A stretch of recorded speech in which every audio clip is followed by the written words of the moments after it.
If you're listening to the replay of this live, be sure to punch that like and subscribe button. And let me know and drop it below your 2 cents as you go throughout the live.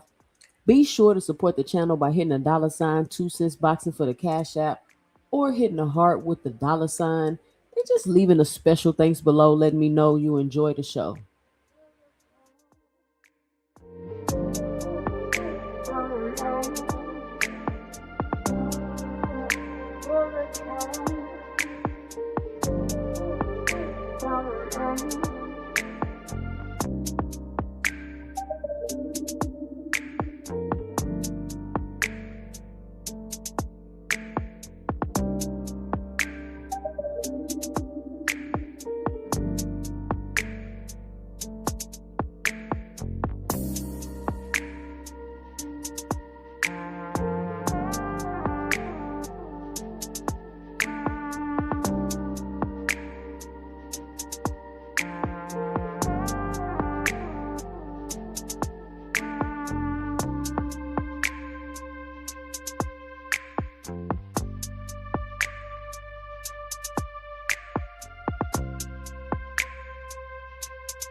Hi, welcome to the channel. I'm Trey, and this is our 2 cents, where we talk everything boxing, and everybody's entitled to their own opinion.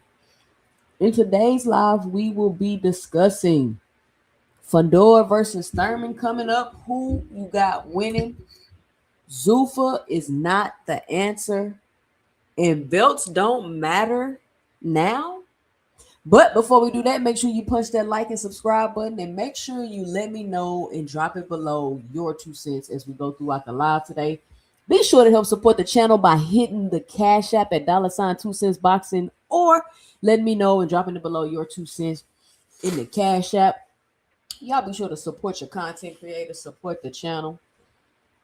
Darn, you say this Pro Box card fire. I wish I could show stuff on here so we could watch it together. I think that's so lame.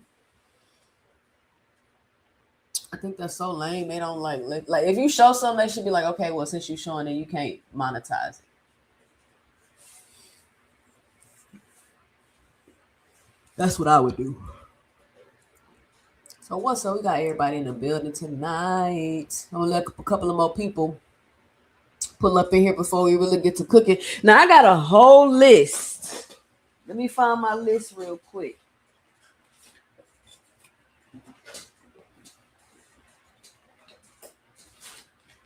I got a whole list of topics to talk about. But just before I came on here, I came across this post with 50 Cent apparently.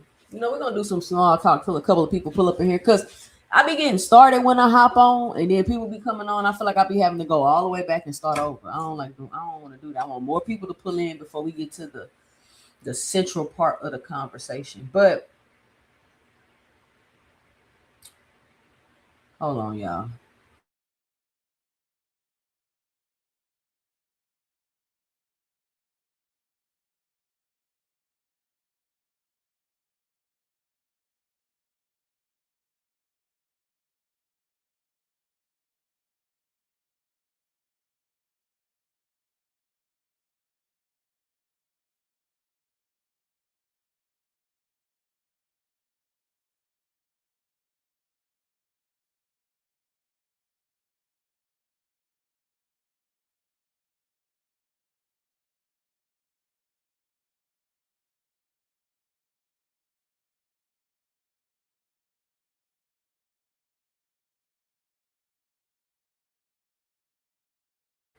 Oh man, I've been on mute. Okay, so apparently 50 Cent and Papoose are back beefing again.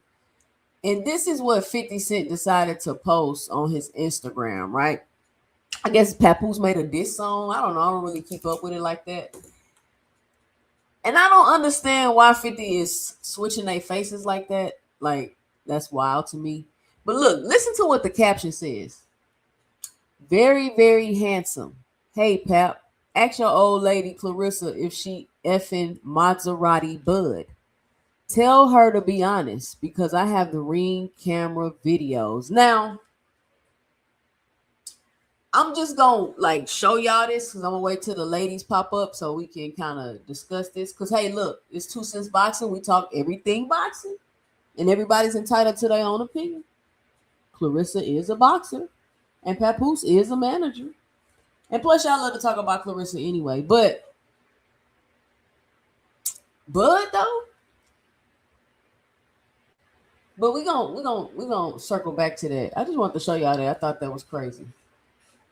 I don't know what beef. I don't even know. Does anybody know why 50 Cent and Papoose is beefing? Like why they even beefing? Because thought 50 Cent was just beefing with T.I.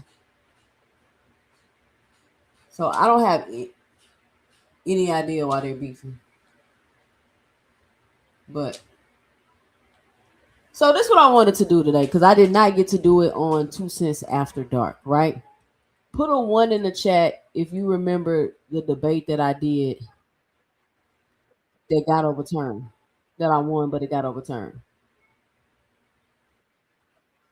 What I want to do is play my second round, and it was about the effects of Turkey coming into the game. And I just want to see how relevant that is to exactly what's going on today. This debate was a year ago. Let me find the part.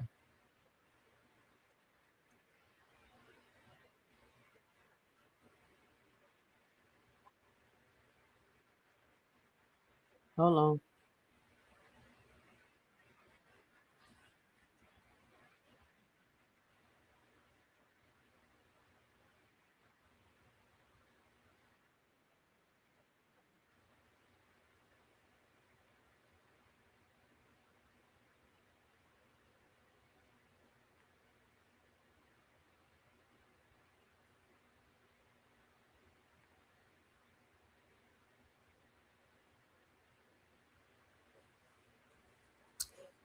He talking about someone else. How you know, Rich?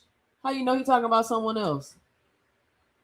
How many buds do Clarissa know? I'm asking. I don't know. That's why I'm asking what's going on. I didn't say she. It was Bud. I'm just, you know what I'm saying? All right. Here we go. Put your ass on mute. We going back to the ladies, goddamn. You out of order, damn it. You out of order. All right, round 2. This time, 2 cents is gonna go first. No. Boxiana went first. Yeah. So 2 cents is going first this round. 2 cents is on you. You got 5 minutes. Your question is as follows: is turkey and Riyadh season good for the sport of boxing? Timer starts when you start. All right. Is turkey and Riyadh season good for the sport of boxing? What you mean, Lord? We going over the debate, Dondrick? Yeah, we going over the debate. I'm trying to see how accurate it was when I answered the question, is Riyadh season good for boxing? We just trying to let some more people pull up in here before I just start going off with the topics. So let's see, because this is going to lead into some of the topics. Talking. Is turkey and Riyadh season good for the sport of boxing? I think we need to ask, is turkey and Riyadh season good for the sport of boxing long term? There are a lot of things that people are overlooking with Turkey Al-Sheikh, and it's going to be hard for me to go over it in 5 minutes. But as I mentioned these things, I definitely encourage you to take the time and go look them up yourself. First of all, Turkey Al-Sheikh is hurting traditional boxing markets. What do I mean by that? Saudi Arabia is offering fighters these big paydays, and now boxers are choosing to fight in Saudi Arabia instead of places like the United States, Mexico, and the UK, where the sport has a strong history and a fan base. Examples of this are Jared Anderson, when he went behind Bob Arum's back and negotiated a deal to fight Beloki and ended up getting knocked out and messing up whatever plans his original promoter had for him and his future. Bob even accused Turkey of torturous interference. I also heard Eddie Hearn in the interview say it's getting hard for him to make fights with his own fighters because they want to sit around and wait for a Riyadh season card. Okay, let me stop right there. This was from a year ago. And then Steven Espinoza came out and said the reason why they can't get network deals is because Turkey is coming over here plucking main fighters, and you can't sign them down to no network deals because you don't know if Turkey gonna come over here and try to pay them some crazy astronomical amount of money, and they just gonna dip off and go fight over there in Saudi Arabia in Riyadh season. So not only did him paying them the crazy amounts of money and taking them to Riyadh season and taking the fights out of our market, not only did it only do that, but it also stopped the other promoters from being able to get the network deals. Moving forward, look, now that we looking back, what's been going on with Jared Anderson? He ain't been the same ever since he got knocked out by Bacoli. Look, what else I said? And this take big fights away from the markets, making it harder for the fans to. Oh, Eddie Hearn. What I just say? Eddie Hearn said his fighters was sitting around waiting to try to fight on the Riyadh season card. They not sitting around trying to wait on the Riyadh season card no more. They just leaving him. They just dipping. His main biggest investment just dipped on him. Ran right over there to ZUFFA Boxing with Turkey and Dana. Just dipped on him. To watch the fights and also weakening the sport in those areas. Also weakening the sports in those areas. UK boxing is damn near done. Frank Warren suing Turkey Al-Sheikh for $1 billion. How are you getting sued for $1 billion? $1 billion? How do you get sued for $1 billion? Frank Warren is now suing Turkey Al-Sheikh for $1 billion. You can B-Dog. No, not B-Dog. Where's Poe Ponda? Who else in here from the UK? How is UK boxing doing out there? Because I'm hearing it is done. I watch some UK channels. Because I follow Eddie Hearn. Eddie Hearn turned into a manager. Put a check mark right about that. We have to also take into consideration that Turki Al-Sheikh is not focusing on growing the sport. He's only focusing on putting on big events, taking stars out of other people's market, taking stars from other promotional companies, taking them over to Saudi Arabia and putting on these big fights with them, and then sending them back to their promoters after whatever happens. While these events may be exciting, they don't help develop young fighters and prospects.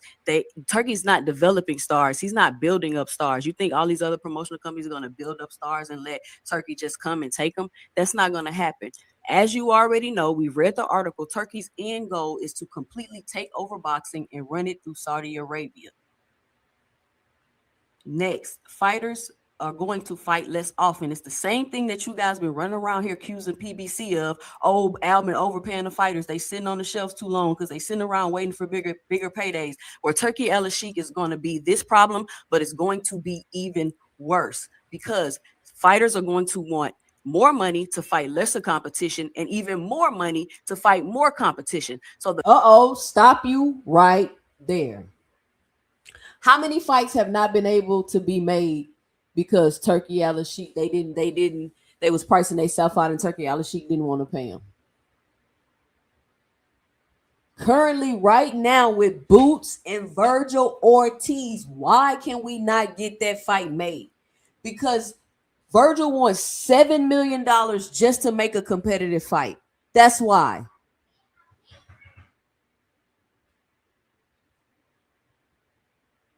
Because they feel like in the paperwork, Rick Marizian, whatever his manager name is, said he feels like Virgil Ortiz deserves a $7 million payday based off paydays other fighters have gotten, like Teofimo Lopez and Shakur Stevenson, who got paid $8 million for their fight.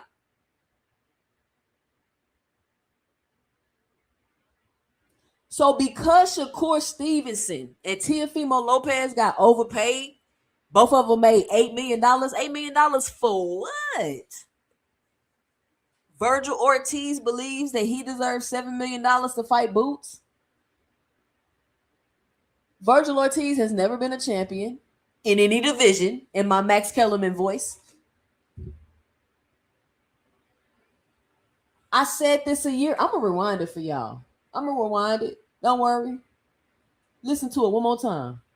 But it's going to be even worse because fighters are going to want more money to fight lesser competition and even more money to fight more competition. So the very thing that you're asking for him to take away, he's going to end up making it even worse, overpaying these fighters and fighting them big money. There's no grassroots support for boxing. Unlike places like the United States and Mexico, Saudi Arabia does not have a deep boxing culture. Why Saudi Arabia don't have their own fighters? Why Turkey over here snatching up everybody else's fighters? Why don't he go to Saudi Arabia and build some boxing gyms and build some fighters up over there? But the focus is only on hosting events. They're not building no gyms. They're not doing none of that.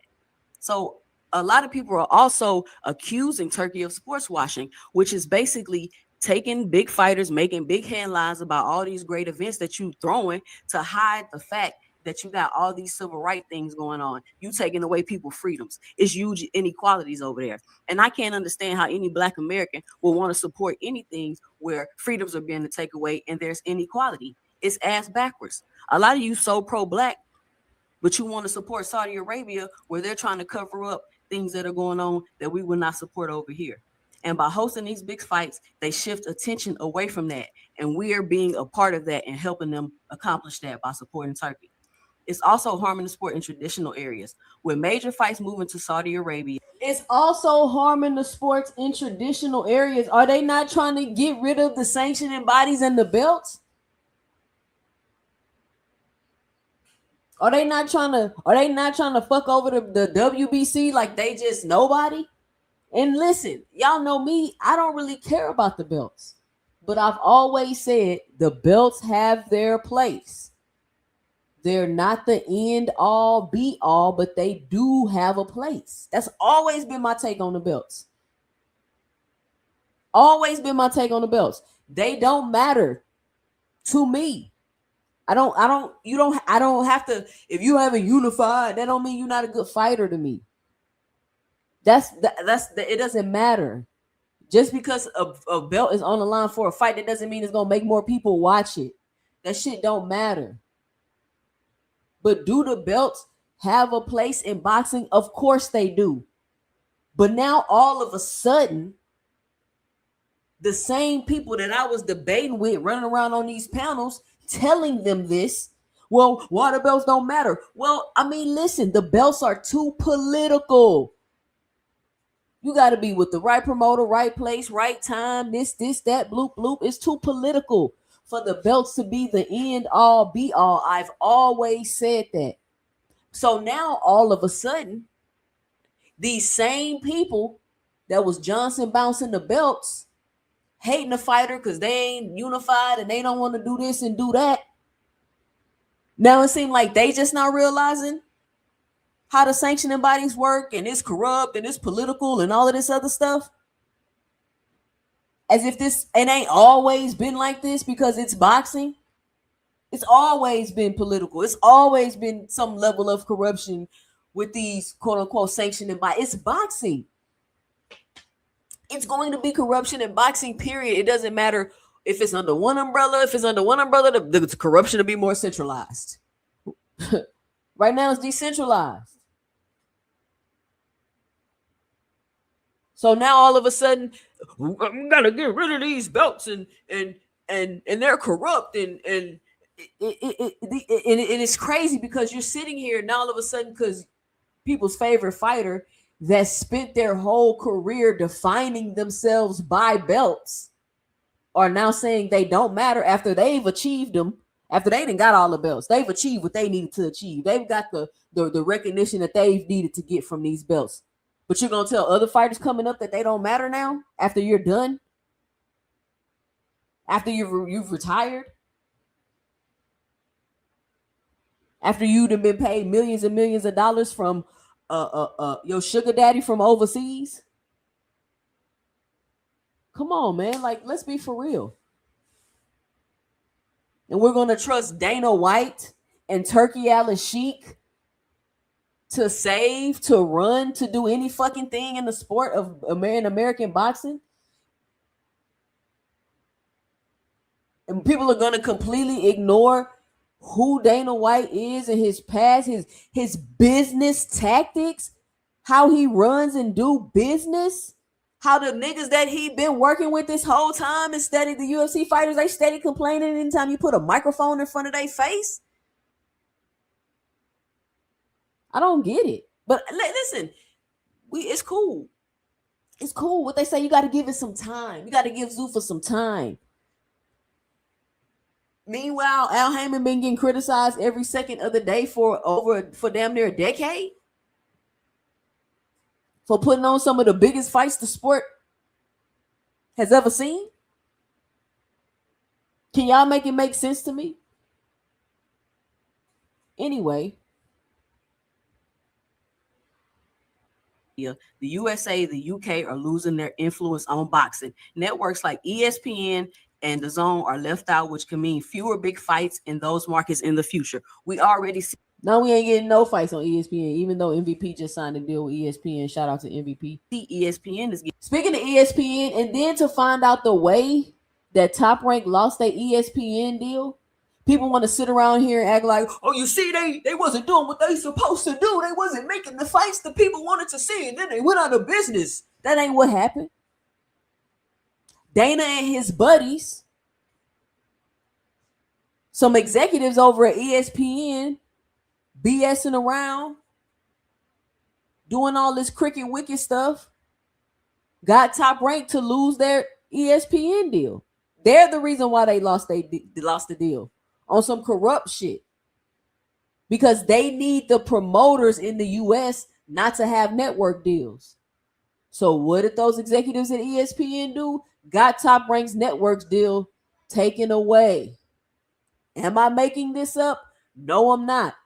Look it up. There's articles about it, because those same executives left ESPN after they messed up ESPN's deal and went over to TKO, Paramount, or wherever they went. They went over to Paramount, which Paramount bought who? Showtime. Yeah. People think this shit just happened organically and people doing it good. No, it's a hostile takeover. They doing some fuck shit. Come on, man. And when you point it out, people, I don't know. I don't understand why, like, this is so unbelievable. Why people that have done fuck shit in the past, it's so unbelievable to believe that they are doing it again right now. I don't get it.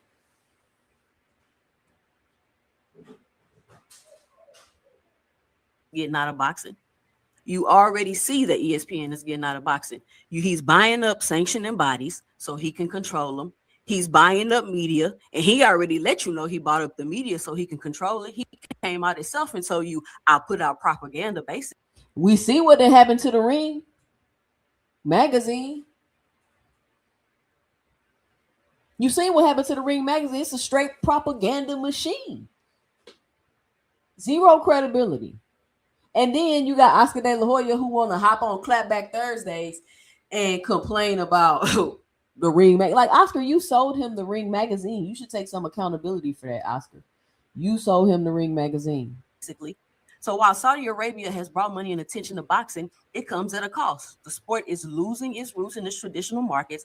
Fighters are fighting less and young talent isn't being developed. On top of that, boxing is being used to improve Saudi Arabia's image instead of focusing on what is best for the sport. So I ask you a question. Are you willing to sacrifice boxing because your favorite fighter is willing to bend over and bust it open for turkey for a bag? Time.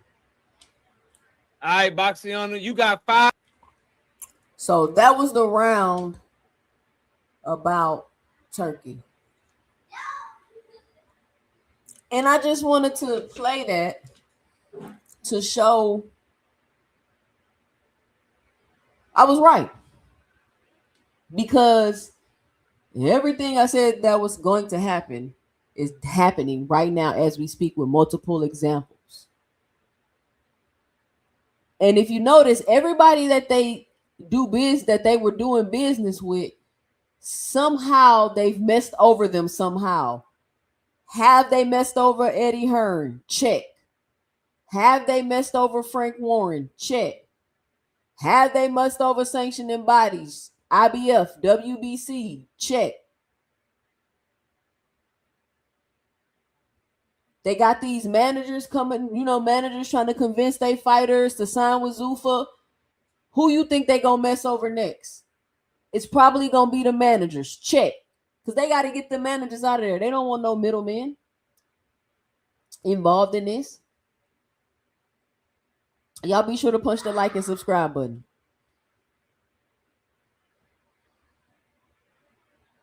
It seems like every relationship that had been created turned sour somehow. People feeling wronged.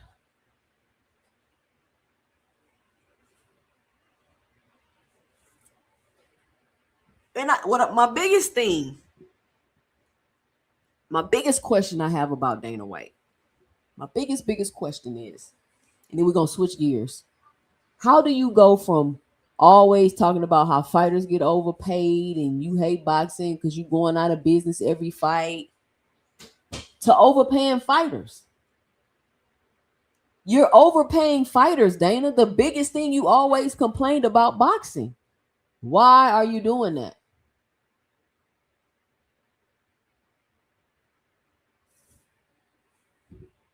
So now fights we want to see are even harder to make. We can't even get a Boots and Virgil fight because people want $30 million to fight. People want career high paydays to fight just a regular competitive fight. Just a regular competitive fight. 2 top fighters in the division. All right, let's put y'all together. Let's see what it's about. Nah, we can't do that. I need $7 million.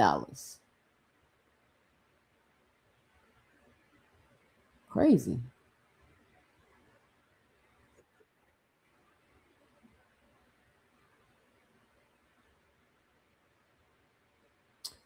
So lately, I know y'all been seeing Keyshawn Davis with the streaming.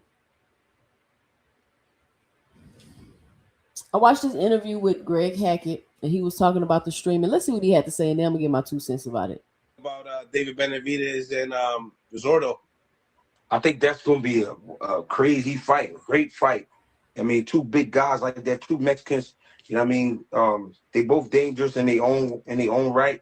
Yeah. I don't got him stop Zerto, but I got him tough. Zerto ain't. Yeah, you know things happen. I like it. You know what?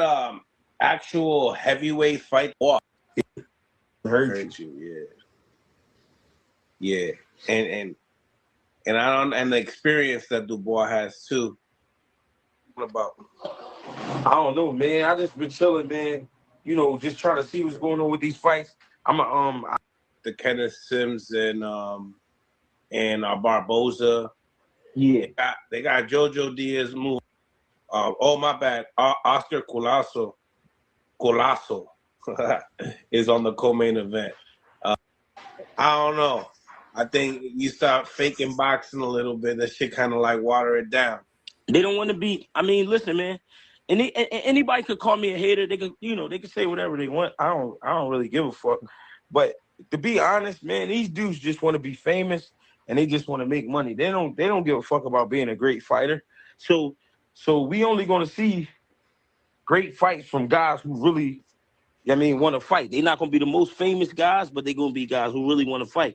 And I ain't trying to say Keyshawn don't want to fight, but when you start spending time doing shit like that, that means to me you just trying to make money and you just trying to be famous. You ain't really your mission is not really to be the best fighter in the world, because if so, it's a lot of smoke at 140 pounds. It's a lot of smoke at 147 pounds. These guys, they want to call out certain people because they know it's going to make them a certain amount of money. And then they start streaming because they're trying to pick up fans. That shit is, you know what it is. They doing fake sparring sessions, all types of shit. You know what I mean? That's all it is. Something that we're not necessarily introduced to, so that's kind of new. Yeah, and what they gonna always say is, well, that's because y'all stuck on the old school shit. Yeah, but that's just how it's supposed to go. It's boxing. You know what I mean? But now, they trying to exploit the sport and got normal, everyday people thinking they can do this shit. You know what I mean? Thinking they could be involved and they trying to become famous. And it's cool, but that's not going to help you in the ring. You know what I'm saying? It's going to help you with with the fans, I guess, But at the same time, what I'm going to do? That's the game. I got to stick to my beliefs and do what I do. I just had a guy. Now listen to this, Mill City. I just had a guy, right? He was supposed to fight yesterday. But earlier in the week before, he posted a video of him knocking a guy out. Then the guy he was supposed to fight pulled out of the fight. Why do you think that is? I just watched you knock somebody out. You know what I'm saying? I just watched you knock somebody out in a sparring session. You know what? I'm not going to fight you. I'm going to holler at you. You know what I mean? So it's not everything could be on camera. Not everything could be on camera. I understand having to make money. I get that. I don't have a problem with that. I understand, trying to get fans and all that old shit. I get it. I understand it. But it could fuck things up for you in the ring. Yeah. You never know what you're exposing. Got to be strategic about it. Yeah. Can't just be posting anything. These dudes they trying to lie to the people and tell them they the best fighter in the world, and you got 15 fights. How? How the fuck is you the best in the world with 15 fights? You ain't fight nobody. So I think Greg Hackett made some very good points in his little monologue, right? Shout out to Mill City. Y'all go sub to Mill City if you haven't already. Got some great interviews over there. I think that the streaming thing, right, as far as, the boxers doing it, at first I was kind of like, but I started watching, I watched some Ryan stream. I watched Keyshawn stream. I watched a few of Shakur streams, and I think it's pretty dope, right? And let me say why. Because think about when we was growing up, right? We was able to watch the fights on TV, and then we had boxing movies, right? I could name a ton of boxing movies I seen growing up, right? today they don't really have boxing movies or things like that. The things that used to influence us growing up don't really influence the people that's growing up now. So then you have to take a look at like, okay, what are things that are influential now? Social media, of course. The kids is doing the streaming thing. Okay, cool. The kids is doing the streaming thing. So I think the streaming is cool. But like Greg says, not everything needs to be on camera, which means you can stream yourself maybe doing things in the gym, but you don't necessarily guys always stream yourself in there sparring. Like I don't think you should be playing around sparring. Like that's not, you don't play around and spar, right? Just like I don't think Ryan should be doing a body shot challenge. Like I don't think you should be playing like that. I think that's dumb. As a matter of fact, I think he stopped doing that because he made somebody throw up blood, right? Like you too big for that. Y'all not 12-year-old kids. You're a grown ass man. Why are you punching people in the stomach as hard as you can and you got the fastest fucking hands in boxing? It doesn't make any sense. So I think Greg is right. You shouldn't be posting everything like Keyshawn. Somebody gonna drop Keyshawn with a straight right. It don't matter if you 9 years old or 90 years old. You can hit Keyshawn with a straight right. I keep watching him do all these sparring with these novice people and these people he in there playing around with, and he gets popped constantly with straight rights. Constantly. If you don't believe me, go check the footage. If you don't believe me, go check the footage. But I've always said that I feel like Ryan Garcia had the new blueprint for the up and coming boxers. And also, like the thing with Ryan Garcia streaming and being on social media, he's always done that. Like that's why people really never gave him credit. Y'all remember because he was an Instagram, he was a YouTuber, a TikToker, he was all of these things because Ryan, he probably make more money off social media than he do boxing. So that's technically always been his job. And it's like the new boxers are just now kind of catching up to it and trying to do it.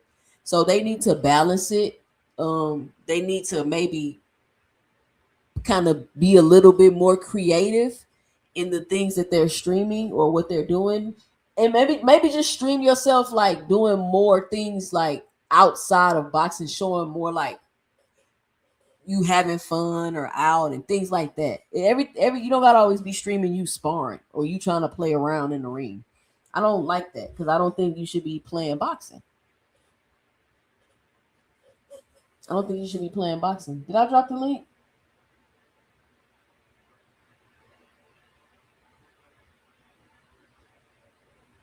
What y'all talking about in the chat?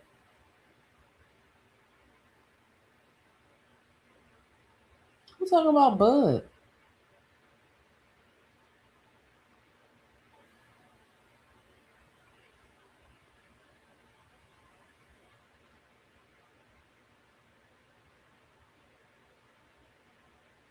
Hannibal, on one hand, you say Belt tell the fan who is who, but then when I point out one hit wonders, you then say there's a few, but can't be true at the same time. We got Key with the T on the panel. What up, Key? Hey, girl. I'm live. I was like, I'm driving. I'm like, oh my god. Is there a lot of feedback noise in my background? Okay, cool.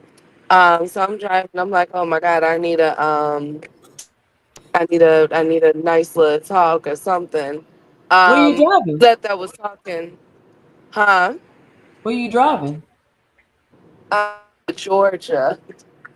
So I By won't make it yourself? until early. No, I got my brothers and sisters with me. They all, of course, but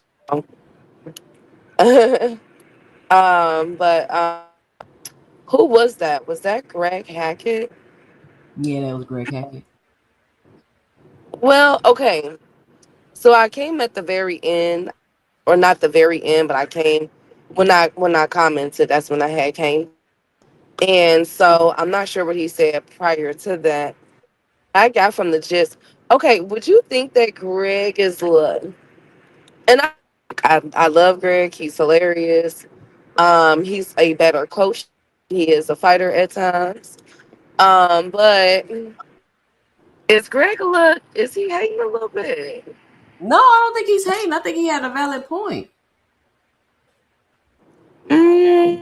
Because I was agreeing with him because this the thing, Key. Like, can you hear me?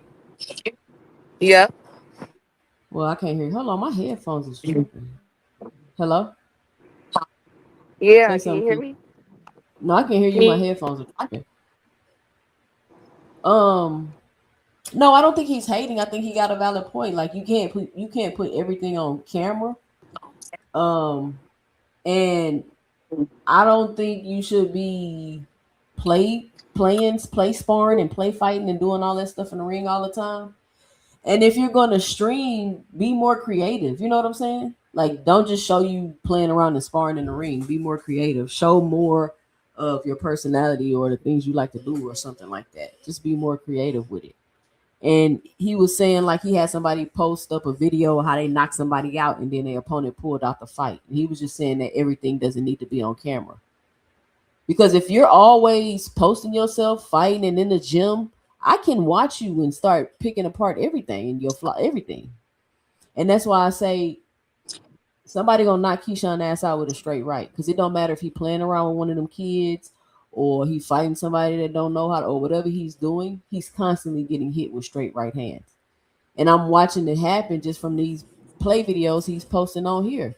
So I think Greg Hackett got a point. Like, how are you saying you the best fighter in the world with 15 fights and now you doing the streaming on the internet just trying to convince people that you know what I'm saying? Like, I get what he's saying. However, I do Well, think uh-huh. the fighters do need to incorporate this type of thing within their marketing or what they do, right? But I think it's a way you need to go about doing it. Ryan Garcia don't never really post himself actually fighting. He be playing around, teaching other people and things like that. He's not the one in the gym actually fighting. You get what I'm saying? Right. Or he Well, got I himself. mean, go ahead, Go sis. ahead. Go ahead. I mean, but okay. And that was the example I was gonna use. Like, okay, with Ryan Garcia, okay, he kind of well, not no kind of, he was able to revolutionize or at least get his thing going with boxing by doing all of those what was they called, 2 cents, those dares Reflex or something bag. like that. Oh, I don't know how. Yeah. I don't really know. I know him from punching on that reflex bag thing. Right, he was doing that as well. And so you do have to build yourself up. You do have to market. Boxing is a lonely sport. We all know that. And it's a sport where you eat what you kill and you gotta put yourself out there. And so like for me, like with Greg Hackett, what he's saying, I mean, I'm looking at it like this, right, y'all? Keyshawn Davis is in the ring with people that have a lot of, that has a lot of followers. Now, will this materialize into money, right? We don't know. We got to see first. Okay. We do got to see about that first. But at the same time, they got to start somewhere. That's just where I'm at with it. Like, yeah, it's not the traditional role. No, it's not him getting in the ring and putting on, knocking people out. Not everybody is David Benavidez or, you know what I'm saying, like a Tank or something like that. Not everybody can sell themselves at, with just they talking like a Floyd Mayweather. You got to find your niche. And I think that's what Keyshawn is doing. Now, I will say, him making those videos, going outside looking for people to fight. I don't know if y'all 2 cents if you saw that where he was like looking for Devin and Ryan. Did you see that, 2 cents? Yeah, I saw Yeah. that. Now that is a little bit. I'm like, okay. Now the Debo one was funny when he rolled up in the car. Like that was funny. I mean, I But think the then, call offs was cool. You ain't like the call off? I mean, I yeah, think it's all cool. I don't have no problem with it. I Just saying, You got to be more structured, more creative with it. Right. Yeah. And that's where I'm at with it. But I will say the one when he was in the water, that kind of threw me. I didn't like that one. But I guess it's to each his own. But you do got to market yourself. Can it go a little overboard? Absolutely. But I think you got to start from somewhere. And I think they're tapping into the casual fan base. But this is just lets you know how Ryan Garcia and Jake Paul really kind of changed the game with that. You feel me? Like they really and at least it's better than watching Dean the Great get knocked out. Remember, like last week, he got knocked out by a UFC fighter. So at least it's better than watching him get knocked out. I think, but Keyshawn was just sparring Dean the Great. Did he knock the? Oh, see, I didn't see that one. Did he knock him out? I didn't. I don't know. I don't know. I just be scrolling, reading the titles. I don't really be watching. What do you think, 2 Cents? Like, No, I think it's cool. My only issue is with it is stop playing it with the sparring stuff. Like I don't really like that because I don't think you should be playing with sparring and fighting. I don't, especially as a pro. I don't know what the liability is for that, but me personally, I just wouldn't be playing with that. I just think they need to be more structured and creative with it. Make it, you know what I'm saying? Make it like you going to do things and you know what I'm saying? Like we going to a theme park today or something. You know, just yeah, you're a boxer, or maybe you showing yourself in the gym working out or helping other people or whatever, but it don't just gotta be you being silly all the time or you sparring novice in the ring or shit like that. That's all I'm saying. I agree. Salute to the beautiful Queen Jupe in the building.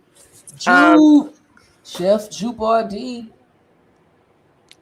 I you agree with mean, that. Dondrick? So what you want to see him doing, Dondrick? What you want to see him doing? What did Dondrick say? You don't want to see them in no theme park.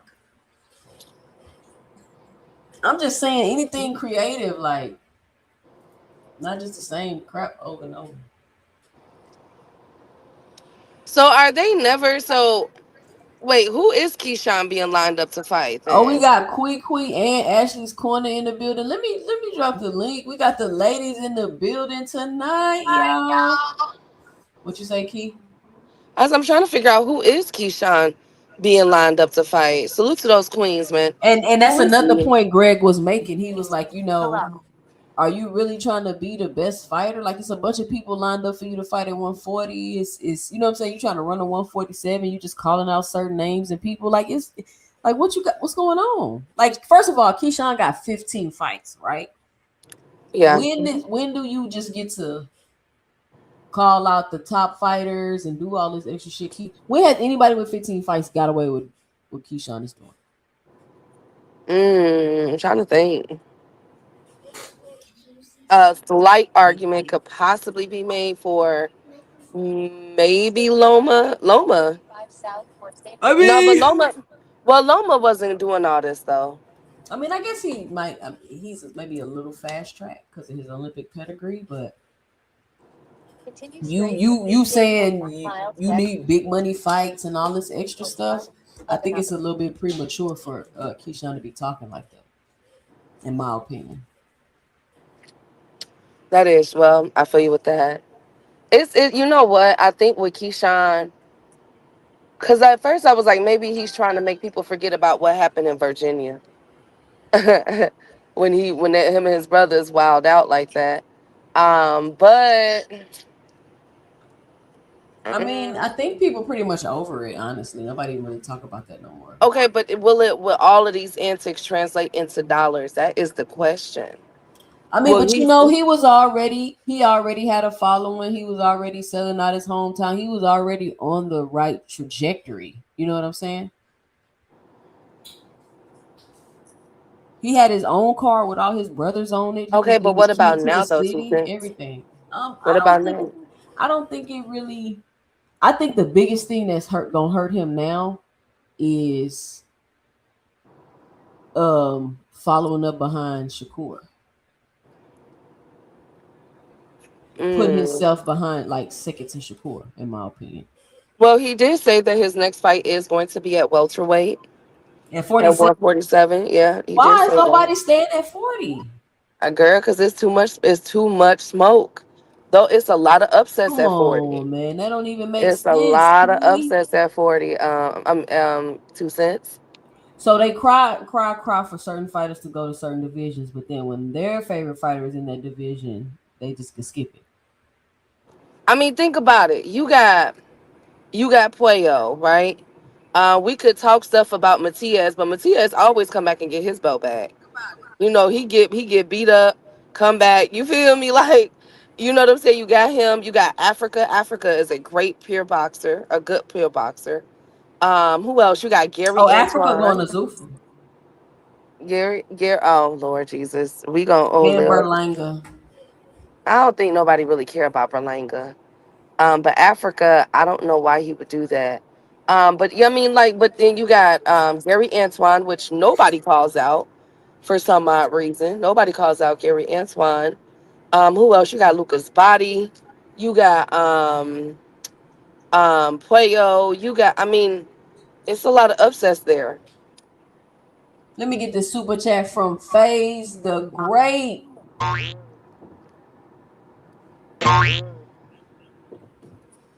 He needs to do the Devin Haney and go win some belts. Shout out to FaZe the Great with the $4.99 in the super chat. I made a special short today. Let me play it for you. I What? know you just wanted to bring up Devin, the dream turned into a nightmare, Haney. So is the Wait, what? fight last key? You said what, Queen? Is the fight finalized? I don't know. Bill Haney said it's gonna happen. They just Oh, working through some things, I I'm guess. glad you brought that up. Bill Haney said. Let's look at what Bill Haney said about the fight. And Key, please tell me why Sean Haney is having a rematch and they trying to act like this man is a professional fighter. Wait, Apparently, he's he's having a about rematch to. against what? He's an amateur, right? Yes, he's about to rematch Ryan Garcia's cousin apparently For what? because he just beat him. Remember they said he beat him and he cheated. He got Oh cheated. my god. I mean, isn't Sean Haney like 1-1? Is Girl, it so yes. serious? Is it that serious? Key he got his YouTube payola syndicate making videos about it and everything. But he's only 1-1.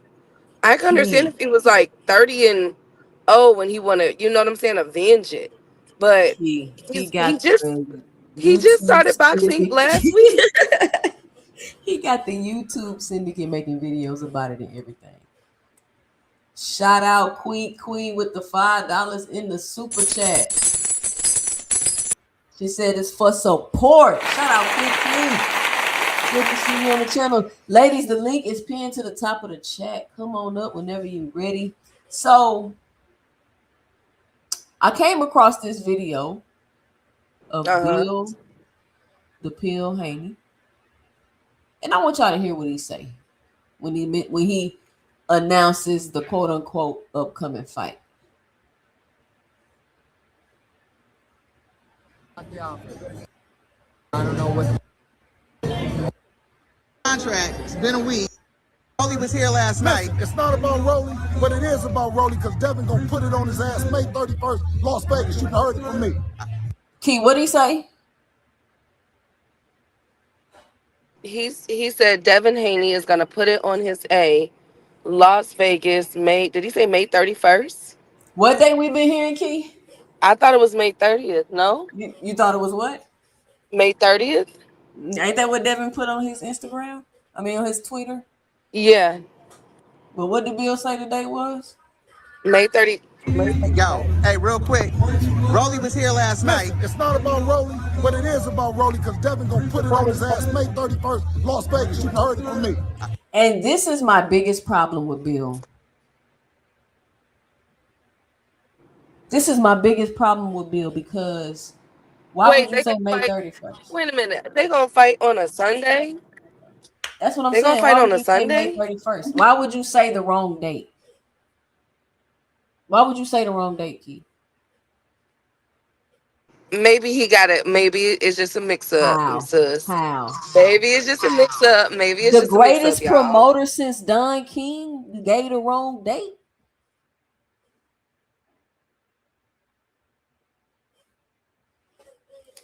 I'm just saying. Maybe shoot. Bill always But doing something, man. he always causes some type Okay, of maybe confusion and chaos. Faye, it I ain't know no dang on honest. well This he boy talking bet about an not have honest it. mistake. It ain't no damn honest mistake. Cut it out.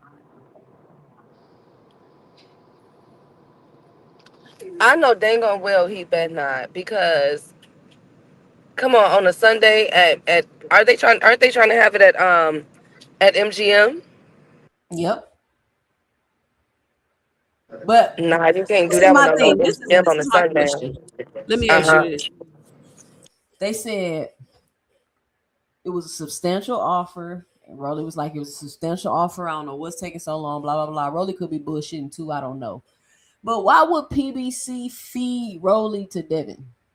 Why would they do that? That was one of my main questions. I have no idea. That's really like got a question mark in my mind. Like, why would PBC feed unless they gonna sign with PBC?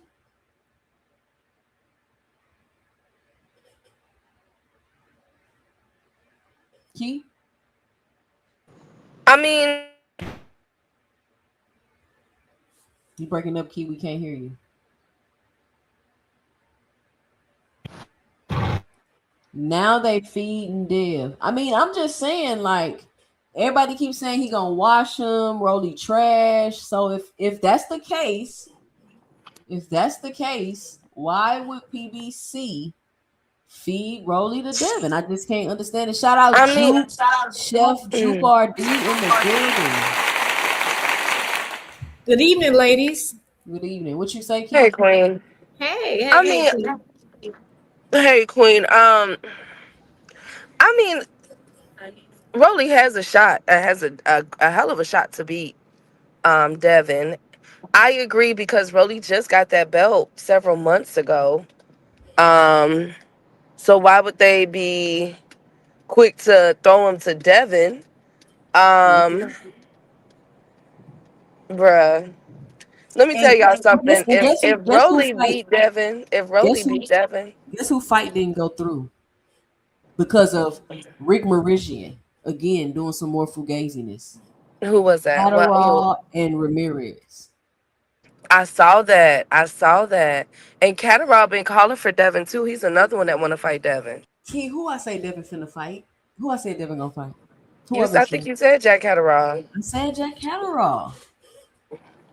I don't think him and Devin finna fight, but I just really don't think they finna fight because and we're gonna let you get in here, Juke. When I think of okay, it's a good fight. Don't get me wrong, it makes sense. It's a unification. All that sounds good, surface, right? But when I think a little deeper about it, and I'm just like,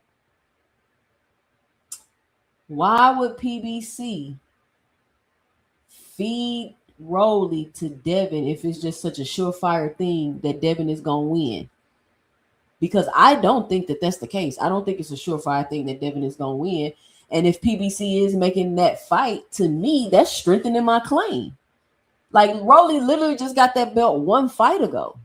Either they finna pay Rolly an astronomical amount to sell that belt, or they really think Rolly finna beat Devin. Jude, what you got? What you think? hey, y'all. So I mean, you both make really good points. So the way I see it, I think they don't really bother with that mandatory, and I don't think it's because they feel like he will automatically just lose to his mandatory. Um, if he got to do it, he got to do it. I just think it's like, I mean, and he's not like Giassava is not bad. I watched a fight or two of his. He's gotten better. So I've been watching one fight where he got like put down rather easily, but that was some years ago. I think it was at 140 then. So I haven't watched a lot of film on him. So I don't think, I mean, you know, he has some better technical skills than, from what I saw, than Rolly in some aspects. But who knows? I just think if at this point with Rolly, you know, he probably want to go, you know, the biggest matchup he can have, which I'm not, and actually that would be Ryan, right? But as he said, Ryan, it don't seem like Ryan or Oscar is interested in any time. But I think if he had the choice, it would have been Ryan again if he wanted, you know, give Ryan a rematch.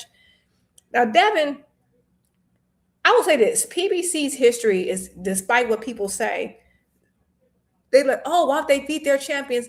I feel like PBC don't really move like that as much as we would like to think. They let their fighters do a lot of risky stuff. I can't even say allowed, right? Because they have a little bit more emotion, a little bit more agency. Or no, not a little more, a lot more agency. So if the fighter wants it, they go out the way. Even if they advise against it, they let them do what they want to do. You know what I'm saying? They went to back for Wilder when he wanted that rematch.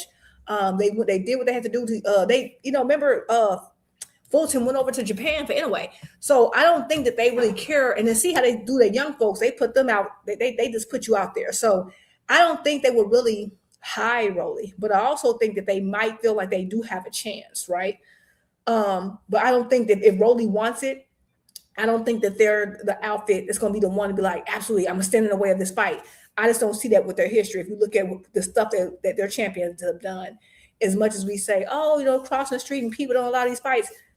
Pre-Turkey, majority of the network crossovers you saw, PBC was involved, like almost all of them. So I can see it. I can see it. I do think they think Rolly has a chance, right? Potentially. Maybe they feel like he's improved at this point. That's the only welterweight they got left, right? Isn't it? Who? And they have a good Yeah, at 147. Who the only welterweight? Because Barrios just got put down. Rolly? Right, Rolly's the last, so far as PBC stable. He's their last welterweight, if I think, because I think of anybody coming up under him, they will be saving the belt for, per se, right? Like, you know what I'm saying? Like, even if they wanted to do that, who are they really saving the belt for? They don't have anybody. Oh, what about Barrios? Who? Barrios went to 54. Barrios is going to 54. Never mind. Yeah, Never think mind. about it. Who are they, even if they wanted to do that, saving them for who? They don't have any other welterweights that I can think of. Now, they do have, it seems like a growing relationship with Golden Boy, but unfortunately. But why would they get rid of the belt? That's their leverage. Yeah, but maybe they don't feel like they're gonna get rid of it. Maybe they feel like he'll be victorious now. I don't know. But I'm just saying, even if they felt like they're gonna give up the belt, I just don't feel like I think of all of the boxing outfits, stables, what have you, they've been they've hoarded their belts the least, and they let their fighters take those chances, despite what we say, they really do. If they're able to, I think it's actually the other way around. When people get belts, they like, I'm not going to do this. Like, for example, what's going on with Boots right now, right? So that's just my opinion. Even then, look, Boots brought his first champion. How? Because PBC, Stanionis. Yeah, that's true. That perfect example. So they don't really, and they knew, like, Stanionis is a good fighter, but we knew there's a huge chance. But I heard today that PBC thought Stanionis was gonna be Boots. I don't know why, but that's the rumor. I mean, he had a chance, but like, I think they knew. They know. You know, it is what it was. You know. Okay. Shout out to let me ask this question real quick. Shout out to Ashley's Corner, who can click the link. It's pinned to the top of the chat. Question for the panel: When has Rolly allowed a fighter to clinch him and hold him? I don't think I've ever seen anybody clinch and hold Rolly, and I think he's stronger than Devin. So I think Devin gonna have. If Devin can't clinch Rolly, it's gonna be a long night for Devin. And then you know what, Juke Key, I want y'all to go back and look at Devin's last two fights. I feel like he is slow at 47. I don't know if he's rehydrating up too much now that he's higher at 47. But he's a lot slower at 147 pounds. Because Brian Norman was closing the distance on him. It's just that Brian Norman wasn't using no jab and he wasn't getting his head off the line. And if you watch the video, it looked like Devin was like reaching his arm around, like you know how you reach your arm around somebody, like, come here, give me a hug. Soon as Norman was coming in, closing that distance. Here come Devin with his hand coming around, grabbing him, just clinching him every single time. And I don't think he's gonna be able to do Rolly like that. Yeah. Well, I would say this because you're right. Like, so didn't Rolly come from the MMA world? He was jiu-jitsu or something. He's a martial artist. Yeah. So he got some strong legs, and he do got them baseball looking legs. But you know, I seen a picture of Rolly, and Rolly was looking fat, and I'm like, Rolly. Yeah. I don't know if you're just putting this out there for propaganda, but he looked big as hell. Does he? You know, he eating good. Got that Ryan win over there eating good.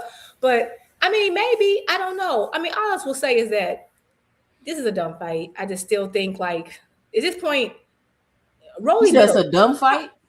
It was a dumb fight for Tank, wasn't it? I'm sorry. I'm on that. I'm never. Nah, I wanted to see. I've been asking for this fight, so I've been calling for this fight. And because you know what, just fine. But I'm sorry. Like I can't let that go. I watched people trash. I'm not. I like Rolly. I'm a Rolly. I actually like Rolly. I think he's a sweet young man. I like him. But no one else gets to get no credit after trashing from all them years. I'm not doing it. So like I said, so Devin better win. He better win by stoppage. And I'm talking about within 5. I don't want to see no. He better win. And guess what? When he do, you don't get no credit because it's Rolly. You know, it'll be even nastier if Rolly win by decision, like how Rolly beat Ryan by decision. I wish I would have bet on that. Nasty work. Yeah, I'm trying to tell y'all just to think about the fact. Like, and Rolly, like I said, Rolly is not a bad fighter at all, but y'all just sit down and think, okay, really truly envision Rolly hand being held up. I see it. Like, oh my God. Imagine Rolly being the one to beat Ryan and Devin. Could you imagine? Like, come on. And that's why I say for Devin, it's a lose-lose. You don't get any credit for beating no Rolly. I don't care. Like, even people like, oh, the belts, and they're going to be around forever. Guess what? Everything that happens in boxing is in the history books. Everything, not just the belts. The belts are the only things in the history books. If you get beat up, it's in the history books. If there was no belt on the line, it doesn't matter. Everything is in the history books. So that's what people are like, oh, it's in the history books. It's a lose-lose in my opinion, because you're not getting any credit if he can come out and stop Rolly in round 2. I'm like, that's what you're supposed to do. You can't tell someone who's 5'4", 133 pounds that they don't got no credit for stopping someone, and then you're gonna come in all of 185. You supposed because he is. He was. If you were 165 coming in when you were fighting Lomachenko, I know you're gonna be. You should be a good 180 at least. You know, you should win. That's all I'm saying. So I mean, it's an okay fight, I guess, if you want to drink it. But at the end of the day, I'm not giving you no credit under no circumstances. His fans did that to themselves. I went back and watched that Loma fight, and I went back and watched the Norman fight, and Devin don't get his head off the line, y'all. And Rolly got a jab. Oh, and that's the thing I was saying about the Ryan fight. I think Devin is a good fighter. Again, that's one of the preface it by saying it's not that I dislike Devin. I don't dislike that. I just like some of the stuff Devin do. Like I think he just nobody ever said he's a bad fighter, but yeah, he's not a bad fighter. Thinking that Devin can get beat is like the end of the world. It's like no, everybody can get beat. I watched so many of my heroes get beat up. At this age, it is what it is. Okay, people lose. It be okay. J-Man, and you know another J-Man say 2 cents. That's why Ryan was catching him. It's 2 reasons why Ryan was catching him. He got the reach. He don't get his head off the line, and he goes back in a straight line. The reason why I never noticed that Devin did these things before is because he's been always able to keep, for the most part, whoever he's fighting at the end of his jab and get around him with his footwork because of the competition he was fighting. But Brian Norman, with his limited footwork and his no jab, was able to come in and close the distance and still catch Devin Haney because he's going straight back with his head on the line. And if you don't think Rolly has IQ enough to take advantage of that, y'all are tripping. And if you think that Devin Haney is faster than Rolly Romero, he is not. That's it. Shout out to Dondrick Nim with the $10 in the super chat. He says, Sugar Rolly Romero, the unified champion after May 30th. Get out of there, Dev.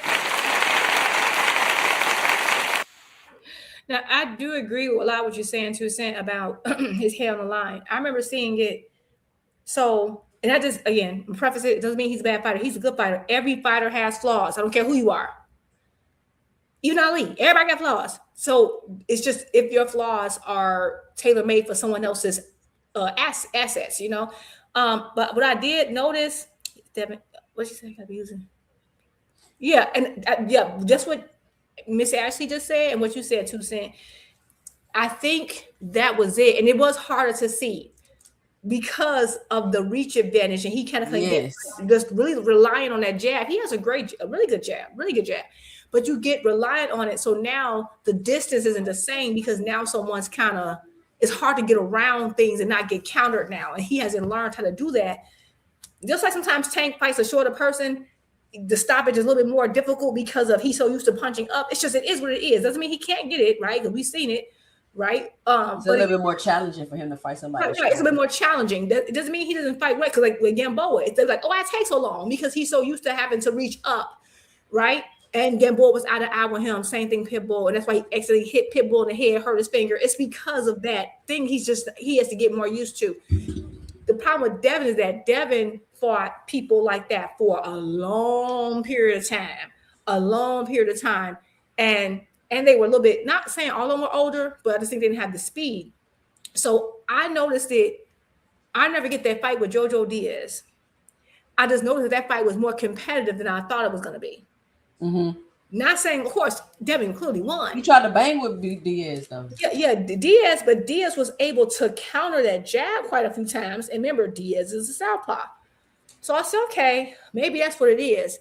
And then, he got caught by Linares. I think that was a right, though. Okay, fine, that can happen to Linares. And then he fought Loma, and I realized that jab, I like Loma, that jab was almost like non-existent in that fight. Yep, because Loma was pressing him. Yeah, so he didn't he was breaking that distance, but Loma got really good footwork, right? And so it was a good fight though. Devin comes out, cool.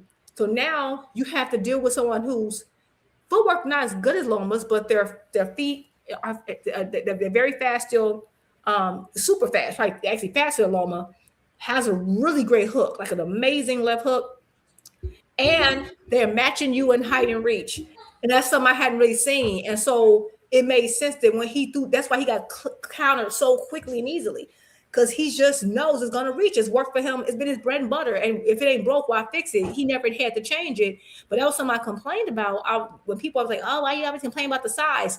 Because we don't know who's the best if everyone's squeezing down. That's really a huge, it defeats the purpose of weight classes, and it distorts boxing, and we don't really get the best out of it. And had he been working on that, had he not went down that road, he'd been way more equipped to handle Ryan. I'm not saying Osharine didn't matter, but again, I don't know. I could be wrong. I don't know if Osharine makes your opponent keep his hair on the line. That's all I'm saying. All right. Hold on.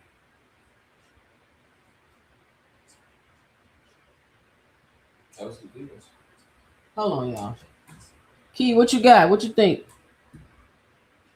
Let me play this video for y'all though. Let me get y'all 2 cents about that. Y'all seen the beef? Okay. Y'all seen the beef with Auntie Skull and Devin? I didn't see that video.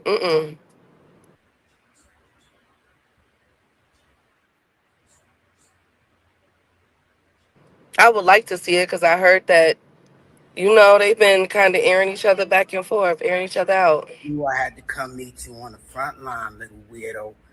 Yeah, Devin, you want to call and make up some shit? So let's make up some shit then. Or not, let's keep it facts. You still mad because Kid whipped your ass? Is that what this is? But since you're a Braveheart, when are you rematching Ryan? Or when you going to fight Shakur? Because you sure ran out that ring. Or how about fighting anybody that's ready to fight you? Brother, you ain't like that. We was the first to tell you had a glass chin, right? Waldo the weirdo. You a weirdo, 100%.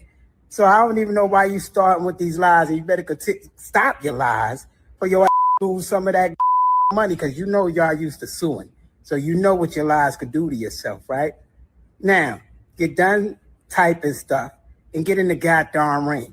Who you gonna fight? Let's talk about that. Is it Ryan? Is it who? Because I know why you're attacking. I know who you're trying to make proud. But we want all that smoke, you know. So, you know, I'm on the front line for my sons. Keep it with your lies. And brother, listen to this. You the biggest tricker. You got a baby by a trick, nigga. Don't start with me. Oh my God. Oh my God. And I'm talking about just talking. I get ignorant. You made the biggest ups with chicks. You talk about spending money on chicks. You gave a whole.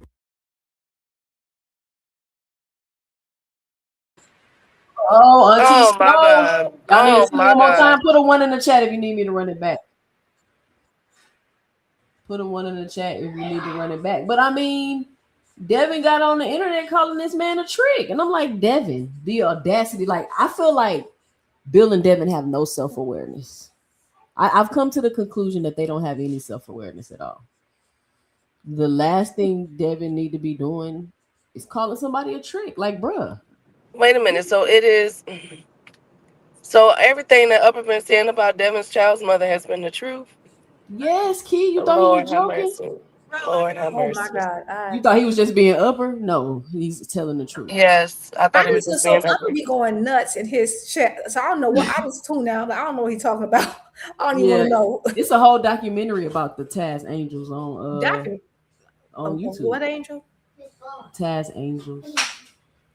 That's his Devin baby mama. She was part of this little escort group called Taz. Oh Angels. Lord, I shouldn't even ask. Okay, moving on. Dang. I would just say this. I don't even understand. So you're saying Devin said something to him first. Let me tell you. Okay, I'm gonna play the video again. I'm gonna run it back one more time because they asked me to run it back in the chat. Shout out to 2 Cents Boxing with the shorts. Y'all make sure y'all check out my shorts. You on the front line. Okay, here we go. This is the tweet right here, y'all. I mean, this is what Devin tweeted out. It says, Kid Austin Pops took all his money and given it to his girlfriend and her kids, allegedly. I feel bad for that young kid, working hard and his dad tricking it. I'm rich and my pop's rich. We don't share bank accounts or Instagrams. So that's what Devin said. And the reason why Devin said that is because I posted this video earlier on my X account.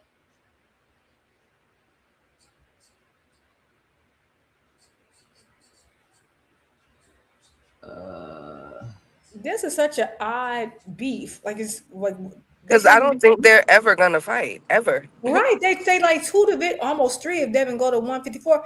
I don't understand these cross divisional beefs. Like hold on, Devin Haney then posted the. Hold on, y'all. What is this? Devin Haney posted the video with him getting into it with his ex or whoever that was, where he was like, "You was my girl." Y'all remember that video? I'm just one. Okay.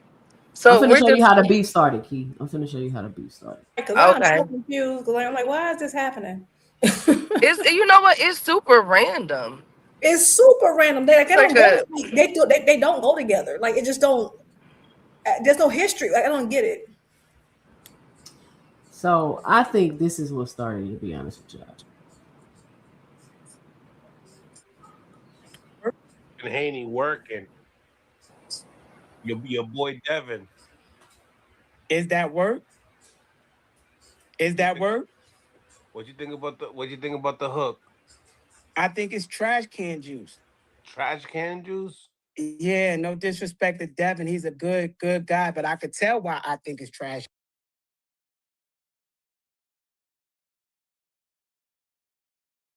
It's not working?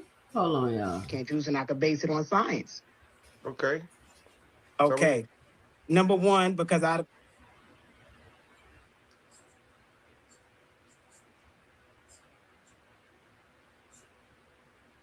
don't know why this tripping, y'all. Hold on. What's wrong with this? And my computer froze. Oh, that's what happens. Yeah, we can hear you, but that's what happens when you play You know, Kid Austin Sr. T-Skull.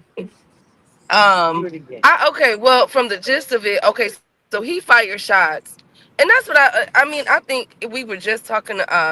Me, you, and Jupe had said this a couple weeks ago when Bill Haney had cussed out somebody. Something happened, but we all said like, look, y'all throw shots at Bill and them, they gonna come back at you. That's all they do. That's all they live for is to talk stuff. You feel me? Yeah, So but if they talk shit about people too. That's what I'm saying. This is the thing about Bill and Devin, right?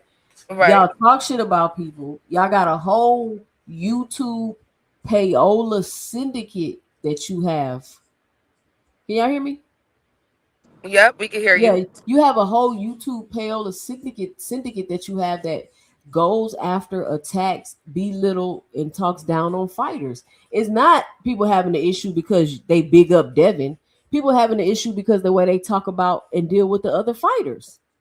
So Schofield Senior say you need to sit down on your hook and turn your foot over to turn your hook over. That's basically what he said in the video. And since he said that about your hook, you had to get on the internet and call him a trick and say he's stealing his son's money. Oh, okay. That's what I was just about to say. I didn't see that part. Oh, yeah, that kind of went a little too far. Yeah. Yeah, I just feel I agree. It's like at the end of the day, people are gonna critique each other's skill set, right? And boxers are gonna go at it. What I do like, I'm not saying if you say something about the Haney's, they don't have the right to say something back, but like the Devin's response to me is just, did we lose 2 Cent? Yeah, her computer had froze. Okay, well, I'll just finish. It's just odd to me. Like, if I'm saying something about your hook, you can say, oh, well, you don't have footwork. Like, I'm not saying I can tell you what you can say. I just don't understand, like, to have a tweet about someone's personal relationship and what they're doing with their money and all that. Like, I just don't, like, I just feel like they always take it beyond boxing and personal. If you critique anything, and I'm not saying you don't have the right to be mad, I'm just noticing that. I remember when what's his name? Gabe Rosado talked about something in boxing, and they were like, "Oh, you're terrible." They didn't respond to what he said. They just went. You took it personal and took it there. I just like sometimes, like if someone says you're not good at, if I say Key, I don't think you're that well at boxing talk, and you respond, well, that's why, your teeth crooked and your foot, that's just like, what? You know what I'm saying? It's just like, the topic is about boxing. That's all. That's why it's like such a weird response. Because I saw that tweet and I'm like, what is Devin talking about? Like, it just didn't make sense to me. Like, why are you even talking to the Schofields? They're 135 contenders. You're a champion at 147. Who cares? How you know that much about his father and the women he dated? I just thought that was odd, but it is what it is. But the Haney's talk their stuff too, so it is what it is. OTB, salute to OTB. Hey, Paid. Dang, everybody coming. Hey, all things. Hey, Cornelius. Might as well say hey to everybody while 2 Cents in the back. Hey, Dondrick. Hey, Lee. Hey, J-Man. Good to see you. Hey, Blaze. I think I got everybody. But what OTB made a really good point. He said, well, trash can juice was a little hard. He was a little harsh. It was a little harsh. Now, it is. It's a little it's a little harsh. I'm not gonna say saying someone's hook, it's trash can juice. I still feel like that's just, but again, I can't tell you where to go with it. I think talking about like the family and who you're dating and all that, like, because there's a lot you can critique about Schofield. A lot you can critique about Schofield. Schofields. Like, oh my God, everything from his footwork and up. Oh my God. I mean, the fact that what happened in Saudi Arabia with the fight, and you got so much to pull from. It's like, what? You were just waiting to go at them. It's like you were just holding that in your pocket, and you wanted to go at them. And like 2 Cents said, it's about awareness. Because if your personal life isn't as smooth, maybe not bring that to the conversation. Because now Schofields are going to talk about your personal life and who you're, tricking on, not tricking on. It's just you open up you're opening up a gate for us. For example, I don't know anything about Taz, Angels, anything. I don't even know what that is. I wouldn't even known had, you know what I'm saying? Had this not happened. But you just They could have picked a better name though, Jude, instead of better name Taz for what? Angels. You know, instead of Taz, TAZ, could have been a little something sexier. You know what I'm saying? Like, Who is okay? Is Taz a person? I guess it's a group. I guess it's a group of, you know, of these type of women that perform, you know, they're ladies of the night and Oh, possibly the yeah. daytime. What does got to do with this? Okay, maybe I need to. Okay. Well, I guess because since Devin called Floyd Austin Jr., I mean Senior, a trick, you know, Floyd Austin Senior said, "Okay, I'm finna go to hell, and I'm finna say we don't want to go there because your girl is a escort, basically a lady of the night." Oh, okay. He's saying that Devin's lady Right? was Yes, and a she's a okay. task angel, which is a lady of the night. Well, how he know? Everybody, I guess it's like a. I guess we the last people to the party, Jude. What you mean, last people to the party? With us not knowing about the task angel girls like that. This is public, like on websites or something. Upper been telling y'all this whole time. You ain't I taking thought it was serious, a Key. Upper joke. always telling I us. thought, No, you know, upper could be a little, you know. I So mean, he I'm just be Always like, saying something crazy, he'll so I be off a tuning out. joke, but he ain't never gonna tell you a lie. I just, But you see, I don't have to know about these people's history. Like just like 2 Cent said, awareness. Like if I have a skeleton, I'm not gonna start talking about your bones. You know what I'm saying? I'm Yeah. just gonna shut up. But check this out though. Didn't he just call Tank an underachiever? Did Tank Yes. get on Twitter and put all his business out in the street? No. Like, and see, people don't understand that that's the issue we having with the Haneys, bruh. Like, and then everybody, y'all just hate him. No, like you doing it's unnecessary, bro. And then people think if he criticized his hook, he got the right to just come back and just say whatever he want because he criticized his hook. Like, no, like what is up with Yeah, that? How saying it's immature trash y'all? juice is strong to say it's because he explained why. If you say that you might be wrong, whatever. But I'm I about to think play the video. I'm about to play okay. the video. You can keep talking. Go ahead. I'm just gonna say, I think this could be generational, and I'm noticing that with a lot of things. People don't know how to like. People only know how to escalate things because, like, it's so many. Because Devin, according to what I see with my eyes, is a much better boxer than Schofield. You can smoke him on so many levels. You didn't even have to stoop to that level. You could have like smoke him on like your accomplishments. You're more accomplished than him. You're technically a better boxer. You know what I'm saying? You got stuff to go on with. But you was like, yeah, your dad is messing with. It's like, dang, like, is it that serious?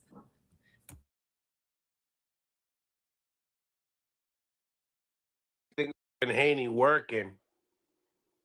Your boy Devin. Is that work? Is that work? What you think about the hook? I think it's trash can juice. Trash can juice? Yeah, no disrespect to Devin. He's a good guy, but I could tell why I think it's trash can juice, and I could base it on science. Okay. Okay. Number one, because people, oh, you got Devin the trash. Listen, he's not even turning his foot on the hook. How he generating power from the leg? He using all shoulder to generate the power for that hook. See, do you see his front foot turning? Do you see him on the ball of the foot turning? So from a coach's perspective, I could say that's a flaw. He's not generating maximum power from that hook. He's generating some power from the back and his shoulder muscles and a little bit of the hip, but he's not generating his bottom leg or nothing. So to me, that's not a correct hook. So that's what I call trash can juice. Trash can juice. That's crazy. It's just like saying it's garbage. But to me, if you're not going to generate power from your legs, like they forgot the science of boxing. When you throw a left hook, you're supposed to generate in some sense. Otherwise, you're cocking in a sense. So it is what it is. I'm just answering from a coach's perspective. So all his casual Cause I see they, they need, the bots need attention. They must have knew I was coming on here. So, what did he say wrong? And that's why Devin I think calling it trash can juice was a little harsh. Now, 2 cents. This is a grown ass man. Like, come on, like come on now, like. So, okay, somebody said that about you. So, okay, somebody said that about your son. You're not gonna cuss him out? No, I don't care. That's your But you opinion, know, bro. but you know that they know that the Haney is gonna come back with, gonna say something crazy. We just didn't know that Devin was gonna stoop low like that. You just called Javante Tank Davis an underachiever? Are you kidding me? And you gonna get mad in your feelings as a grown ass man because somebody said your hook was trash can juice? Yeah. Are we that immature, Key? All right, okay. You sit here and talk about every boxer. But everybody know that as soon as you come for the Haneys. Everybody, bro. Listen. And that's what I'm saying. They're bullies. They beating up people at the fight. They jumping people. They online. They got a whole. And that's what I'm saying. People let them get away with this stuff because it's like y'all don't see it as a whole. It's like every little bitty thing be an isolated incident. It's not. These people are bullies. They got a whole YouTube syndicate that they sit online, make up shit, misinform their audience, got people running around, misinformed, sounding silly like FaZe be sounding. That ain't right. Nobody disrespect their friends more than Bill and Devin Haney. They mislead, misinform, put agendas in place, got the whole syndicate to down and degrade and lie on fighters. None of that shit is cool. What other boxer has that? Oh, none. The last person I know who had something like that I remember seeing on YouTube, but this is back before I was like really active on it, was maybe AJ for a while. It didn't last forever. But I would just say this: y'all both right. Like we know if you say something about the Haneys, they're gonna come back. But guess what? The same thing about Tank. I just don't. Tank right now got bigger fish to fry. He ain't thinking about them, right? But I would say this: if the Haneys, they've literally beef. That's why I was saying this is such an odd beef. They have beef with everybody from like people from 126 to Gabe Rosado to like there's a beef every 5 seconds. Like, and it is normally like because they're like they've sat and it's okay. Like I get it, and I'm not saying the Schofields are great because he knew by saying it's trash can juice that was gonna get a reaction. Of course, that's why he said it was trash can juice. Now when he went on to explain it and why he thinks he's not turning the punch over, now he's putting all his feet in it, and that's why he's not getting maximum power. That was a very technical boxing take. That was his opinion, right? Him describing it as trash can juice was the trigger, right? And so I get that. I think that the Haneys could have still like responded and destroyed him by keeping it boxing? Yes. But that's just not what they do, I guess. But you're right. The Haneys initiate and go out their way to say stuff about people, but then when it happens to them, they can't take it. I will say, everybody, they dish stuff out every day. But if you do it to them, it's like, oh my God, you hate him. This is a civil rights violation. You don't have a father. You don't have a father at home that loves you. I've heard that too. When God, I was told that you don't have a father. I'm like, you hate yourself. That's kind of who I talk boxing with. You hate black people. You don't hate. I didn't have a father because I like Tank. Like, what? So my daddy disappeared because I like Tank. My daddy like Tank too. Y'all gonna be real mad. Shout out to Boxing Hacker who ain't never threw a punch a day in his life with the $5 in the super chat. He says, actually, don't have to turn your front foot to throw a hook. There is 2 different schools of thought on that. It's a real debate amongst boxing schools. Shout out to Boxing Hacker. What? Well, considering that if you disagree, he could have Devin got his dad. They're kind of they see themselves as pure boxers. He could have really cleared that up for the public by saying that. That he has to talk about Floyd Schofield seniors and who he's dating and all this. No, and then because he did that, now Floyd Schofield. Now I'm hearing about something called angels and all this other stuff. It just escalates beyond what it needs to be because I don't need to know about any of these people's personal lives. I really don't want to know. Shout out Big Dog Willie. with the $5 in the super chat. He says, breaking news, Tank has become a member of the Blue Oyster Bar, the most exclusive club in Atlanta. Police Academy, the movie showcased the bar in the 80s. Shout out to Big Dog Willie. Let me Blue see. Oyster Bar. I want to try it. That was good. Is We it got food? Do they serve food? we got another $1.99 from Trey Skills in the super chat. He says, salute Queen, Auntie Wildin'. Shout out Trey Skills. I don't know. I just felt like that really didn't even deserve a response, Devin. It almost comes off as insecure. You know what I'm saying? Like, and I don't know if y'all noticed this, but it's always but it's always after Devin have a fight and or when it's time for Devin to be making a fight. It's Bill always trumps up all this chaos every single time. Devin going at people online, Bill going at people, Bill getting on all these podcasts, he everywhere, he doing this, he putting this out, he's saying this person duck. But I think this time Rolly kind of came out and was speaking and he had people ear. So Bill and Devin wasn't the only people controlling the narrative, right? And so I don't know if the fight has really been made for the 30th. The more I think about it, the more I'm just kind of like, it'd be kind of weird for PBC to feed Rolly to Devin if everybody think like it's just gonna be such an easy fight. And Jack Catterall fight with Ramirez didn't go through, so I got my ears perked up. Oh, it didn't. My ears wait, so Catterall's fighting Ramirez? And guess why? Because Rick Marizian wanted too much money. Man, listen, nobody seen a pattern with this man. The same Rick Marizian who's the manager of Virgil Ortiz. Yep. Okay. Yeah. Okay. So wait. Do you think that So I'm one thing before we go to the topic. Yeah, sure. 2 cents. I agree with you. God dang it, I lost a thought. I'm sorry. You think I do? That's okay. Oh, here it is. I think that Devin does have. I think that bringing up Devin's power might be a trigger for him because that's something people critique him on. But at the end of the day, everybody's not gonna be a knockout artist. No, he ain't got none. And I think by him saying it, that's why you don't get the power off of it. Is probably what made him like really irritable and like take it to hell. You know what I'm saying? When he could have just like, you're a technical better fighter than Schofield. But I think he took it to hell because maybe that is a trigger. And sometimes things are a trigger for people, whether they want to admit it or not. And they just go there with it. So I think that's what it is. But I agree, he does create a lot of dust, a lot of drama. Man, Jube, I don't want to hear that shit. Listen, I don't care about your feelings, Devin. No, I don't either. I'm not saying that. I'm just saying, I'm saying he's in his feelings. When I say someone's triggered, like we all can get triggered on certain things. I'm just saying that's what got him emotional to take it beyond boxing, is what I'm saying. Because the power. Yeah. You know what I was thinking too?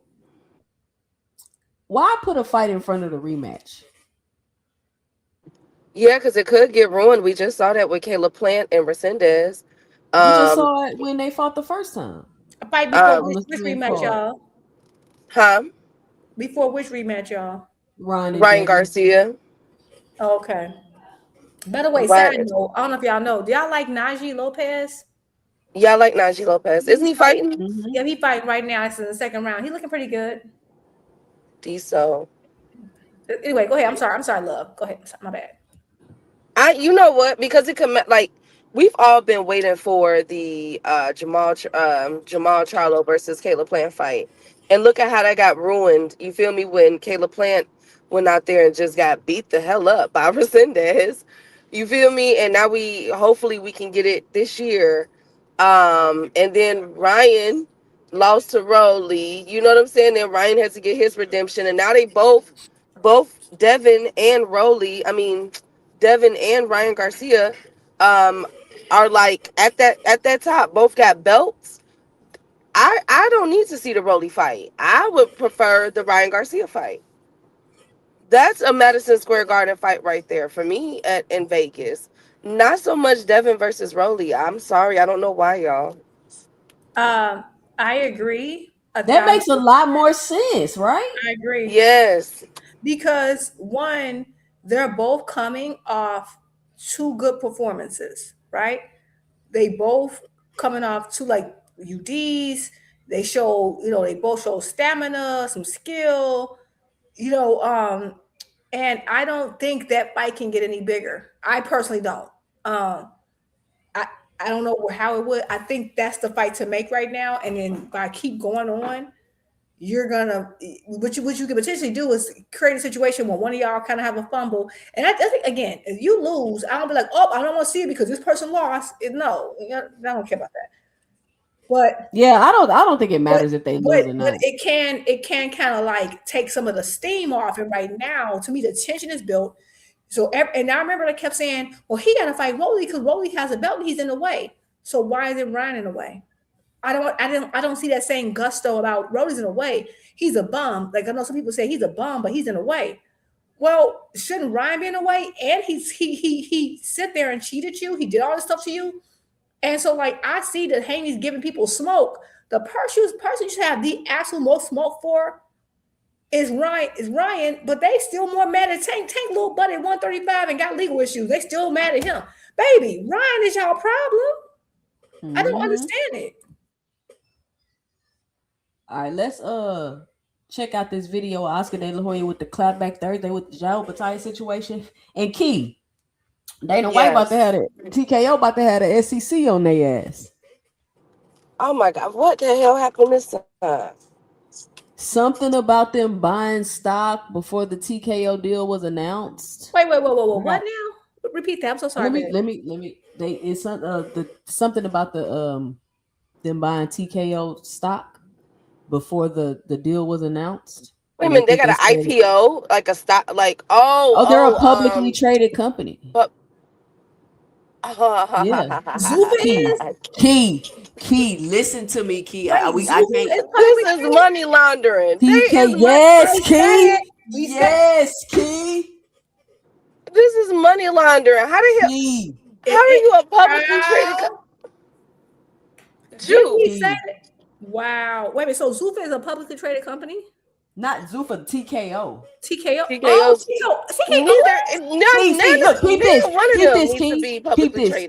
Peep this, Key. Because remember, ZUFFA is not really a part of the Paramount deal. They just kind of tagging it in there. Remember? Right. So they're just kind of like tagging it in there, and like, where's the money? Like, what accounts for that money that's gonna be coming for ZUFFA if they're not really in the deal per se, right? Right. And then you're overpaying, quote unquote, $15 million for kind of bit. Like, why are you doing that? Yeah, I have that is still the $1 million question. Do y'all believe that $15 million though? Do y'all really believe that? Nah, not for not for Conor Ben. That's what they're reporting though, probably. Maybe in pounds. And guess what? What is going on right now in Saudi Arabia, y'all? Or what? They getting towed up right now, bro. It's a war. Iran is slapping everybody. They getting turned every which way but loose. Ain't even a war. They getting down. They just hit Riyadh. They get Iran. Like Iran is not playing. And I said that this is not the place you want to play with. I don't know. They're some of the best scientists in the world. They're smart. They slinging them every which way but loose. This was not a good decision. Yeah, and Saudi Arabia, they've been trying to make that the entertainment capital and boxing, bring boxing back there. I don't know if they're gonna be able to right now, at least for a good couple years. They need, they just need to spend some time with themselves. You feel me? Like they getting beat up pretty bad right now. And the issue I'm really having is people acting like this ZUFFA TKO stuff is just so up, and I'm like, it's Turkey and fucking freaking Dana White. Like, I don't understand how could you not have questions or any type of reservations about this. Okay, so here we go, Key.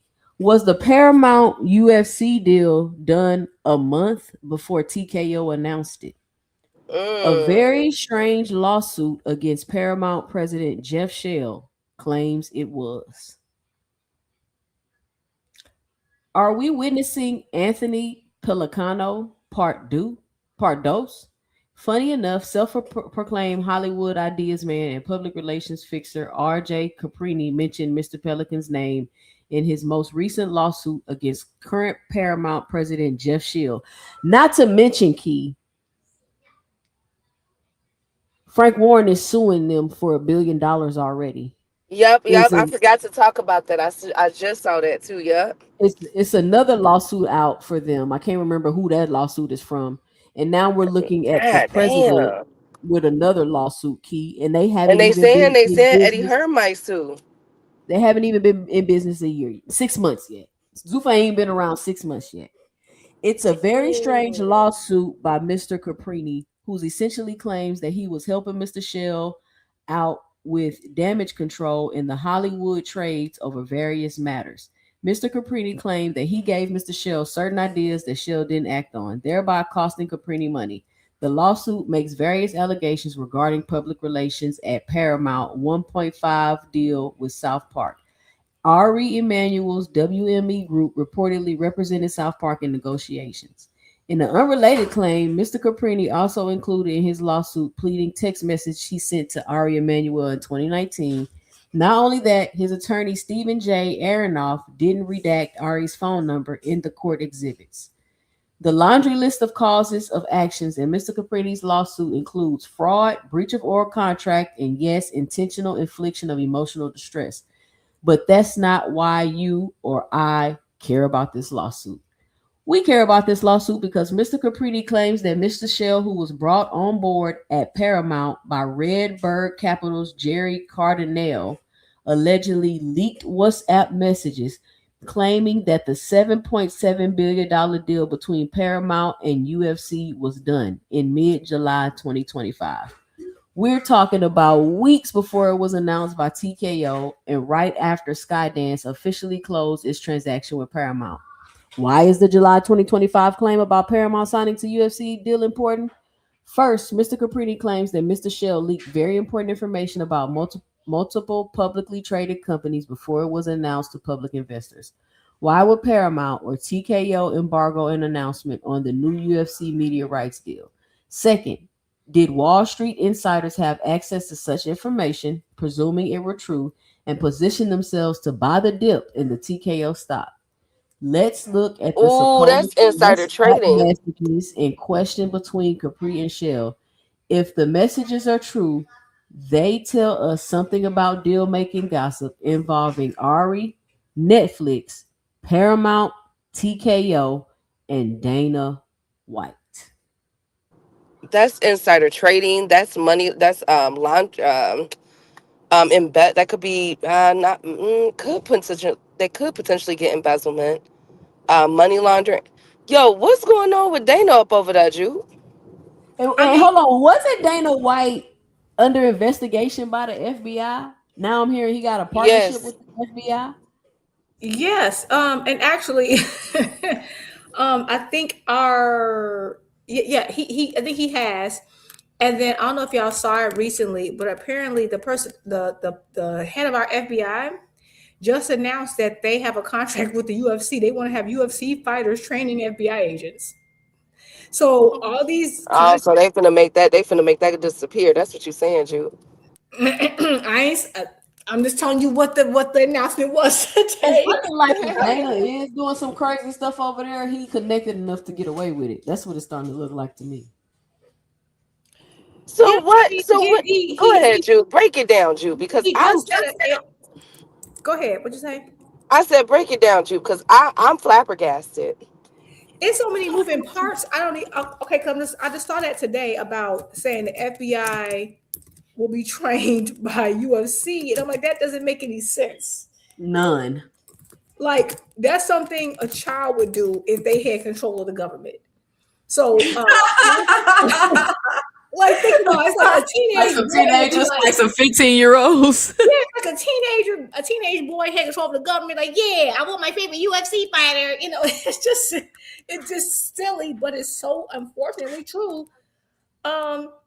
Yeah, it's literally was in CNN that FBI agents will train FBI agents to train with UFC fighters at Quantico. Because Cash Patel thinks it's smart, so he's embedded within.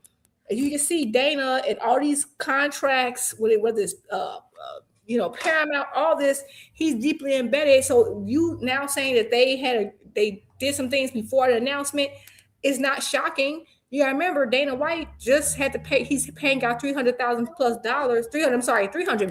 plus dollars, about $300 million plus dollars for antitrust lawsuits. And like basically stealing money from thousands of fighters. So that's when we said that they act like it was nothing and people just passed on it. I'm like, when you see that type of behavior, you already know it's gonna, and if it goes unchecked, people are only going to get worse. And so when we were trying to ring the bell saying, hey, it's getting hot in here, this is a problem, people kept saying, well, Dana, as long as we get the best fights, They don't listen, and it's terrifying if you think about it. Another thing I saw recently, because now we're seeing all this happening in the Middle East and the war. I don't know if y'all noticed, another project that Saudi Arabia was doing got canceled. F1 just canceled Saudi Arabia. Damn. F1, that was big for them. They just canceled it. I don't know if y'all know that. The F1 was big for them. But let's put a pin in that, right? Okay, boom, we got insider trading. Let's stick a pin in that. So let's take a look at Oscar's clapback Thursday, and let's see how we feel about this. It's a little diabolical, in my opinion. It's your favorite time of the week again. Time for the only segment in boxing that gives you the facts and makes you Oscar thumb, like it looked like it don't work. Laugh. It's clapback Thursday. It's dumb. Okay. So this may be the longest clapback in clapback history. The biggest one I've ever seen. So you're fucking welcome in advance for all the entertainment. Let's fucking go! But I have a lot to vent about this week and a lot of truth to spill. So Jai Obatai fought over the weekend for what he thought would be an IBF title. It's my dream to become undisputed, and unless everyone works together towards that dream, I can't accomplish that. Only to find out at the press conference that he was lied to by none other than Uncle fucking Fester and ZUFFA. Salty. So let me explain. So we all know the ZUFFA belt is like a participation trophy that's given to a 9-year-old at the end of a soccer game. Second place trophy. It has the significance of the hemorrhoid on my fucking ass. It's a hemorrhoid. And that's all they agreed it would be in order to get the IBF to participate in the Obatai fight. Until last week at the press conference when Fester and his friends. So y'all don't see Oscar thumb right here. Y'all don't see this man's thumb right here. That look like it does look elongated. Oh my goodness, I never noticed that. It looks a little weird. Like just put on backwards. Maybe like he just gotta expend. Like some people have flexible joints. I don't know. It looks crazy. But so do y'all hear this? What he's saying? Like, do y'all really think that they lied to Jai Obatai like that? Because basically he's saying they made him think it was gonna be one thing and that he was gonna be able to keep his belt, and then they plan on doing something else. Surprised everyone and announced the ZUFFA belt as a world title belt. These motherfuckers violated rule number 5 of the IBF. Okay, so whoa, people been sitting around letting the propaganda that Turkey and them been putting out about these sanctioning bodies, and they've been being all emotional and running with it and not thinking logically. Clearly it's a rule, IBF rule number 5. You cannot be trying to fight for no other championship belt or whatever was going on, because their belt is not really a championship belt, or whatever they did, whatever they're doing, they're violating the Muhammad Ali Act right now. Somebody should sue them. But they told him the whole time they wasn't going to do that. So when it's time to do the fight, they announcing it as a championship belt. So now you're violating the IBF rules, which is why your ass is getting stripped. So you thought because I guess maybe they thought they paid their sanctioning fee in advance. So I guess maybe if you think I pay my sanctioning fee in advance, I'm gonna call it a championship fight for a championship belt anyway. What y'all gonna do? We already paid it. Maybe that's what they was thinking. I don't know. Oh, So then, I was about to so say, I then, thought the sanctioning fees you pay them after the fight. I thought that was the whole thing. I mean, I don't know. I'm just saying. I'm thinking in my head because this would make a little bit more sense to why you had already paid them. So then you say, "Oh, they ran off and I already paid them," and we like, "Damn, I thought you paid sanctioning fees after the fight." When maybe you paid them before the fight in hopes that they're gonna be like, "Fucking, I'm gonna let you slide" because I already paid. They already paid us, and they didn't. So when they run off, you're like, "Oh, we paid them," and they stripped it in there, flipping it, trying to make it seem like they the ones that's doing the fugazi stuff when it's really Zuffa. No, that makes absolute sense. Shit, what? The sanction was pulled. Give me that shit. ZUFFA had no intention of following the IBF rules and used that deception to humiliate them. I am very, very sneaky, sir. So they said, fuck this, and they pulled out. I'm not going to put up with shit like this. ZUFFA lied to everyone the entire time, and poor Jai Obatai suffered because of it. It's my dream to become undisputed, and unless everyone works together towards that dream, you know, I can't accomplish that. They probably signed Obatai and told his entire team, oh, yeah, we'll just, we'll let you unify. Would I lie? And of course, it wasn't gonna happen. So instead of fighting for a belt that he loves, Jai was stuck fighting for absolutely nothing against a guy who had zero championship experience. Who let you in here is what I want to know. And Jai was obviously disappointed with. Man, I'm chasing the belts. Of course he wants to fight belts. Everything. Nobody wants the piece of shit ZUFFA belt they're trying to push on us. That shit is fucking stupid. And fighters want to fight the very best in the world. His opponent, Brandon Glanton, was a plant by the ring who ranked him number 10 in the world in their made-up rankings. You make this bullshit up as you go along. He had never even fought a championship round in his entire life. He was ranked number 15 by the IBF. Look, I've said it before. The Ring magazine belt is officially dead. Its history and honor has been ruined by the biased propaganda. Oscar pisses me off every time he complains about the ring and the propaganda. Oscar, you sold it. Sold it to him. You the reason. Like you shouldn't even. You should just sit that one out. You shouldn't even bring that up. Propaganda and the pure agenda of those behind it. Oh, and they're in bed with ZUFFA. Hell, they're funding their entire league. President Mark Shapiro confirmed they're 100% financially backed by the Saudis. So, to make matters worse for Jai Obatai, they're 100% backed by the Saudis, Keith? That's what he said. That's what's going on. Where the heck? That makes sense. That makes sense. That does make sense. Yeah. But you said they just pulled out of F1, huh? Yeah. Yes. I put the link in the chat.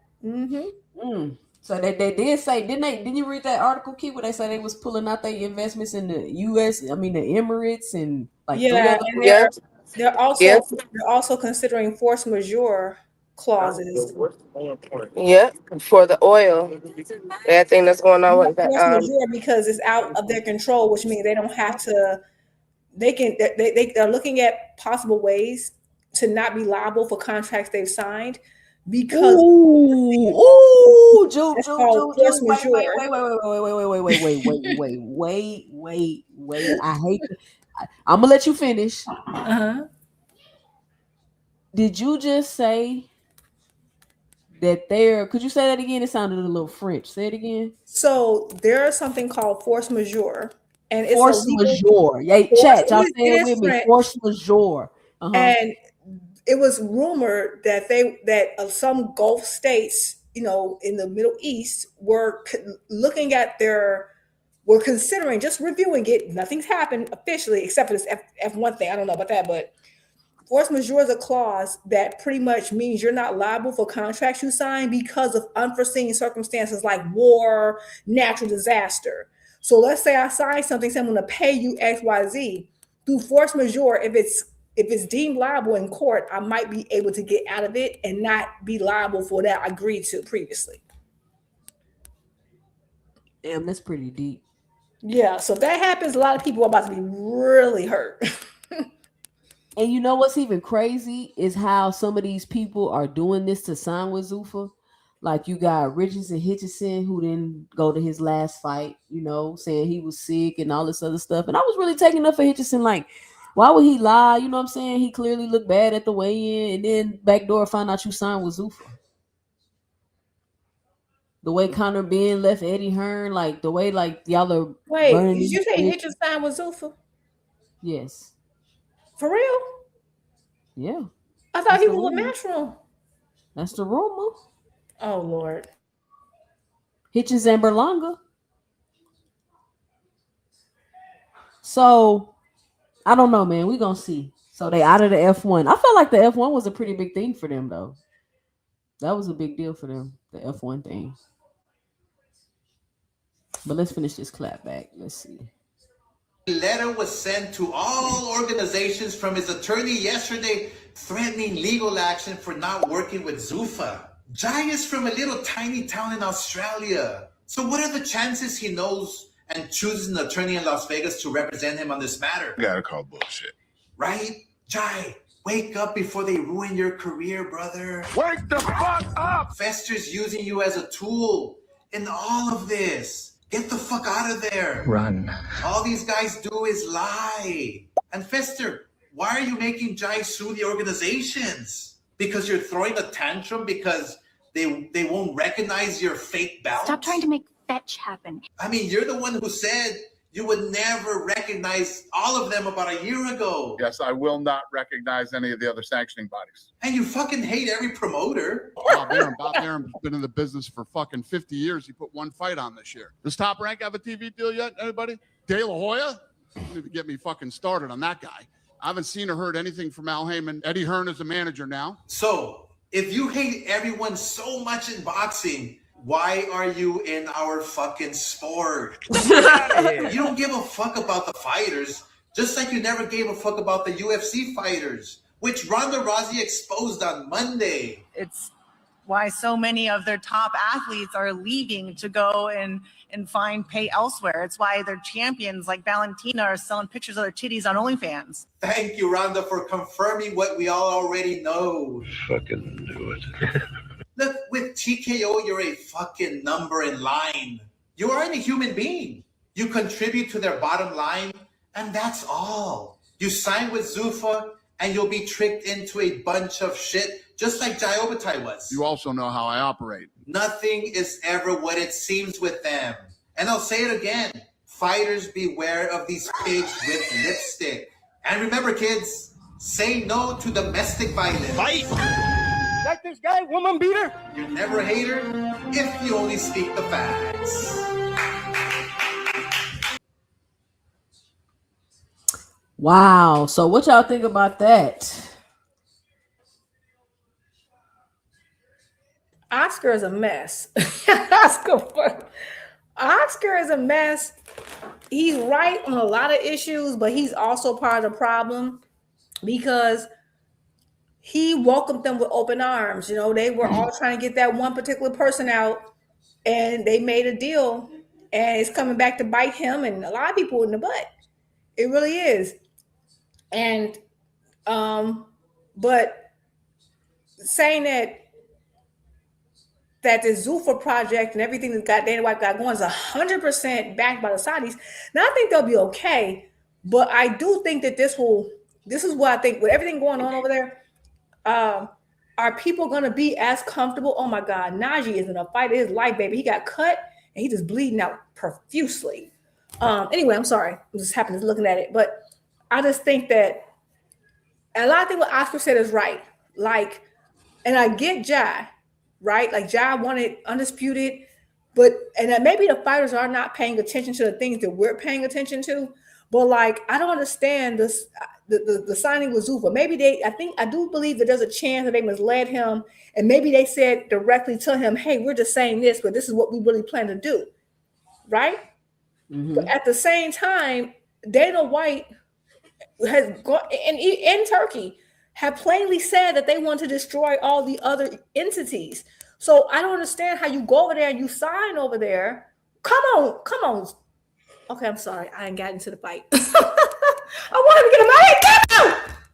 Okay, sorry. Sorry. Yes! Najee, come on, boy. Anyway, sorry. He just got stoppage. My bad. I got a little excited. This was good. Girl, y'all gotta go back and watch this one. This was good. Back to the topic. I'm sorry.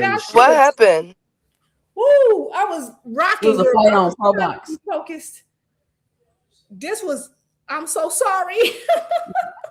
Somebody got the chat going crazy too. The chat. That was a good fight, y'all. That was a good fight. Like Najee was bleeding, like he was exhausted.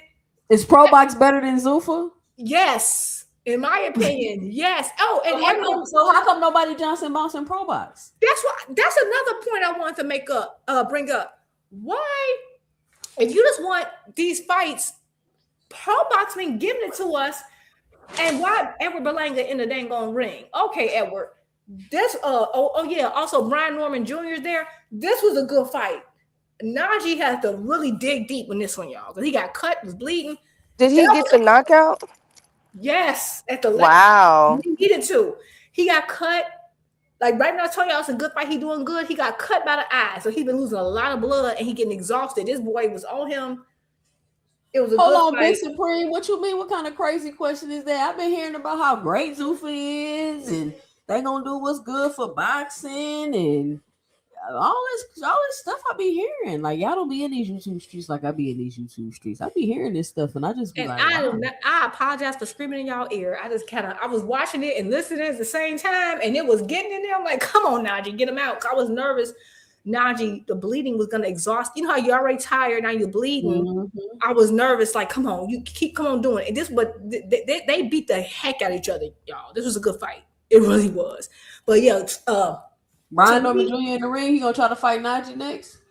Oh no, he said they train together. No, Najee ain't Najee a heavyweight? Is Najee what? I thought they still train together. They look lean, but anyway.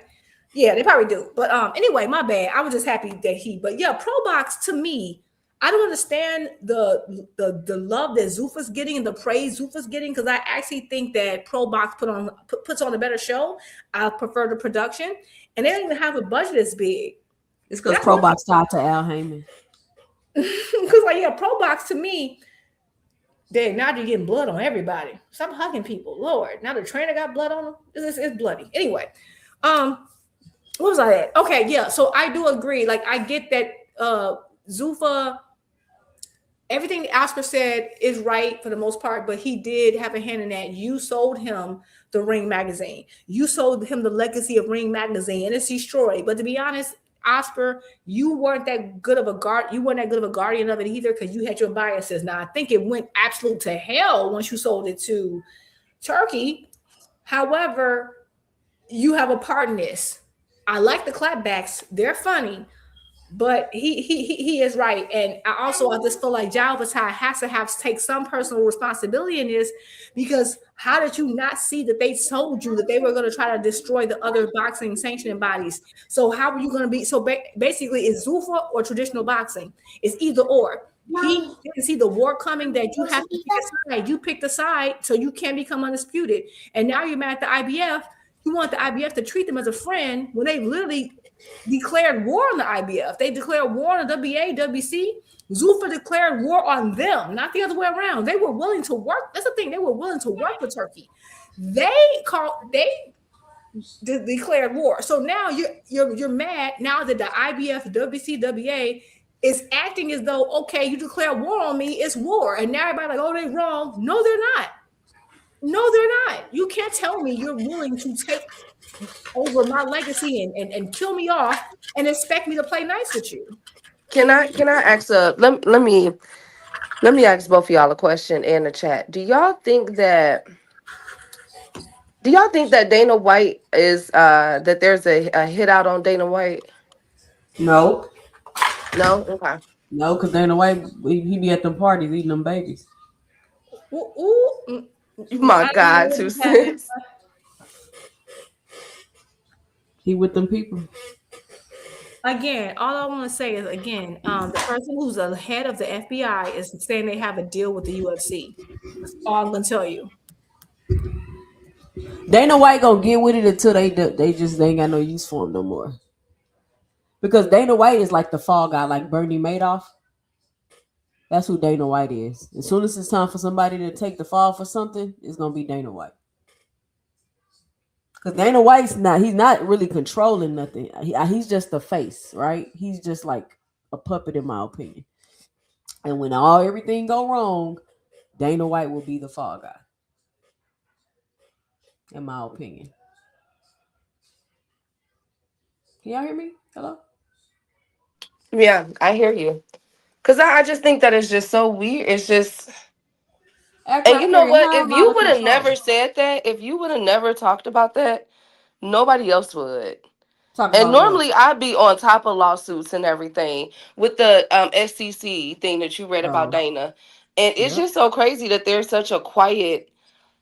Everybody moves so differently when it's him or Turkey, and they're okay with putting everybody else on black. Like, that's so crazy. I mean, they keep crying about this Mayweather lawsuit with Espinoza, Al Heyman, and Al Heyman doing this, Al Heyman doing that. I'm like, how many fighters have Al Heyman worked with? Have any other ones came out and said anything? Is anybody else from Al Heyman? But you got TKO and Dana. They didn't been in trouble with the FBI. They finna get in trouble with the SEC. They got antitrust lawsuits. Like, what are we talking about? They funded by Saudi, who we don't even know what's going on because they country getting bombed and they at war. Isn't Turkey something with the military? Ain't that what they told us? I gotta go back and look. I think the budget came out of a part of the military, but initially, I think that's what I gotta go back and look. I don't want to lie because it was a while back, but I thought that's what it was. But so yeah, I agree. And it's crazy because Al is not even being sued, right? They're suing Showtime. We'll see what happens. They mentioned Al in the lawsuit. And that's brought up all the time. Like, there's been shows where people are just like, oh, no, Al was doing all this stuff just because he's mentioned in a lawsuit. And the funny thing is, Al Heyman and PBC, it was said for years that he had such a large stable. So he actually had a larger stable than Top Rank and Matchroom at the time. So he dealt with even more fighters. And some of these guys were like, they weren't as active. That's true. They weren't as active. And be like, they should complain. But they probably weren't as active because they were paid so well. They didn't have to be, right? Maybe they weren't really into boxing. They just wanted to use it to, whatever. So, and he's never been sued, right? So that does say something to me. And again, people sue all the time for frivolous things. But the fact that they defended, bend the knee to Turkey and Dana and all this other stuff, and you don't even know these people, and now Dana literally has to pay all this money for antitrust lawsuits. Also, like, it's Google. You can Google it. I didn't make it up. And they still were like, going for him. So now at this point, if you sign to him, I can't, it's not because it's you don't have the information and you didn't know. I know. I'm just a regular pedestrian person who watches boxing, and I knew. So if you didn't know at this point, you signed up for this. I don't know what to tell. I don't know what to tell you at this point. You made a decision. I mean, I don't know what they're telling these fighters because I just would feel so uncomfortable signing with them for real. Like I'm seeing UFC fighters. The UFC fighters are really disgruntled because they're like, how the fuck is Conor being $15 million? He's not even the best in his division. Like, how is that happening? Yo, I just found out. I thought John Jones had retired. I'm finding out this week that he's still signed to UFC and he wants to do other stuff and he can't because Dana White, and this is why I was talking about their ZUFFA contracts. They will own your name. The reason why John Jones somebody just told me that Dana White is good and he better than the other promoters because look what Virgil and Oscar going through, and Dana White would just let you out your contract if you want to get out your contract. All you got to do is ask. No, and that's not even true. Like, of course, like you have there's always going to be contractual issues, but I thought John Jones had retired, and I've come to find out this week the reason we heard from him because he don't want to fight for him, but he's not. We haven't seen John Jones in years. Then we found out every major. This is the thing was crazy about UFC versus the boxing entities. Every last single major star they've ever produced has said that they're terrible. All of them. All of them. Like Al Heyman, we don't hear from him, see from him, but guess what? He still get praised by everybody. People name at some point, and then you gotta remember, he wasn't just in business with that. He was in the concert business. He dealt with artists. He helped. I found out, I don't know how old y'all remember Eddie Murphy Raw, like that comedy thing he did a long time ago. I know I'm probably old. However, this man produced some of the greatest things in like culture and Black cultural history. He's behind it, and no one ever heard of him. He kind of stayed low key. Everybody loved him. He's worked with the Michael Jackson, Janet Jackson, and how come no one was suing him? He didn't have any of these problems. These people have been in business for a fraction of the time, and they got antitrust lawsuits. At some point, like you just choosing to be obtuse. Because ain't no way, boy. Look how much they being sued already. They haven't even been here a year yet. You being sued for $1 billion? It's insane. Aircraft carrier, how I'm out of control, bro. You always tell me I'm out of control. How I'm out of control today, aircraft carrier? Yeah, Heyman is brilliant. They hated I'm not even it. saying he's perfect. I'm sure he got his, flaws. I'm just saying it's very hard to go, and this is just any business.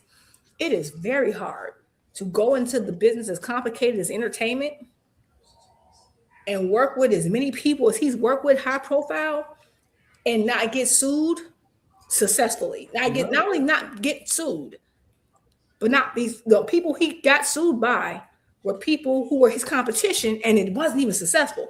That's like a needle in a haystack type level, because most companies, if you're a certain level, you're going to get some type of lawsuit. The fact that he has it, I don't think you understand. Like, that's very rare. But he's very rare. That's all I'm gonna say. Yep, one of a kind for sure. I hope he write a book. I always wanted Al Heyman to write a book. I Al do Heyman too, is please I want teach me Al what Heyman. you see, please. Like, I I would want love Al to learn. Heyman and Leonard Ellerby to write a book. I would love it. Listen, I want to know so much this man. Because how? Because I don't care if you're Subway, McDonald's, you're gonna get a ton of lawsuits. Most boxing, like Live Nation, just He probably know how to take care of them lawsuits, Juke. He know how to not let that stuff get to court. Right, but the thing is, they don't even start the lawsuit. Like, this man been in business for the Budweiser concert series. That's when I was young. He's been around for decades and wasn't getting sued. That's why no one knew his name into boxing. But he's worked with everybody. You mean tell me you went through Eddie Murphy, the Jacksons, all this? You went through all that and no one sued you, even though it was the smallest discrepancy? These people with money and influence. Yeah, these people don't really know who Al Heyman is. That's why they be saying all that stuff. I'm realizing just a lot of new boxing fans. A lot of people new to boxing. A lot of people think like that this works in like a fairy tale type of way, and they just really don't understand how boxing really works, the politics in boxing, the corruption in boxing. Like, it's all encompassing. It's never gonna go away. If Dana White, corruption and everything, and I'm not saying he's perfect. All I'm saying is that that's very hard to do, especially in the one industry that people get sued a lot is entertainment. Okay. And I'm just saying it's rare that this man doesn't have that issue, even this one now. So I don't know. I would love to learn, because like, what is it? Please, I would love to tap into his mindset. But at the end of the day, what's happening now with this whole, I don't know what's going to happen with these contracts with ZUFFA. But thanks for bringing that to my attention, because I hadn't really understood that. I didn't know that they're saying that they signed things before it was officially signed, or whatever that article you were reading. I wish you can you can could you drop that link so I can read it on my own time? About the SEC, about the that, because that's about the stocks. Yeah, the one you were reading to us about how I guess it was the FCC or whatever violation they're investigating because I don't know. It's You so faded many. out. But wouldn't this be his second FCC investigation? I didn't know. I don't know about the first one. No, I'm thinking about What was the first one? hold on. Let me see something. Juve, you Hold don't on. got no ex or nothing. Like how I get in touch with you off of here. I do. You know what? I'll put my stuff. Let me put my stuff in the chat now. But I do got that app you gave me. It's just hard to navigate. That was months ago. I have it. I tried to find someone else who told me they were on there, and when I did it, I asked to be their friend, and I don't know. Maybe I'm old, child. I do have it. I have it. It's not the most user friendly for people. But I'll send you my ex. Let me send you my ex. Never mind. That was the the evidence one. Never mind. Okay. Devin, not Devin. Thurman, Fedor fight coming up. What y'all got? What's y'all thoughts on that? Anybody been looking at any film? I'm telling y'all now, I ain't looked at no film. Fedor about to stop Keith. Keith one time about to get dropped one time. Thurman. I just think Thurman is old. He's slow. He's just not the same Thurman. I could see that. I know it's time for Thurman to cut his hair off. The rest of his hair off. I don't know what he's holding on to for. That's enough. I don't know what he keep holding on to that for. It's time to let it go. Have you seen the latest Clarissa Shields beef? Okay, that's what I wanted to ask you. Why is 50 Cent, Papoose, and Clarissa? First of all, why is 50 Cent into it with every damn body? And why is he into it with Clarissa Shields and Papoose? And he made Clarissa a man and Papoose a woman. And he put what bud is he talking about that Clarissa That's slept what with? I'm at. You see the screen, King? Why 50 doing this? I don't know, but somebody who is Maserati Bud? How many buds does Who's Clarissa know? exactly? I'm like, I know he ain't talking about Bud Crawford. Bruh. What if he So is though? that she slept with, oh my god. But you okay. Is 50 Cent okay, let's walk this back. Is 50 What is Cent a wrong with liar? you? That look crazy. Is 50 Cent a liar? Do we catch 50 Cent in lies, y'all? Let's talk about it. No. Jude? I mean, I don't really follow 50 Cent, so I don't know. I just know he's a troll. He always messing with folks. I don't really follow him like He's that. gonna tell you a joke, but he'll never tell you a lie. He don't I be lying on mean, people. I guess he's been. I don't know. I'm scared to answer that question because I'm 50 scared. Cent is like Batman. He He's probably got like a shit. file with everybody. He probably got like a file with everybody information in it. And as soon as Yeah, you like start I fucking don't with know him, him to be a huge liar. I just know he's petty and mess with folk. I don't know if he be lying because I never do due diligence to check it because I just kind of scroll past it. So I don't know him to be a liar. I don't know, but I know him to be mean. So maybe he is lying. I don't know. who is Maserati Bud though? Like, does Bud got a Maserati? I'm sure hell he got all that money. He probably got several. He probably got several Maseratis. That's nasty work, bro. And he said that he has the whatchamacallit, like, that wouldn't, I can't see Bud, because he, you know, You can't see Bud what? Bud ratchet as they hell. always said that they were brothers and sisters. I bet. This my sister. This my brother. Right? Somebody they brother. Come on, man. Like, they, like, are, God, I don't even want to think about it. That's, like, just uncomfortable. That is so uncomfortable for me. Why? I mean, first of all, how did they even start beefing? What would make Papoose go toe to toe with 50 Cent? I don't know. He put out a diss song or something. Somebody say. Papoose got a song out. Somebody say Bud took her 12 rounds. Oh my God, no evidence, no face, no case. Oh my God, Broken Dangerous, rapper from ATL or Florida, I believe. He tagged Buddy in the post. Oh, thank you, Jesus. Oh Oh, God. he a rapper? That's even worse. So is Clarissa pulling a Remy? You gonna laugh? Is Clarissa pulling a Remy? She I gonna? don't think so. Messy I hope thing. not. I hope not. I hope not. We're gonna see how this plays out, cause I'm gonna, you know, that little gift where the dude get his popcorn and he lean back. That's me. Cause this is insane. Okay, can somebody in the chat what on earth possessed Papoose to go toe to toe with 50 Cent? Somebody, please, anybody. Cause Papoose made a diss track. A recent diss track? Yeah, he made a recent diss track.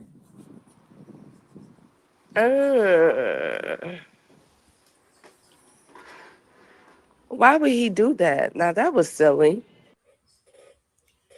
Trying to get trying to go viral, I guess. I don't know. Look, J-Man say Papoose should have never dropped that song.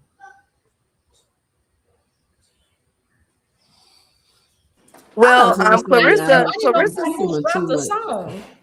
Okay, and I'm a hip hop head. I'm really normally into hip hop. I know I don't know. Like, I mean, it's something he dropped on his Instagram. It's not like a song. It's just a diss he dropped on his Instagram. Okay.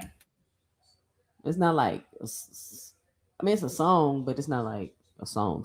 You know what I'm saying? It's nothing official.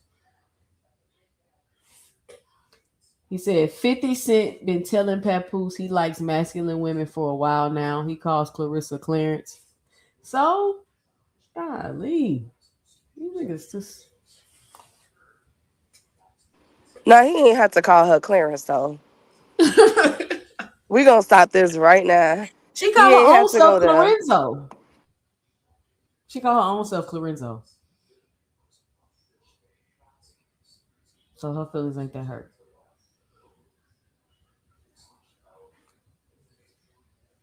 Keith Thurman do need to cut this hair off, but he does. Oh, that's another thing. You had asked about that fight, right? 2 Cent.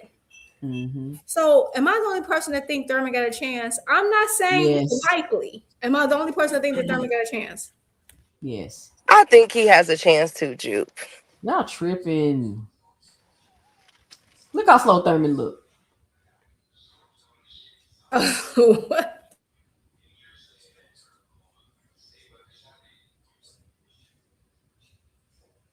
And this is highlights.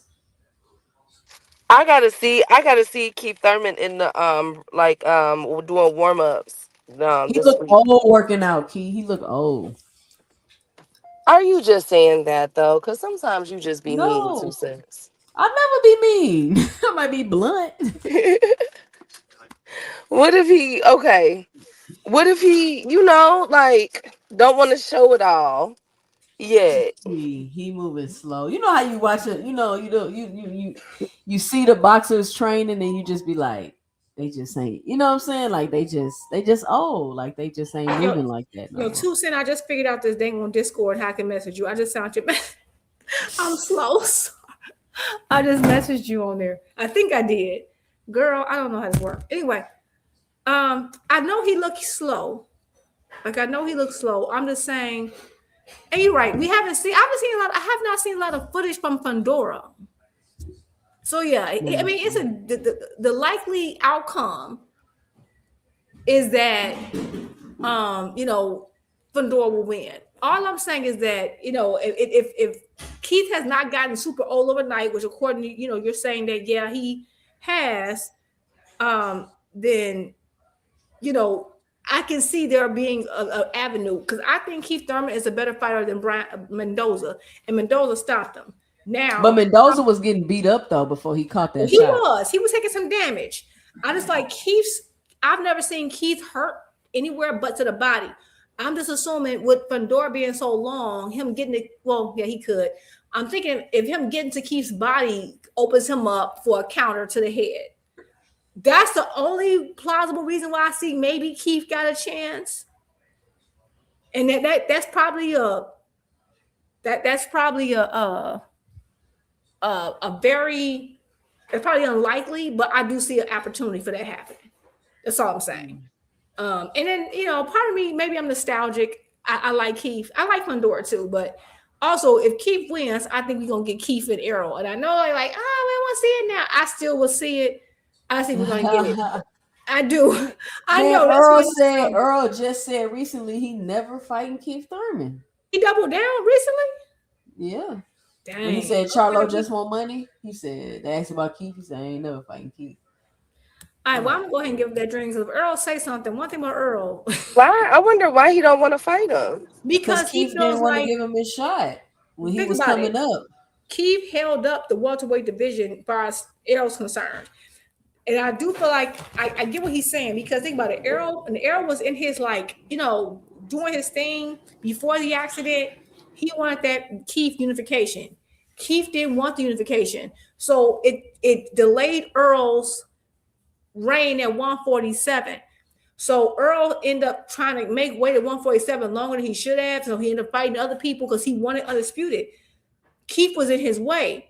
So then he had to now go to Pacquiao. Then he got injured. It just kept happening, delays. So now when he fights Bud, he didn't have eye injuries, car accidents. You see what I'm saying? So I think he sees it as like, had you just given me the opportunity, I could have wrapped this up where my body was still able to make 147. Because I do believe that he said at 147 way too long. Like after that, Ugas, even to me, Ugas fight was way too long. He had been at 147 a long time. And I felt like, as much as I love Bud, I do feel like they weighed that out because that fight should have probably happened in 2022. They pushed it another year. And I remember Errol saying, this is hard for me to make. And he made the mistake of saying it publicly. But I think that was intentional. He probably should have left in 2021, 2022. He shouldn't have gave himself another year. So I think he blames Keith for how all that transpired. Mm-hmm. Keith held it up, trying to be thinking he all that. He even said he regrets it. He said he thought that he was going to be his big Pacquiao fight, and he delayed it, thinking he going to beat Pacquiao, be in the A side, blah blah blah, and it didn't turn out. He said it, I kind of messed this up. He did. So then it'll be Earl versus Tim Tszyu, and then possibly I think Tim Earl gonna get beat up. And I think there's more of a higher percentage chance of Virgil Ortiz and Earl Spence happening. That's the fight and that's what's crazy about, not to get too far into the Virgil situation. That's what's annoying me. And I love Virgil, but that's after the fight with Lubin. The first fight they asked him if you can make a fight next, who would it be? He said Earl. So everybody he really wanted Boots. Boots turned it down. Not only was Virgil talking about Errol, so was Golden Boy.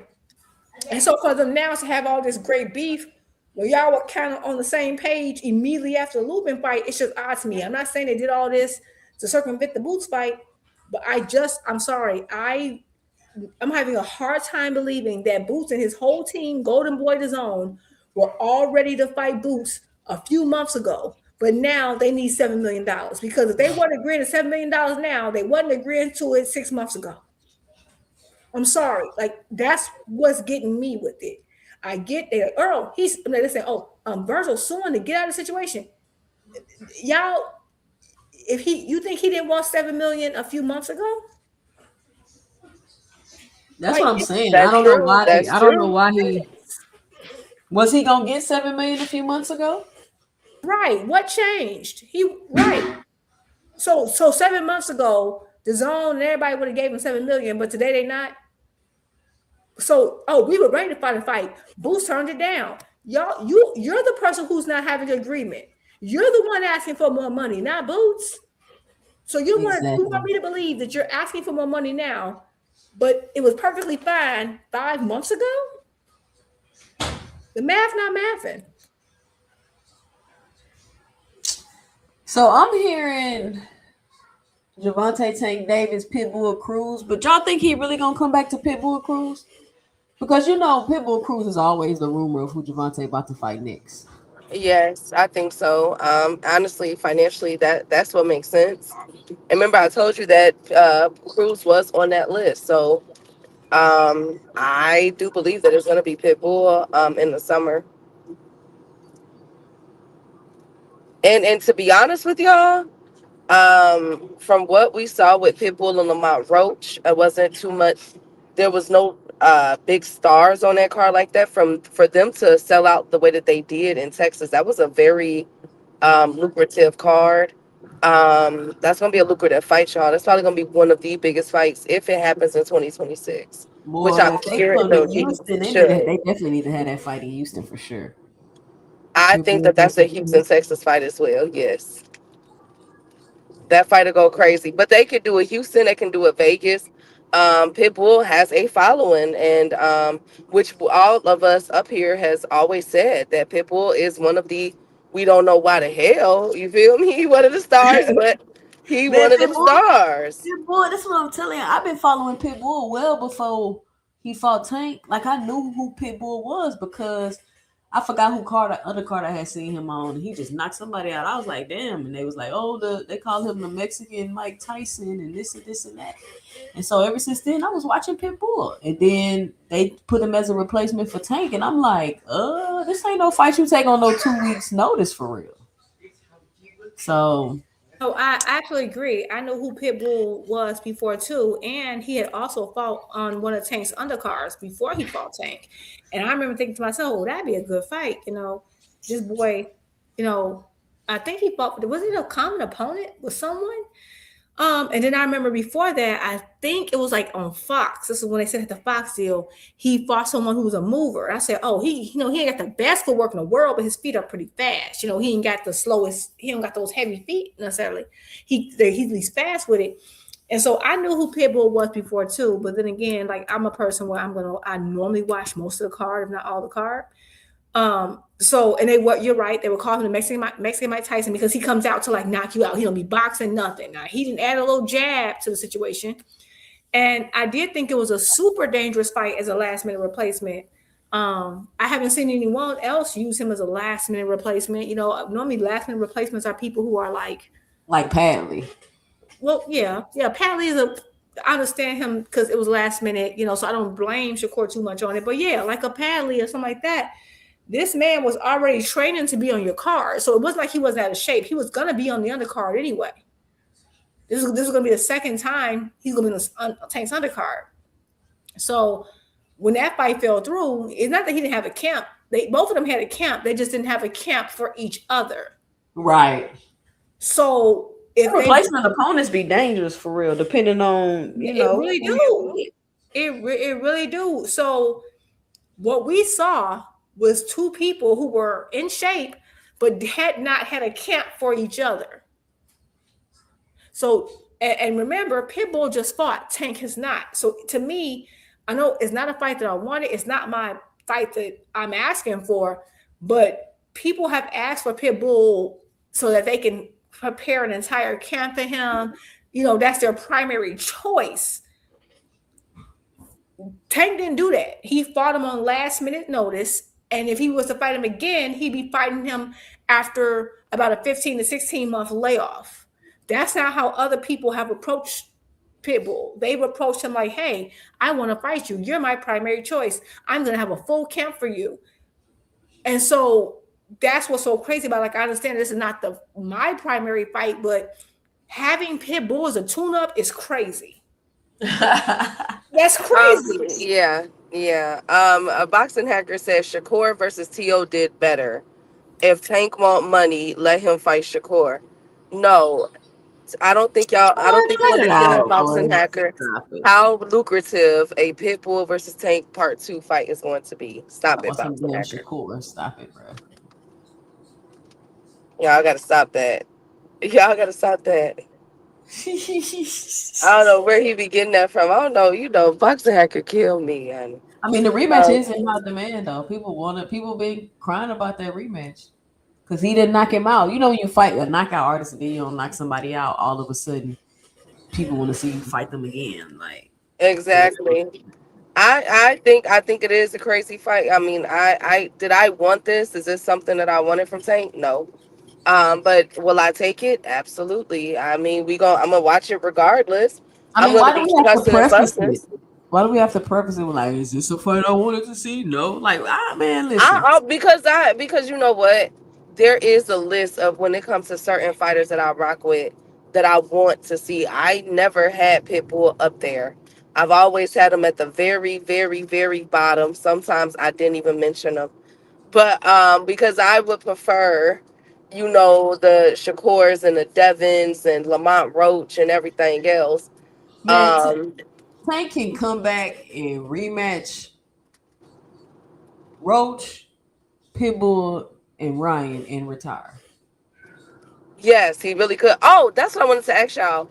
Did y'all hear what Floyd? Okay, so I guess it's this guy named Bubba Dub. I don't know who he is. But he said that he heard that Floyd and Tank was supposed to be fighting, and I'm like, get the H up out of here. When? I don't know, but And I don't want to see that shit. that's what I said, and they gave me crap for it. I said, man, that's like. I wouldn't even feel comfortable with Tank even doing something like that because we don't even know what type of Floyd we finna get, really. Man, I got Tank. Wouldn't that be crazy? Do you know how crazy that fight would go, y'all? Now that would be, that I would think be people would be like, I think it would be worse than the Jake Paul reaction. People I mean, I just like nothing Tank does. So bad. Yeah. People would hate that fight so bad, y'all. Like they would like want to like they're gonna want to tie Tank fans up and blindfold them and walk them off a plank if he fights. Aircraft carrier, you mad at me? Go to Bubba Dub's channel. I don't know. I guess he knows Floyd and them, and he said it. He said that that's what he heard, and I'm just bringing it to y'all. I'm gonna call Cap. No, I'm not gonna lie. I saw someone say that too, and I was like, I don't know who. I don't know if it's Bubba, what, but I've seen that. I don't know. They have bad blood. A part of that lawsuit, I don't care what nobody say, from what I read from that lawsuit, a part of that lawsuit has something directly to do with what Tank said. It absolutely does. I saw that. I said, oh, Floyd being petty. He like they stand because he in a part of the lawsuit he mentions about people think that I'm trapped in the Middle East and can't get out because I owe money. And I'm like, that's what Tank said. I said he's mad. He's mad. He's not playing with them. So that's just what I'm thinking. Now, I think at this point, in some ways, and again, he's not as big. Like Floyd, of course, is like one of the biggest stars we've ever seen. But a lot like Floyd, there's nothing Tank is going to announce that's not going to get criticized. Even if he gives them what he wants. Remember, Tank versus Ryan was the most demanded fight in all of boxing. The numbers prove it, and they still criticize it. They said he didn't fight certain fighters. He fought Frank Martin. They still, it doesn't matter. I'm telling you right now, it don't matter. They talking about how they were just telling us that it's okay for Shakur and, or any of his peers, because it was Keyshawn too, to fight Pitbull. And I need to find that clip because I promise you, 2 Cent, I watch a lot of pro box. I love pro box. And right before the fight, right before it got officially announced between Roach and Pitbull, Polly Malignaggi told Pitbull, I'm sorry, Polly Malignaggi told Roach, because he was like, they have like their guest commentators. He said, oh, you're fighting Pitbull. That's a legacy fight. Oh yeah. We was bringing that up too. And I'm like, because today I saw a clip too or something he said that kind of leads to my point on here too. And I marked it for the time. I'm trying to timestamp stuff, but it's so hard for me to go back. But this was after the Tank fight. Roach was on there and he was like, yeah, you and Pitbull is a legacy fight. It's a great fight. And I'm sitting here like, what? But then when Tank bought him, oh my God, it's trash. How could you? You're a terrible human. It was a replacement. Right, he was Nobody a even. replacement. You ever noticed, Juke? Nobody ever mentions he was a replacement. Like they never No. say that he was a replacement. Right, Tank did not have a camp for Pitbull. He did not have. He was training for Rolly. And then they kept saying, "Oh, it didn't do as well." They never promoted the fight. The Why time did they they ever even promoted pick Pitbull anyway? Who picked him for a replacement? that was a hard replacement. Because I'm sorry, That was now that I'm thinking about it, that was such a that's dumb an idea. insane replacement. Like that. That's an insane replacement because no one else is doing a replacement like that. Think about it, y'all. If Devin didn't fight Ryan, because remember Ryan was kind of off the handle, acting a little crazy and stuff. If Ryan was not going to be the fighter, Barboza was the kind of secondary. Barboza don't have no power. He's just okay. That's a reasonable replacement. You were like, okay, if I can't fight Rolly, I'm going to fight this guy who throws even more punches and has even higher knockout ratio as a replacement. And then they say that Tank resume is terrible and everybody's trying to fight him as a primary. They want to have a full training camp to prepare themselves, and Tank had to just fight him. They didn't have a promotion period. And I said it before, that fight was on a Sunday. I never forget it was in LA at the Staples Center on a Sunday. They were trying things. That's when they was like, Tank was in his like experimental phase. They were trying things out. And it still sold well, even on a Sunday in LA. Yeah. It was crazy, and it still did well. And Tank hurt his hand, but still did a good performance. And people was like, "Yeah, but he didn't stop him." I'm like, what? Like, it's crazy. The bar is in the cosmos. He ain't gonna reach it. I don't know what to tell folks. They wasn't even saying it like everybody. Like, no, everybody know he beat him with one hand. Like, well, they wasn't saying that after that fight. In fact, weren't we just on Dean channel or who's somebody's channel when someone used the Pitbull performance as like a way to critique, like negatively critique Tank? They just use, he didn't knock out Pitbull and he was in there running against Pit. Like they literally will use it against them and then say, "Oh, but he beat him." Like y'all wasn't saying he beat him easily. After that fight, he got criticism because he didn't stop him. And I'm like, the bar is way too high because he don't have to stop everybody. He outboxed him. He showed y'all the stuff that y'all say he don't do, and it didn't even matter. And now, if Roach fights Pitbull, it's a legacy fight. I'm like, what? It's insane. Crazy work. Crazy work. Hold on, I was trying to find this video with them talking about this Floyd. But what y'all think of Floyd Tank fight? Just for shits and giggles. Let's chit chat about it. Do y'all think if the announcement drop, it'll have that Jake Paul effect, or people just you think it'll go viral like that? Tank and Floyd. How old is Floyd? 50?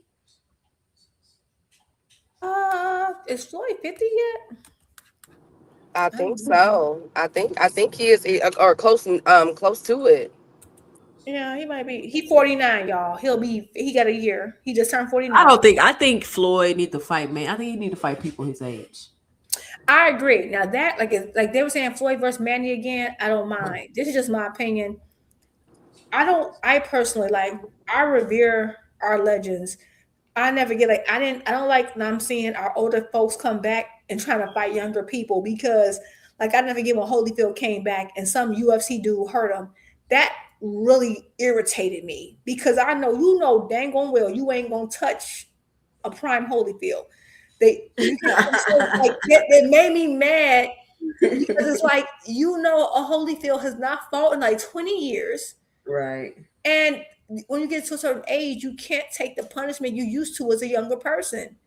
You need to be that's when I really have joy watching Floyd with his grandson. That's what I want to see from Floyd. I want to see you enjoying your time away. I want the idea you even considering coming back really rubbed me the wrong way already. But if you are going to come back, do not be fighting these young dudes. Absolutely not. Fight someone your age.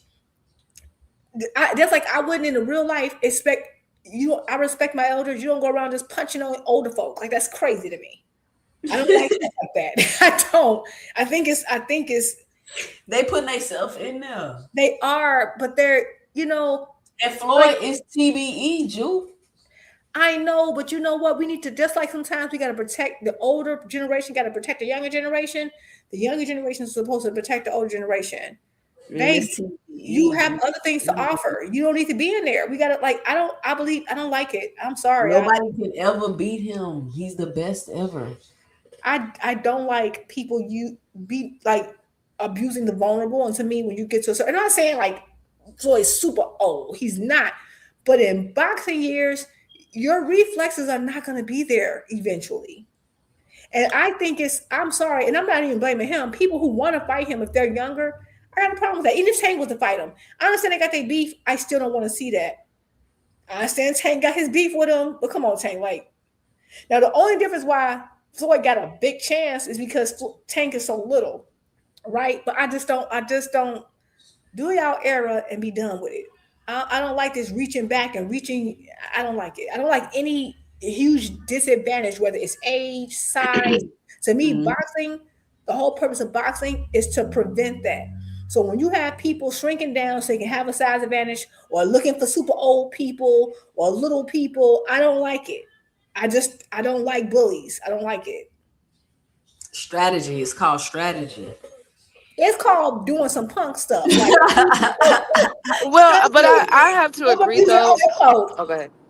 I have to agree though, because one thing I don't like that Floyd is doing, for what it was told to me, is that the fights that he's coming back to, they're all going to be exhibition, and Manny Pacquiao is wants it to be a real fight. He does not want an exhibition. Manny probably won't, that get back and everything else, but Floyd is saying all exhibition. So I'm just like, I mean, Floyd, what you could really truly what you coming back for? If you just gonna keep doing money, at least let the Manny fight be the real fight. Like y'all ain't even gotta really sell that fight. But think about it though. Now we don't gotta try to get it sanctioned, right? Or do it still gotta get sanctioned? There's still certain parameters have to go through, but it's not as vigorous as a sanctioned fight. Yeah, you see? So now can't nobody be telling us we can't do it. I don't know, man. I don't know. I'm just not. I just feel like, come on, Floyd. Like, you didn't did it all. Like, for Manny came back first. He need to sit his old ass down. I said the same thing about Manny. I did not want to see a 182-year-old Manny fight. Ain't no Nito Donaire coming back too? Yup, no Nito. He's coming back for another. I think he's going for another championship, for another belt as well. And then y'all know about Oliver McCall and King Kong Ortiz. I mean, they all back. They're all back. And see, and this is why I don't even think Floyd would have had to come back if again, maybe. So it's not always the money, right? Like, for example, back when Ali came back, right? Ali had the resources, the money. It's just, I think, and I don't know what's going on with Floyd. Like I said, I know he's suing. I don't know if he got money issues or not. A lot of these other fighters who are coming back, yeah, I think it might be money issues, but that's because they had deals back in the day where they didn't get as much value off of their fights like they should have, right?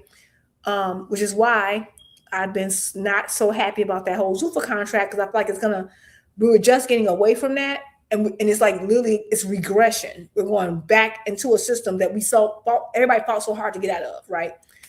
But I feel like certain fighters, that's who they are, and they're so used to that and being like the man and the roars of the crowd, and it's hard to like let go for certain fighters, and they want to keep coming back because they truly miss it. I think like Floyd, I think he truly misses it, because I don't think he always just needed money. I really think it's a thing, because it's happened with fighters before him. If that's all they know, they've been doing since they was 5, 6, 7. And now they're just trying to retire. And like now they're like, oh no, like they're seeing all this stuff happening and all this action. They want to be in the midst of it. It's hard for them to let go. And I just don't want a situation where by the time you realize you should let go, it's too late. Like what happened with Ali. Ali took a lot of fights well beyond his prime when he already had Parkinson's, because he just wouldn't let go of it. He just was addicted to it. That's all I'm saying. I just don't. Went out, Jupe. I can't hear you. Okay, there you go. Oh, my bad. All right. Yeah. Yeah, I heard what she said. I heard what you said. Oh, my bad, y'all. Oh, okay. Hey, y'all punch that like and subscribe button if you haven't already. Be sure to help support the channel by hitting the Cash App at $2 cents Boxing, or letting me know and dropping it below in the super chat. It's ladies' night, talking that good boxing talk. Support the channel if you like the show, and if you haven't already, punch the like button. I should have 100 likes by the time I get off the live tonight. Got about 20 more minutes left. What else been on y'all mind, lady? And I wanna say I agree with what Juke was saying, especially with the comment about Muhammad Ali not being able to truly let it go. Some people, they love it, they're addicted to the lights. You know what I'm saying, and everything. So I definitely agree with that state. What you had said, you that was 100% correct. Because we don't know what the heck is truly going on with Floyd. And like I said, Floyd, at the end of the day, Floyd broke and our broke is totally different, bro. I think Floyd might owe people some money. That's what I think. Yeah, I think he just got a couple, got some debts out there. Got a couple debts. Yeah, I think Manny Pacquiao do too. Yeah, Oh, Manny Pacquiao. absolutely. Because guess what? Running a campaign costs money, honey. He ran campaigns in the Philippines. I can believe that, and you're right. Like our broke and his broke is too totally. We probably strive to be their level of broke. You know what I'm saying? So exactly. Who knows? But I just, anytime our legends did their thing, I just don't. If you want to come back, like you said, like Two Cent said, fight people in your age group. Fine. I don't want you getting in here with these young guys. Like that's to me not fair, and I don't even, I don't like it. That's all I got. I think Tank gonna have to drop this documentary because we need to know what the heck happened. Yeah, where's the documentary? Okay, so where's that? I remember I never seen anything officially about documentary. I heard people talking about it on YouTube. It was an article. It was in an article. He was supposed to release it, in like November or something? So I don't know. Maybe they waiting for all this court stuff to be over with. So I can't remember who page it was. And I remember asking about it in someone's chat, but they didn't respond. I saw a clip of, and I don't know if that was new or old, but it made me think it was a part of the documentary where they were interviewing. Let me see if I can find it. It was on, let me see if I can find it. All right. Juke with the receipt. Coach Calvin was saying something about, I gotta see if I can find it. Coach Calvin was saying something about how Floyd kicked him out of the gym during somebody's camp. I think that's old. Yeah, that's old. Oh, it's old. Okay. Come like, is that a part of the documentary then? Okay, then it's old. Don't worry about it. Don't worry about it then. Cause I'm like, maybe that's a part of it. Why Floyd kick him out the gym? I don't know. He said that mid-camp, I think that was during Pedraza. That's probably why he felt that he was being set up. Maybe, I think it was during Pedraza. I don't know, but they had all kind of problems back then. So I don't know why he kicked him out the gym. And then that's another thing, like Floyd suing Al Heyman. You think he finna make a fight with, you know what I'm saying? You think he finna make another fight with Al? He's suing him. Right, yeah. That is true. Well, he's suing Showtime. Well, he's suing Espinoza, but I mean, he got Al name in there. Like, you accusing me of doing bad business, so why would I do more business with you? Yeah. So that's that. So, I don't know about his documentary, but yeah, I will say I would love to know what's going on because I feel like this has dragged out so much longer than I ever expected, especially with there being this looming pending video. I don't know. At this point, charge him or not, like, let's just get this over with. All we hear is rumors. I do see, I guess, Tank's page is back. I don't know what that means. But yeah, I mean, I would love to have him back. That means we about to get a fight announcement. What's back, his Instagram? He either about to cuss somebody out or Yeah. He should cuss out Devin Haney for calling him an underachiever and put out some personal information about him.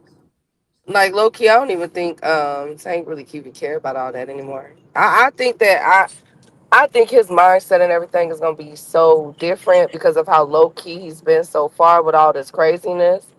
I mean, like I told y'all before, 2025 was not the best year for Tank. I think this goes down as, since his main professional boxing career, this has been the worst. You know what I'm saying? Like, this was not. This was pretty shaky. This was really rocky. You had 2 back-to-back charges. One stuck. Cost you a fight. You know what I'm saying? The whole No, boxing cost him 2 world. fights.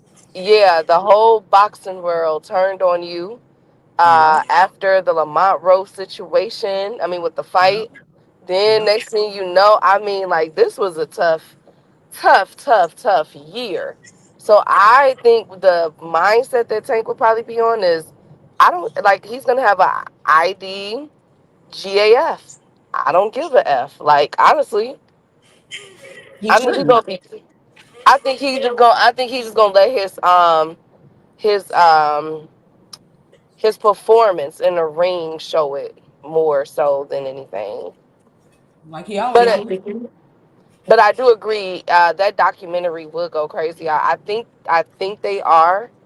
Because I can't see them putting out something like that if it didn't. And Coach Calvin's been talking about that for years. The documentary? Um, yeah, talking about putting it. Yeah, even with the what was Gamboa?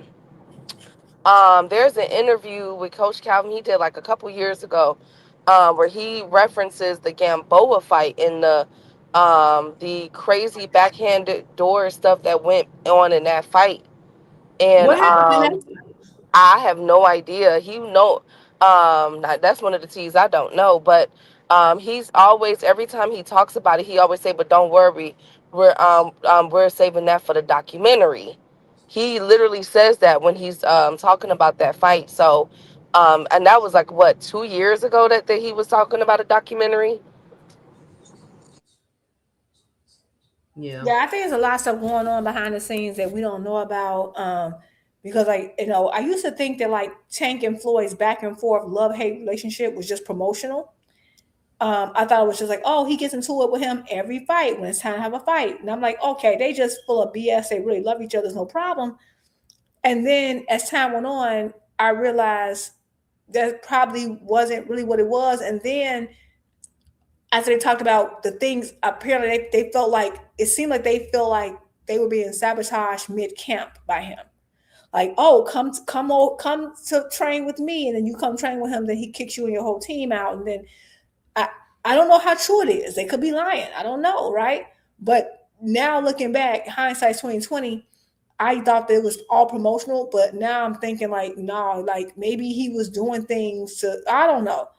Maybe he thought he was being sabotaged, but also Tank seems to have trust issues, which is understandable given a person, who, has some of the challenges he's had in life. So I remember people used to always use that against him with the Loma thing, saying he's being set up.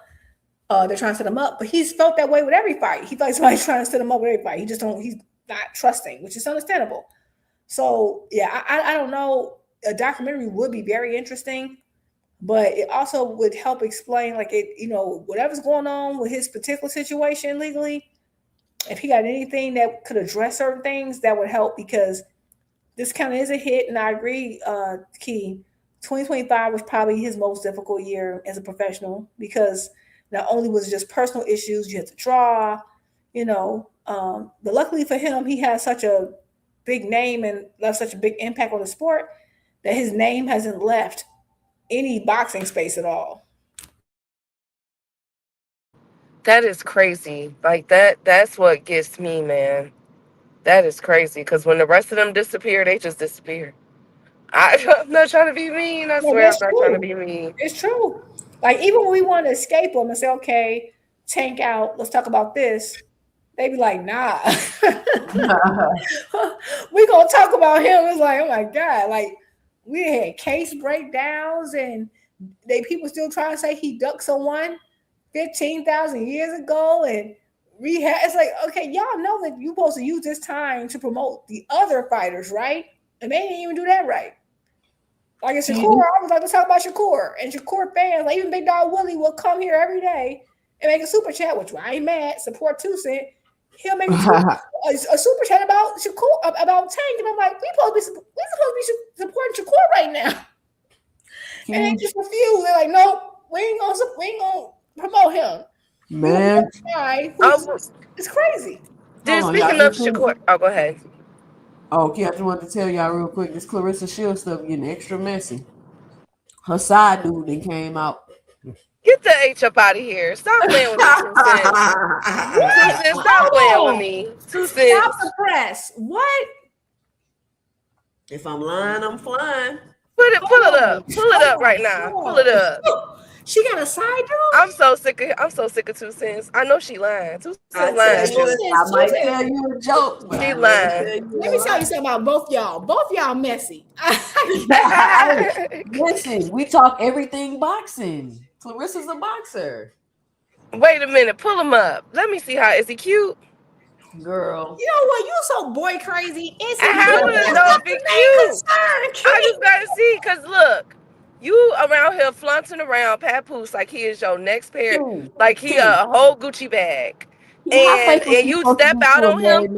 You didn't got this man tatted on your titty and showed it in front of the whole world. Well, guess what? He better be fine. He What? might be a Gucci bag, but maybe she wants some Prada on the side. We don't know. You done been flaunting this man around this whole time. You know what? Hey, she the boss, right? She hey.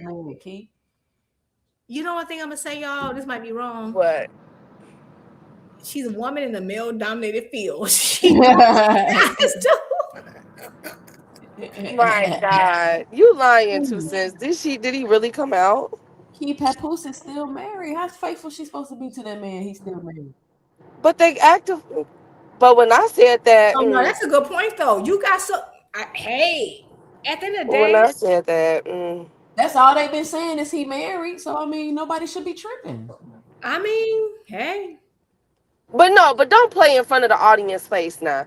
Now you didn't. This man didn't. Last week, yes, the fans and everybody. Now last week, Papoose got a whole plane. Got a whole. Oh Lord, now who was this? Oh, nah, baby. That you a damn lie. That ain't no. That's not him. That's not him. Listen.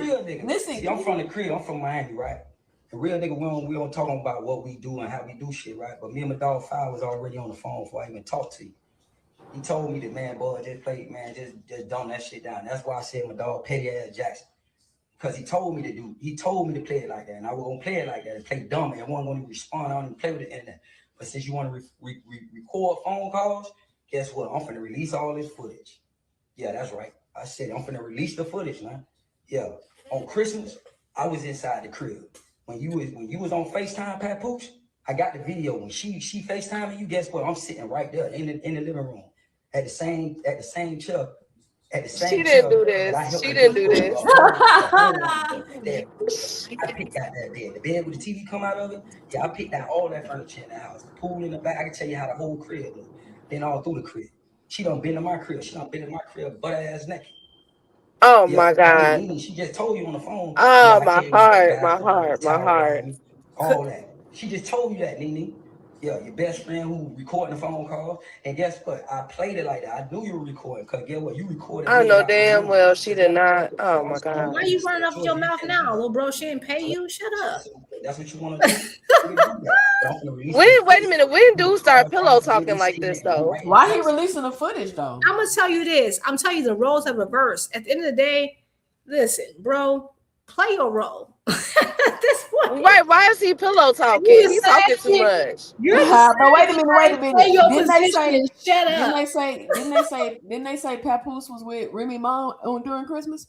They did. I told you that. Well, I ain't mad. Listen, hey, homeboy, play your role and shut up.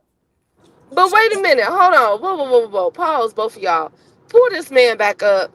Now you mean to tell me that this is what when did Clarissa start liking chunky dudes? Not chunky. No. Look at him. Oh my God. Oh hell. Oh no, Clarissa.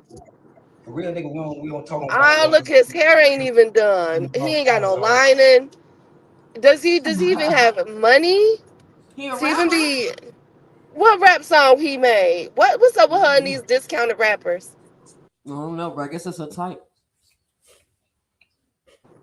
Like, is he successful? Like a person of her caliber should be. What caliber? She's successful. She make her own money. Girl, She has she her is own ratchet business. as hell. What I caliber? mean, She got money, but at don't least mean she she's of no high successful caliber. though. Well, But I'm come gonna say this, No. on now, But she's an She athlete too, still though. deserves to be with somebody Listen, that can get. She no. can get flued out. She flying them No, out. she don't. No, she don't. Did you hear his? Did you hear his fire alarm beep going in the background? Yeah, Oh I'm my gonna have God. to.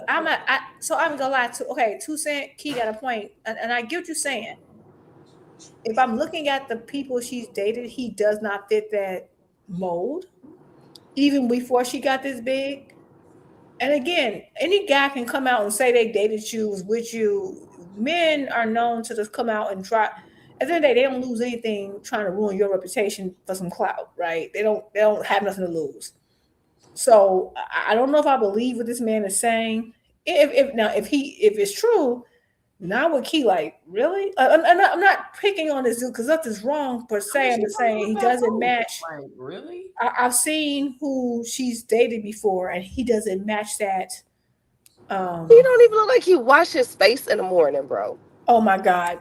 I'm trying to be politically correct, and here you go, Key. I seen one of the guys she dated after she broke up with her fiance was a chubby guy. They dated for a while. She used to post him on her Instagram. Who? I don't know who he was. She was just post him on his I don't know. Instagram. He dated a guy who was a trainer. He was in shape. No, it was her ex-fiance. That's her ex-fiance. But when they broke up, she dated this chubby guy. It was like for And a nothing little wrong while. with chubby guys, by the way. We're not saying that. We are not being elitist with shape and size. Everyone's beautiful. I just want to just say that disclaimer. I love a chunky man like the next of him, but he looked like he wake up, roll a blunt, and smoke, and going about his day. No, brush his teeth, wash his face, hop in the shower. He don't look like none of that, bro. I just want No. him to like the hat with the hair, like With no lining. Look at Dondre. Dondre talking about because she's supposed to be with me. Dondre, go to get her then. Damn it. I don't know what else to do about Save her, this. Dondre. Save her, Dondre. Because what are we supposed to keep doing? Y'all see how she looked on Club Shay Shay with that hair, that outfit? Like, why do you have this on, Clarissa? By the way, I'm sorry, but I like that hair color on her. I like the blonde? that blonde. I do. When the roots are That dark, blonde is cute. Yeah, that blonde was cute. I gotta give her that. I think it's cute because the roots were dark and she had the correct type of blonde that goes with the highlights in her skin. A lot of chocolate women look great with blonde. You just got to choose the correct shade, and I thought that blonde really looked good on her. This is my No, I didn't say it was ugly. I just said why you got that on Club Shay Shay for an interview inside your house. I didn't even see Club Oh Shay my Shay. God. Hey Nuke, good to see you.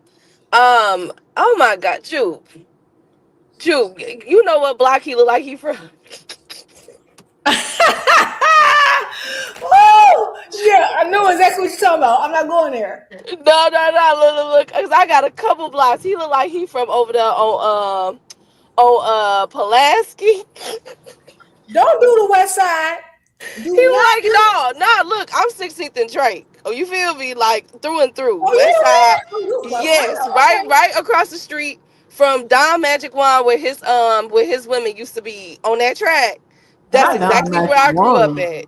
Oh, you wine territory. Okay. Yes. So but I gotta say this though. He looked like either he from off of 59th. No. You know on 95th where that Jewel Osco is. I hate you.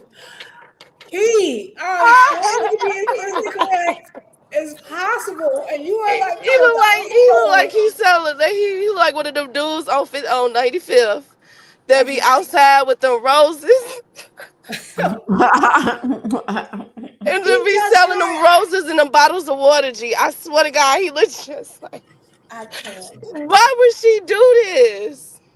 He's not a bad. What you mean? She ain't in no. Papoose is still married. I just think the way he got his hat sitting on his head is weird. He just got to fix the hat and then the side hairs. Let me shut up. He just got to sit and put his hat on it. He ain't even got no. Oh my God, Clarissa. She ain't do that. She 50 Cent line. We don't know. They trolling. She ain't do that. He lying on her. Where did this come from? Who? How we know he real? Right. It might be an AI. He You didn't might see be this? AI. Hold on. You didn't see this, Juke? I'm looking at, you know what? Very handsome. 50 Cent is evil. He sometimes. Listen, unfortunately, as a beautiful woman, a queen, a multi-divisional champion, a lot of things are going to be said about her. It doesn't mean it's all true.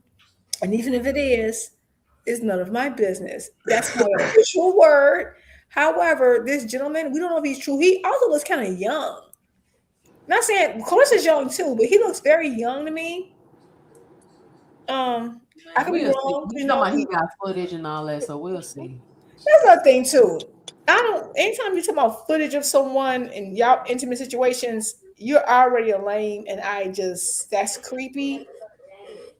Why don't you I mean, come? I guess he's saying like footage of her at his house, not nothing like. Oh, even if it's not, I don't care. Even if it's at his house, why? And why don't you come to the internet with it? Like, let's see what Clarissa's saying. Let's see what she got going on real quick. That's crazy. She better shut up if she know what's good for her. She better shut the hell up. Because all the women, we will be having a meeting tomorrow congregating. Period. We will be congregating about this, Clarissa. Period. You call the last time. Keep about to call a whole meeting. I'm calling a whole meeting because look, I done took up for Clarissa. I'm like, Clarissa, remember 2 Cents and Juke when we were like, man, just don't get played, Clarissa. You feel me? Like, just protect yourself. Go, y'all. Like, we've been covering for this girl. I'm calling a meeting. I'm calling. All right, here we go. An hour ago, Clarissa Shields. This is like Beyonce type stardom. This man has lost his effing mind. I have reached a new level of stardom. At 50 Cent out here lying on my cat. I am for sure the GOAT. I'm not sure how she... Wait, lying on her what? Her cat emoji. Lord, this is getting so messy and stupid. I don't like it. Again, I asked y'all the question. When have we known a 50 Cent to lie? Well, she said the man is lying. Here you go, Juke. She said the man is lying. So now we have to see what happens next. Okay. Well, okay. At the end of the day, it's stupid. I don't. It's gonna be the hottest boxing topics. Oh my god! And this is why that's the only problem with women being in boxing. People gonna make their personal lives like. At the end of the day, I don't. They really did the same thing to Tank. No, it is, but this because also Tank got in legal trouble. Who you mess around with ain't legal trouble. I don't really care. I don't care. I really don't. I don't care either. But when he looked like Bone Crusher little brother, I got a goddamn problem. I got a problem. I got a problem. He look like Bone Crusher little brother. What topics did we miss? What else did we miss? Not 2 Cents. We not finna get off your girl, 2 Cents. We having a meeting tomorrow at 3:30. This better be a lie. This better be a lie. Did you hear that 2 Cents? You have to go live now because we gotta have a meeting. We gotta have a meeting. We gotta let some more news break. Thomas, you there? Oh, I was just gonna come up here and type. I know it's the lady show. I was just gonna come up here and type to my girl Key. She don't know how to shut up. Remember that one time she called in and she pretended to be somebody else to justify herself? Like she can't do it. Who, me? No. Who you talking about? Clarissa called in as somebody else? I'm going. Hey, you guys had a fabulous show. Thanks, D Hill. Wait a minute. What did I miss, y'all? Okay, he called into a YouTube show and tried to act like somebody else, and then by the end of the conversation, she exposed it was her. You don't remember? Was it really? No, was that really Clarissa? She really did that? Yes. I didn't mention it. Wasn't AI. What if it was AI? It might have been AI. Her, girl. I mean, you're right. It could be AI. It was her because she said if I did do it, so what? When they asked her about it later in the interview. Oh my God. I did do it, so what? Oh my God. What's going on with my? Oh, okay. All right. Thank you, Thomas Hill, because I surely didn't know. We all know Clarissa is crazy, y'all. She's from Flint, Michigan. She didn't have clean drinking water. Wow. Growing up, had 2 legs. cents. Not 2 cents. I didn't even You go that say low. her not having clean. I can't, y'all. Because I'm trying to stress the point that she came from a place like that to achieve where she's at right now. No, you're absolutely right. And, You're absolutely right. and these expectations of her is wild to me because what y'all expect her to be like? Well, she's the one that's always, I'm that girl, I'm this, I'm that, me and my man. And she over there with one of the Leverts. Remember the Levert family? But we don't know if it's true, Key. We can't just take that information and run with it. Remember the Levert R&B crew? I'm not about to deal with you, Key. You love mess. I'm not gonna deal with it. I'm not gonna deal with it today, Key. At the end of the day, I see you saying. Okay. We cover everything boxing, Drew. We cover everything boxing. Everybody's entitled to their own opinion. I agree. But you're right. You know, and that's something we give some of the male fighters more grace. We forget that, like, she's gone from, you know, really low, like you know, poverty, a very you know, background from, like, you know, all kind of things we know is happening. She's damn near from a third world country. Yeah, she has, and she's undergone some really wow. No, she's endured a lot of trauma in childhood to rise above it to become a champion. So that's why sometimes her personal choices, I kind of give certain people a little leeway, because you can't expect just because a person gets to a certain level, makes a certain amount of money, it fixes everything. That's not how it works. It's not how. So same thing with Tank. Oh, he's a certain age. Yeah, but like the money don't fix the trauma automatically. That takes some other work, you know. So I give her a little bit more leeway. Now, this gentleman who's saying all this stuff about her, I can't automatically assume it. I know guys, people lie on women all the time, and I mess with this woman, blah blah, for clout. I've seen it happen, so I cannot automatically believe he's telling the truth. And even if he is telling the truth, what of it? She stood up, well, I don't care, and she ain't married. Heck, you know, Papoose married. So yeah, Papoose is what I'm saying. What we talking about? Y'all been saying this, right? I'm like, we like, oh my God, she cheated on her married boyfriend. Like, what? I don't I don't know what we're talking about here. Another argument we about to use against y'all. Y'all own argument. God. But shout out to Curtis Robinson with the $2 in the super chat. He says, supporting the women. Great Friday, Saturday take. Shout out to Curtis Robinson. Andre says she just need to come home. Dondrick, she gonna cheat on you. Dondrick love him some Clarissa. I know that's right. Wait, did y'all see what Big Supreme said? Fight for your queen. Tell her she ain't got to do this. She gonna cheat on you, Dondrick. She gonna cheat. Wait, look what Big Supreme. Big Supreme said, I know for a fact I can hit Clarissa. I'm so done with y'all. Y'all are cutting up in this chat. Wow. Dondrick, she Now, I ain't gonna lie, you good pretty much in anything you do. I will give you that. But if I got you will cheat. You will cheat. Hey, look, you said I'm cheating for no reason. You will cheat. Dang. She gonna cheat on you, Dondrick. She gonna cheat on you. She will cheat. She gonna break your heart, Dondrick. She gonna break your heart, bro.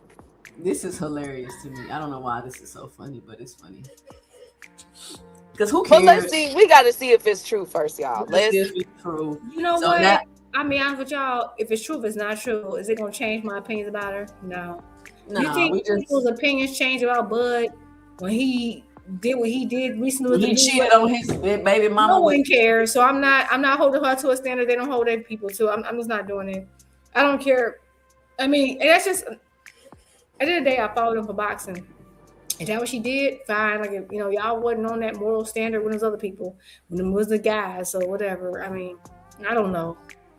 But that is crazy. That's crazy. But you know what? That's what happens when you cause that type of fame to you. And that's something that Tank has talked about, and other people who are very famous, like, he get a lot of attention to talk about. Once you cause that level of fame to you, and you want that type of fame, you have to deal with all kind of craziness that comes out about you, even if it's real or not, you know. I mean, why is you getting this man name tattooed on you just to cheat on him? Like, what are you doing? Like, what are you doing? Girl, that happens every day in the Girl, hood. that's right. That You happens say that happened every day in the hood. Every day. Every day. That don't mean and then okay, my thing too.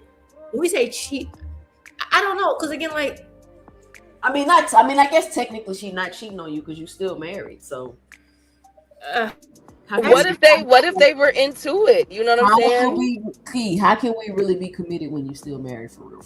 Like, let's. No, I agree. I've been said that. I told y'all that Clarissa should never have got down with Papoose while he married. Let that man get a divorce for you. Do not mess with married man. That's you already in violation of the code. You already violating. We thought Papoose was gonna be the one. It's her ass. She playing. She is her. She hired him. Time it's gonna be bad when Papoose do this and go back to do this and do that, and then it's her with the cheating. Come on. But look, that's a bad B move though, because look at this peep game.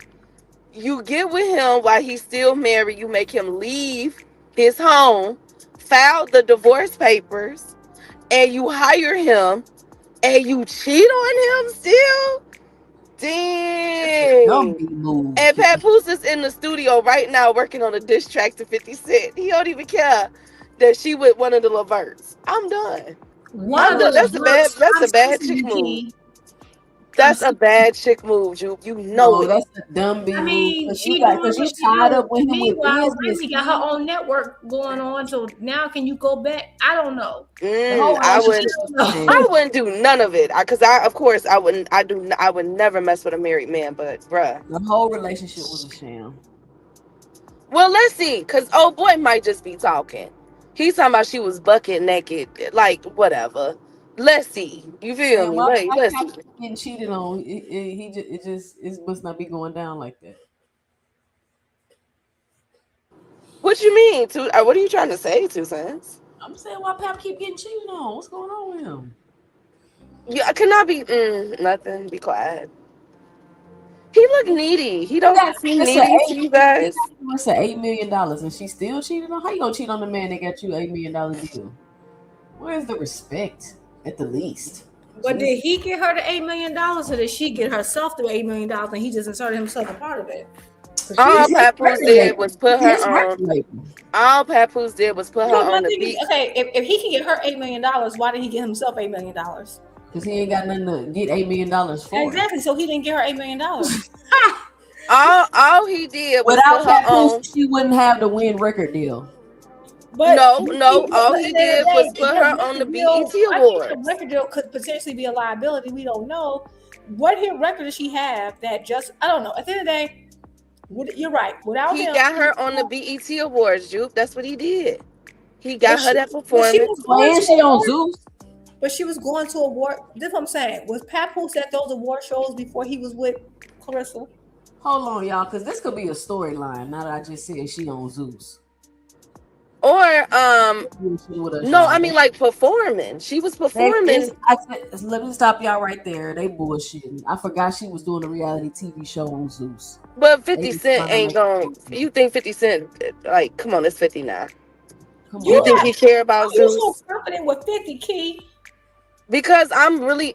Did y'all not see what he's gonna? He's already in the process of making a surviving T.I. and Tiny. Oh my God. Documentary. You know what? Maybe I see stuff that T.I. I know he got smoked in that battle. Though I know that, but I don't know. He has beef with every T.I. 50 beefs with everybody who's not a rapper and can go in a booth. He does. So I don't assume everything he's saying is true. I just going in and out. Take the initiative or investment to disprove what he's saying. It doesn't mean what he's saying is lying.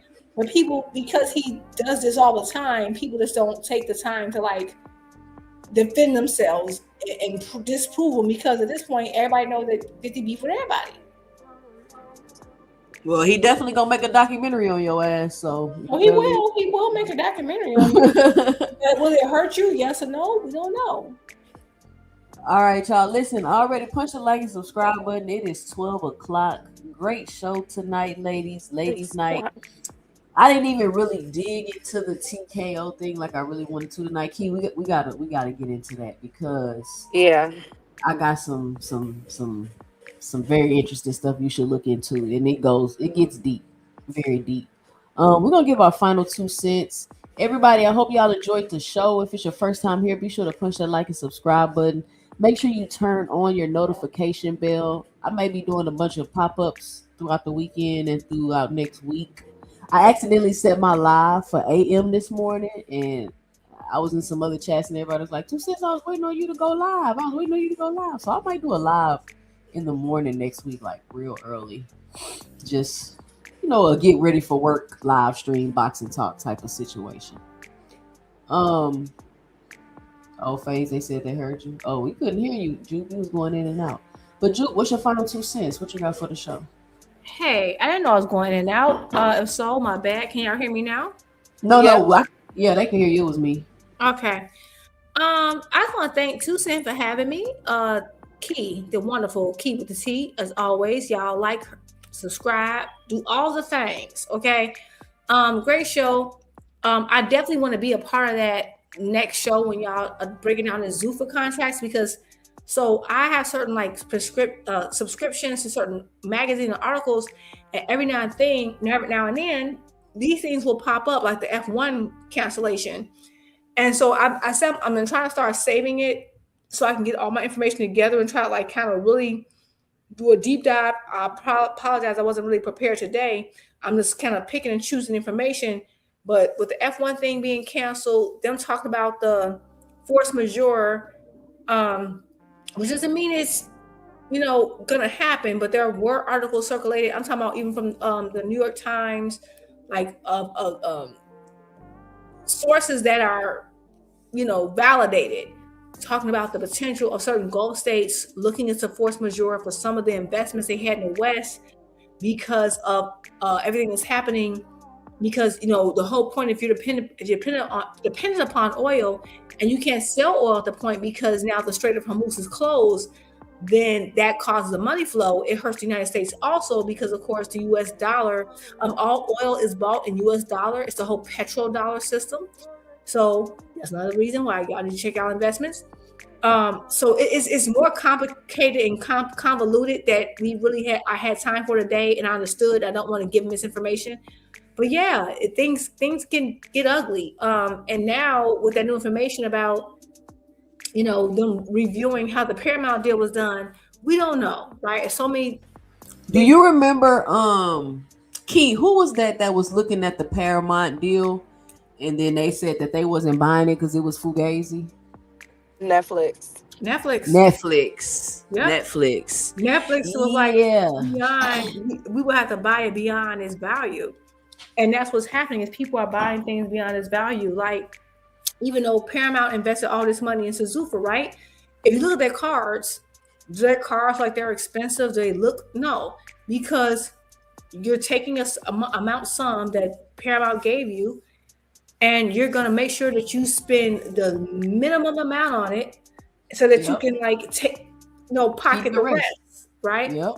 And so that's why when you look at cards like tonight, which was Pro Box, which is doing the same thing as ZUFFA, it's well produced. It's good fights. Like that fight with Najee was good.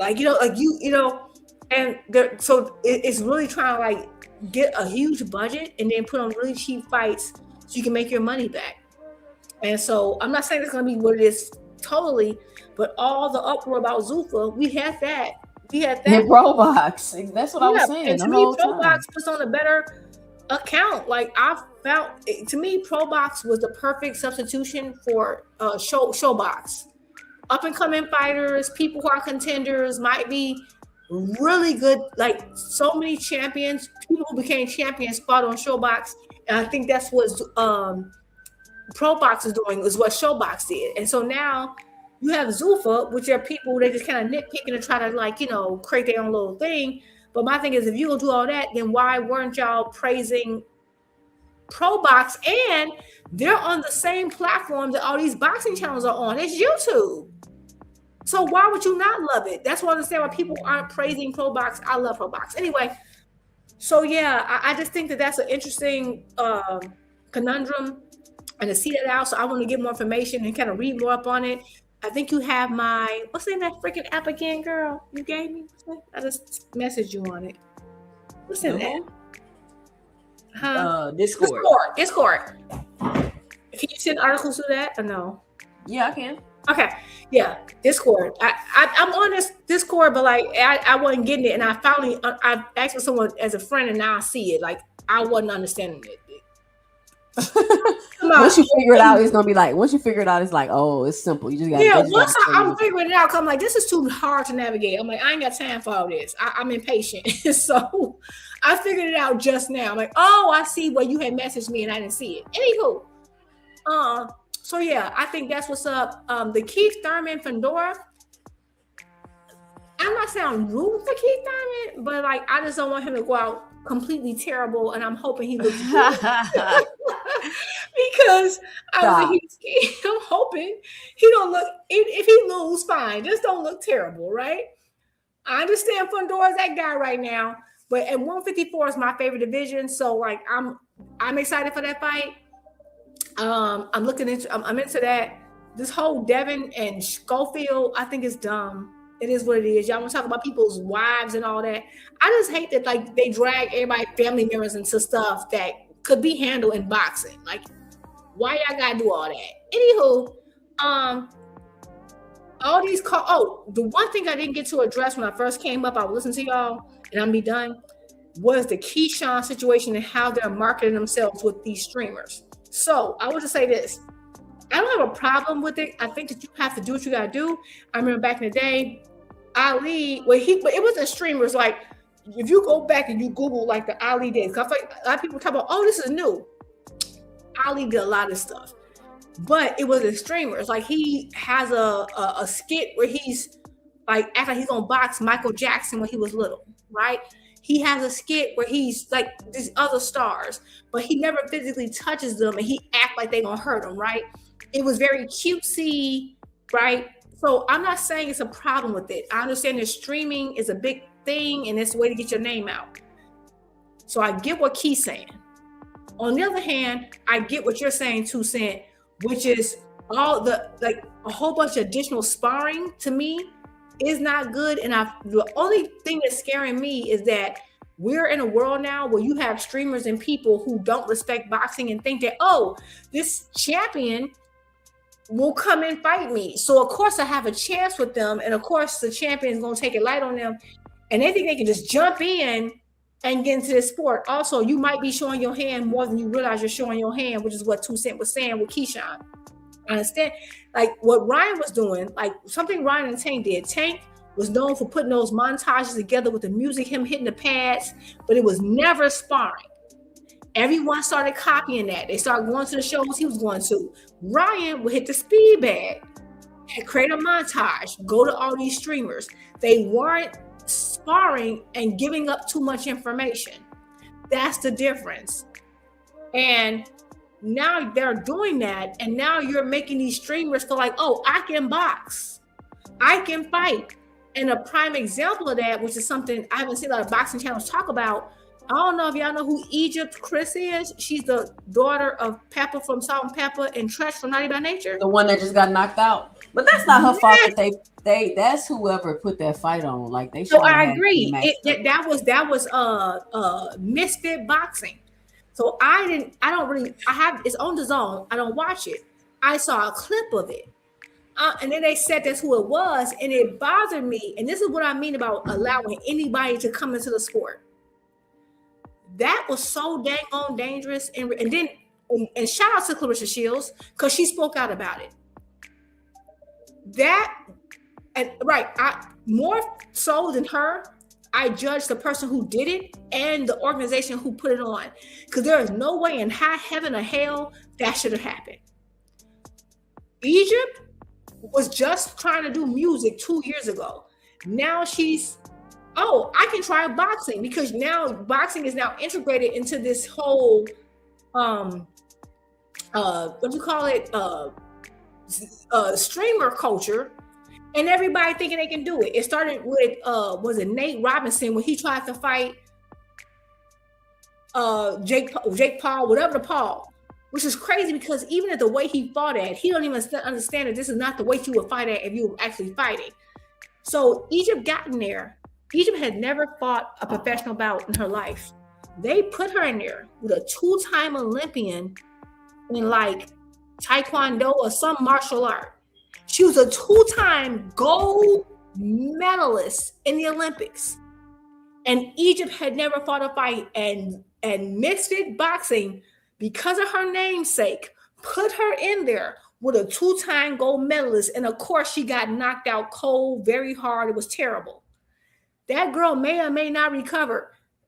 That's my only thing with marrying like real boxing, the streamer culture, is getting people, it's going to put people like, oh, I can do it. And then you got people like Misfit who will allow it. That should have never happened. Like, she hadn't even had a step up. She hadn't fought a fight yet. So I get what Keyshawn's doing to promote himself, but all this, like, I feel like you don't want to cheapen boxing to make people who are random streamers and stay online all day think that they're anywhere near capable of your level. That's my only problem. And I just see, to me, that's more dangerous than Clarissa saying, I can be the man. Because Clarissa knows they ain't about to sanction her with no guy. But these people are getting sanctioned. You see what I'm saying? That's equally as dangerous, in my opinion. So that's how I want to touch on it. So, and I respect and love Clarissa for speaking out on it, saying it was their wrong. They shouldn't allow her to be in there with a woman of that level. And like that, she should have been. She should sue them for real. No, she should, because did you see how she got hit? She went belly first into that ground. And didn't know where she was. And then I found out she never had a professional bout, and you put her in there with a 2-time gold medalist. I was like, that's evil. Y'all got to be sued. Anyway, so respect to Clarissa for speaking out against that. That's all I got for the ladies. Y'all are amazing. Have a good night. And if you go live tomorrow, let's talk about all the drama, the girl drama. Please let me know, because I need to see what y'all going to say, because y'all so messy and I love it. All right, Juke. Good night. Hey, she key with the T for a reason. Oh my God. Y'all are hilarious. First of all, we had to keep it light tonight. So we did a little box. You know, it's everything. We switch it up every now and then. So we was a little TMZ-ish tonight, you know. Oh, I loved it. It's not people. There's nobody talking about the TKO stuff and the Turkey stuff. You wouldn't even think Saudi Arabia at war. These people around this boxing not even mentioning it. Like they acting like it's not even happening. You wouldn't even know Riyadh season was bombed. You wouldn't even know. Yeah, absolutely. And everything that, you know, what's going on, how it's going to impact it.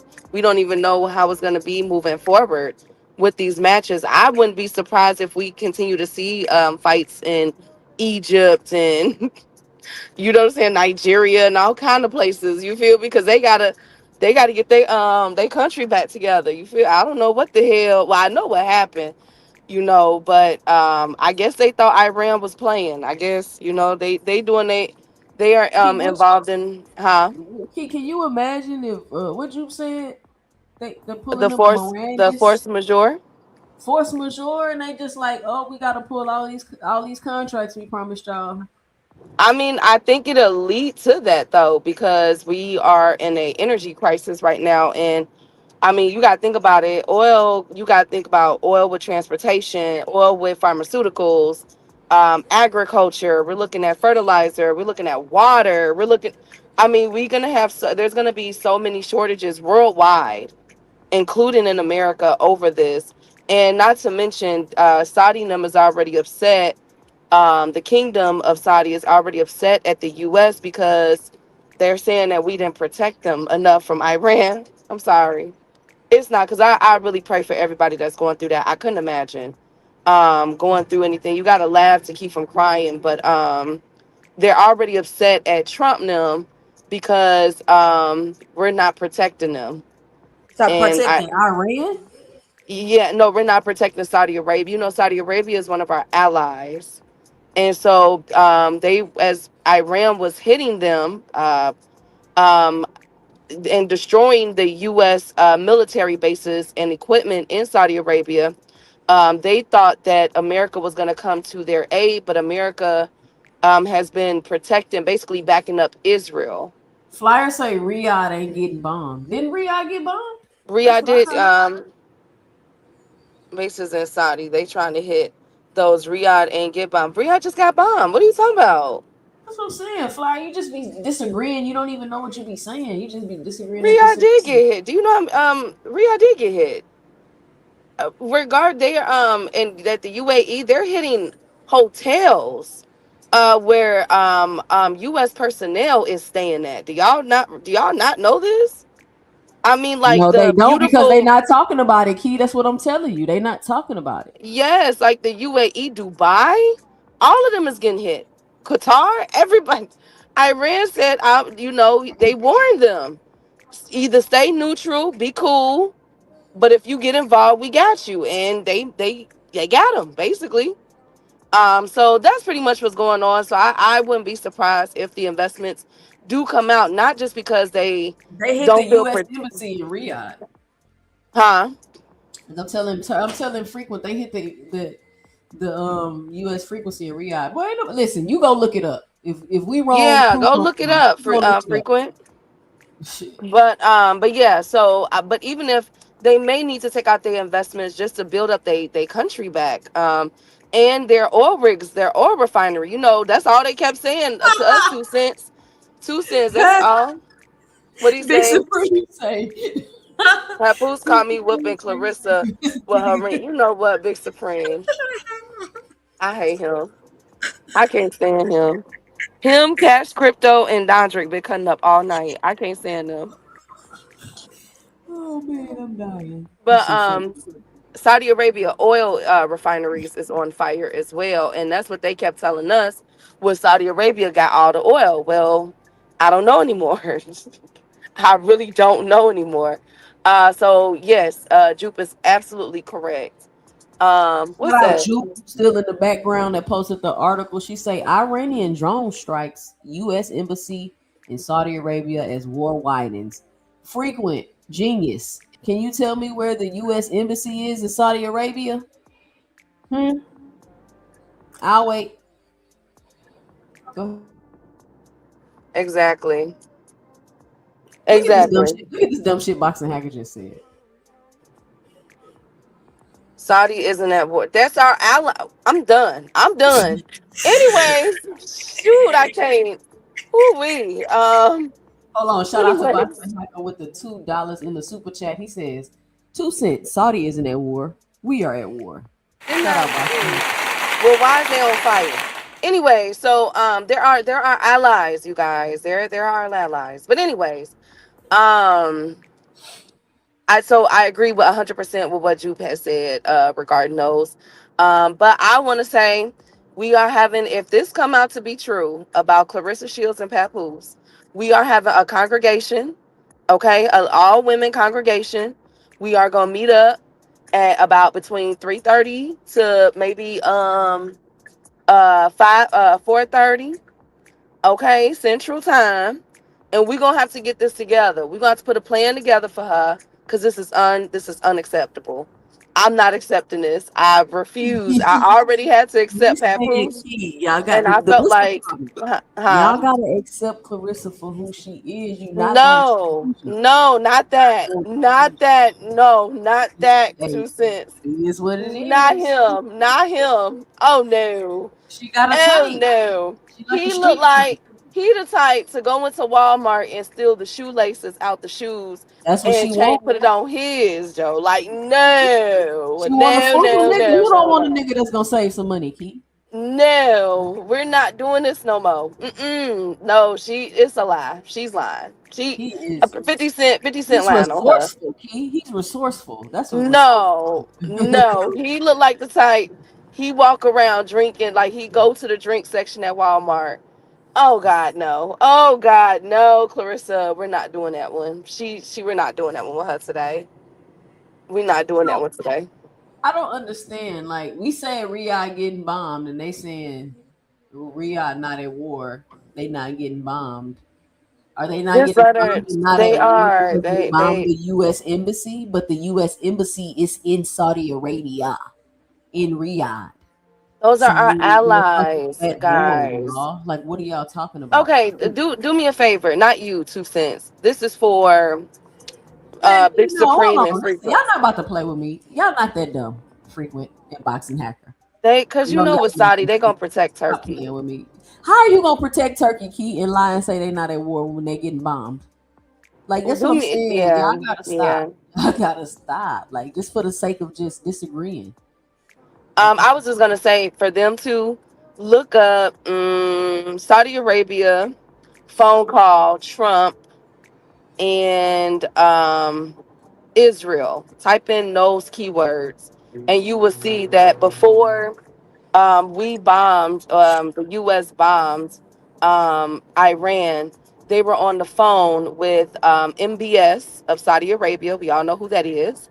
And he's the one that told Trump, convinced Trump to do that, along with Benjamin Netanyahu. That's already been proven, which is why Who, Saudi Jared Arabia, Kushner? huh? They said Jared Kushner. Jared Kushner, MBS, Mohammed bin Salih, y'all know, of Saudi Arabia. Um, um, and Witkoff was another one that he was also in there, but they all colluded with this bombing of Iran and the unaliving of the Ayatollah. So, boom. I mean, it's all in the newspaper. It's on New York Times, Wall Street Journal, you name it, it's there. So don't Hacker, at me why do you again. keep saying they're attacking the U.S. bases like that means any that like that changes anything? You said what, 2 cents? He keep talking about they attacking the U.S. bases like that, Well, like let them continue. Let them say that. But they played a role in that, and that's why Saudi Arabia oil refinery was on fire. But anyways, so so they don't got yeah, unlimited funds no more, Key. I don't know, 2 cents. I don't know who got unlimited. This is gonna be very bad. This oil situation, this energy war, and then we haven't even gotten to the water war, because Saudi Arabia and Qatar and Kuwait relies on the desalination plant out there, and that's already been hit as well. So we haven't even got to the water wars yet with this whole shit. This is a very out of control, bad situation that should not have ever taken place. And if Saudi Arabia pulls their funding out of it, you guys know why. Out of the U.S., y'all know why. So I'm just letting y'all know that right now. And they've already been threatening it. Saudi Arabia and Qatar has already threatened Donald Trump that they will pull their funds. Type that into Google search as well. They They are. never gave Trump that money. Remember they promised Donald Trump all that money. Remember that? I said, It was about $2 trillion in total from all them countries. Yep, and and, they're already threatening to pull their funding because but they're they not because we aren't protecting them. That's what they're saying. We aren't protecting them. So I don't know. And this is just oil. We haven't even started on the water war yet. Like they hitting water plants, bro. Like Iran, I don't know. Look, I tried to write a letter to everybody. I tried to tell people, leave Iran alone. But that's all I got. Shout out to 2 cents. Make sure y'all like subscribe to her channel. Shout out to the beautiful queens that was here. Of course to my girl Jupe.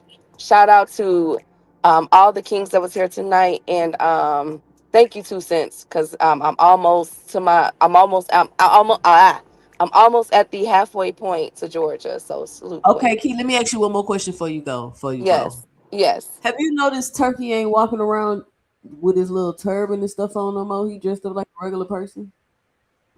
He probably could have been sat down. Got his badge removed.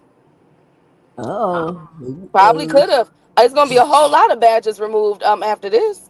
So it's gonna be interesting, Key. We gotta keep it. It's gonna be Key. This whole Turkey thing, like you wasn't here at the beginning, but I played my debate from last year with the round about the long term effects of Turkey coming into Turkey and Riyadh season being in boxing.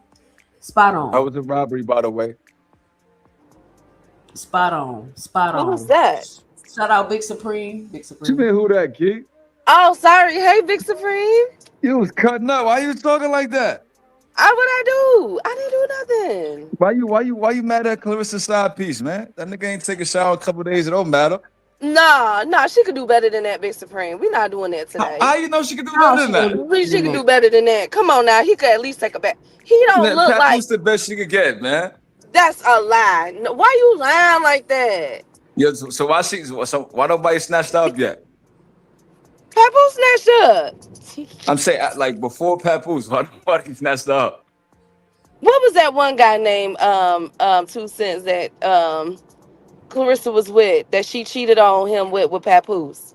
She cheated on every nigga she with. Okay. Shit, she cheated on Don Zick with me. So like, you know how she give it up. I didn't know Clarissa was a cheater. I mean, remember that guy that she was so in love with that she was doing his hair and everything? I remember that nigga, next but thing he you know, was unemployed. He ain't have no job though. Like that nigga don't count. Was he chubby? Nah, he was skinny.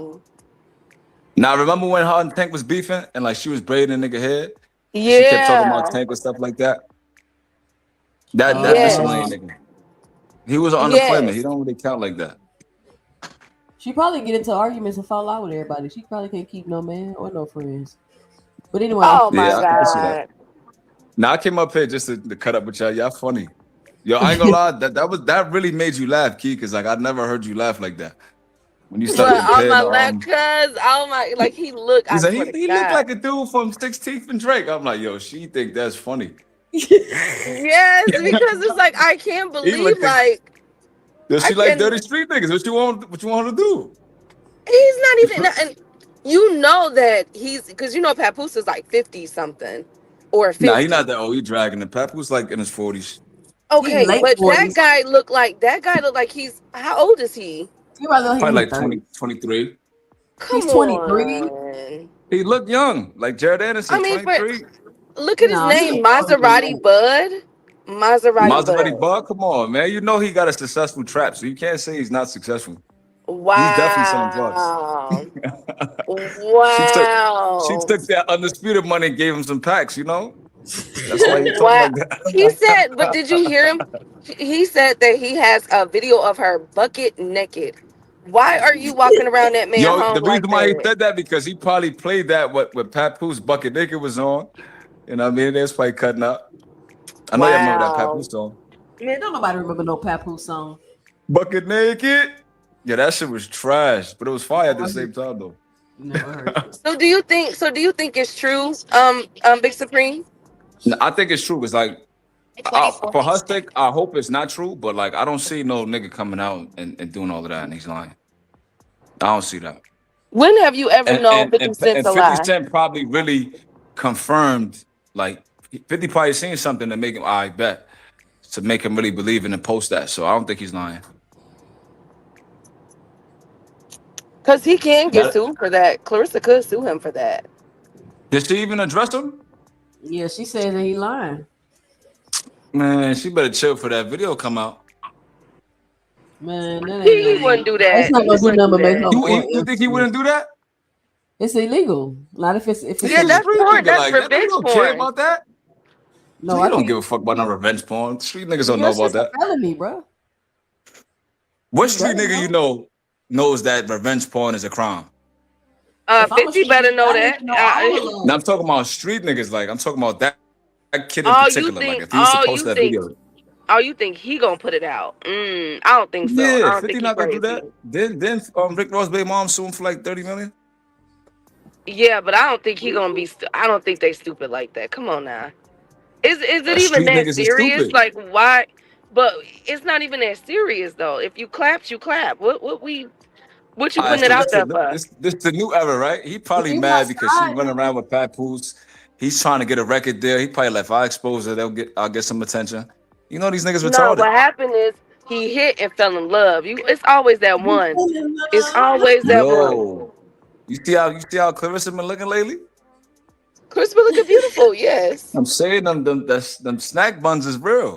Big Supreme, they shoot a reality TV show. This is a storyline, man. They bullshit. You think it's all like made up, like 50 and Papoose and them, like they all in cahoots together? I mean, it just seems dumb to me, honestly. And then because I'm realizing like she doing a reality TV show with Zeus. So now But all of a sudden 50, you a but cheater. 50 Now all of a ain't sudden you no. doing a reality TV show with Zeus. Now all of a sudden your side nigga coming out. Come on, man. I can see that. I hope so, because I hope they're not really beefing. That'd be corny. I'm just hoping that she really didn't do that with him. Oh my God. Why you mad for, man? Chill. Because like that could have been, she could have went He to the got a successful NFL. trap. Like he's She all could have right. He went got to a the little bag. NFL. She could have went to the NBA. Oh my God. She doing Like, better than that nigga that she had before when she was beefing with Tank. I'll tell you that. okay, but she could at least like Clarissa could get an NFL player, bro. Like, come on, what we doing? No, That ain't she no can't. You know them NFL niggas like the light brights. No, not all of them. NFL niggas is gonna get a BBL, girl. What is you talking about? They ain't want Oh, no NFL shit. niggas like the They Dominican don't want. joints with the They don't want BBLs. no. They don't want a fighter. Like they don't want no boxer. Not Clarissa. She loud. She boisterous. She fucking. Look up all them arrogant. NFL niggas and basketball players, girls. Like they look nothing like Clarissa. Hell no. Not to be funny, but like seriously, like they not looking for Clarissa. I don't know. I don't think so. okay, Not an to be funny, but seriously. actor, or No. a businessman. No, street nigga, trap, She is from rapper. Michigan. Why you think 'cause she got money and is a successful boxer that changes her character? It doesn't. Telling you. She is Yeah, that's literally gonna come up here cut on up. the internet arguing with people about how she could beat up Rolly Romero. I think she got a crush on Tank. Yeah, I think she got a Yeah, crush on Two Cents had told Ben thought that. She told me, I'm like, She said you that in the and video. Ashley's corner. Hey, She said, I ain't worried about that pretty ass nigga. She won't Tank bad. She can't even. Every time she mentioned Tank name, she switch. She get this little smile on her face. I'm like, she like Tank. She said, I ain't worried about that pretty nigga. Oh my God. Well, I just really don't hope. I just hope that it's not true. Yo, Key, where you gonna have the meeting at? We gonna have the girls meeting at Fire about this. frequency. You ain't talking that dumb shit no more. We gonna meet me. We gonna have it here on 2 Cents page. And we gonna gonna bring all have the a girls up meeting. there? Yup, all the girl. We gonna have a whole discussion about this. Cause what the hell? I've been That trying nigga to. Hackett said he gonna attend. Huh? Hackett said he gonna attend. No, he better You know, not. you, He you know better he not. transitioning right now. Leave Hackett like that. I All right, be so salute to y'all, scared. man. I'm gonna get back in the chat. All right. Oh yeah, sis. Shout out to Vic Supreme. Shout out to Slogan. I forgot to say, and Blaze and Zach. I forgot to say hey to them. But salute 2 Cents. I'm about to be out, Queen. Shout out Key with the T. She says she halfway to her destination. It's hard being a Clarissa fan, I tell you, man. She always doing some dumb shit, I swear. But shout out to the GWO. Do what she do in the ring. They all some cheaters. Bud, Clarissa. None of them niggas is faithful.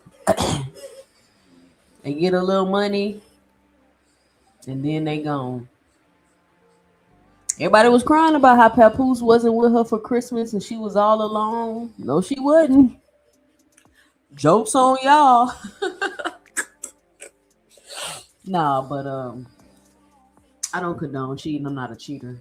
I have way too much integrity to cheat. Plus, I don't care enough. I don't got the energy to be sneaking around and lying and trying to hide text messages and delete numbers out my call log list. Like, I do not care enough at all to have to go through that. Either I'm gonna break up with you or I'm just gonna be faithful. Like, I just think being faithful is a lot easier than cheating. Cheating seems like it takes a lot of work and effort. I've been around people that was cheating and it just seemed like a headache. Honestly, I'd rather use my energy focusing and doing something else that's gonna be productive versus me cheating. But shout out to everybody that joined me tonight. Make sure you punch that like and subscribe button if you haven't already. I might do a pop-up live tomorrow. I don't know. Depending on, I'm gonna get off of here, lay down, probably watch a couple more videos and see if anything sparked my interest to come on here and talk about. I think we're at a very interesting time in boxing. Whether you like Zuffa, dislike Zuffa, and I don't want anybody to get it twisted like I'm just against Zuffa, like I don't want it or I hate it. No, no, no, no, no, no. That's not it at all. I'm just analyzing it, pointing things out, asking questions the same way people did PBC. The same way people was doing Eddie Hearn when he first got over here. It's the same thing.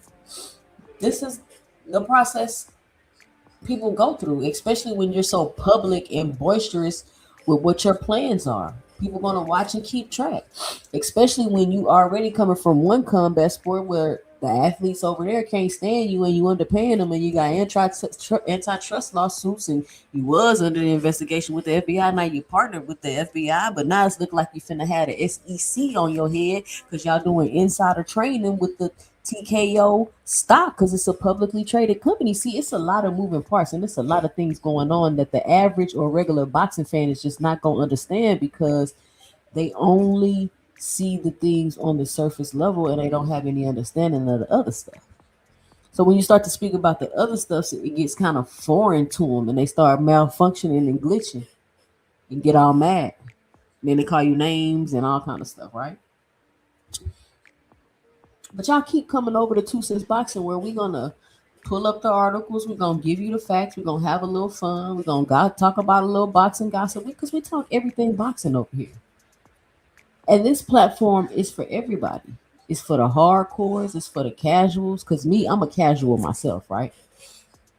I'm a casual myself. I don't know shit about boxing. I don't care about the belts. All of that stuff that comes along with being a casual, that's me. So to all the casuals out there, this is a safe space. Now, to you hardcores, it might not be so safe. No, I'm just joking. Hardcores, casuals, brand new boxing fan, old boxing fan, historian, whatever you like. You can always come over here to 2 Cents Boxing, give your 2 cents, debate back and forth. Just make sure you keep it respectful. Tank is trending now, and for some reason, every time Tank starts to trend, the level of disrespect in these YouTube streets go up. So once again, I'm gonna put my disclaimer out. I'm not playing that this year. If you get disrespectful to me, I'm going to say something back to you. It's just that simple. Don't get all of your feelings. Don't start crying. Don't do none of that. If you say something disrespectful to me, I'm going to say something back to you. So people, when y'all see me in chats, when y'all see me on panels, and people getting disrespectful, don't be surprised when you might have to see me out of character a little bit. Because for some reason, when Tank get to trending, when Tank is the topic, when he back in the spotlight, people feel the need to get extra disrespectful. I don't understand what that is. So 2 centers in the chat. Everybody listen to me every day. Usually see me calm, collective. If you see me a little out of character, just understand that is the reason why. What up, Teach?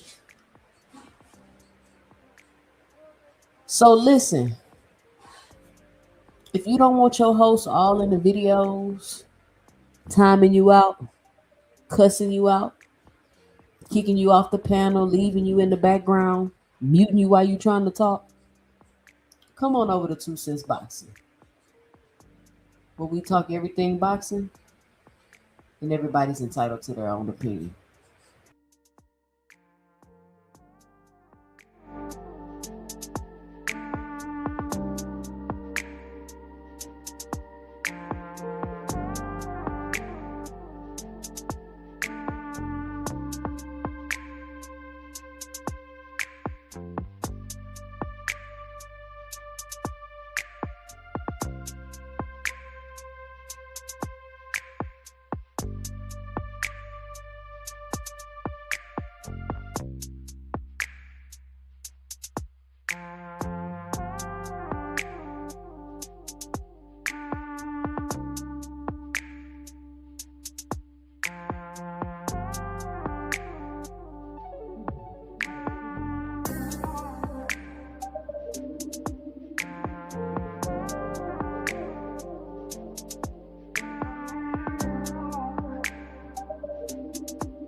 Thank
you.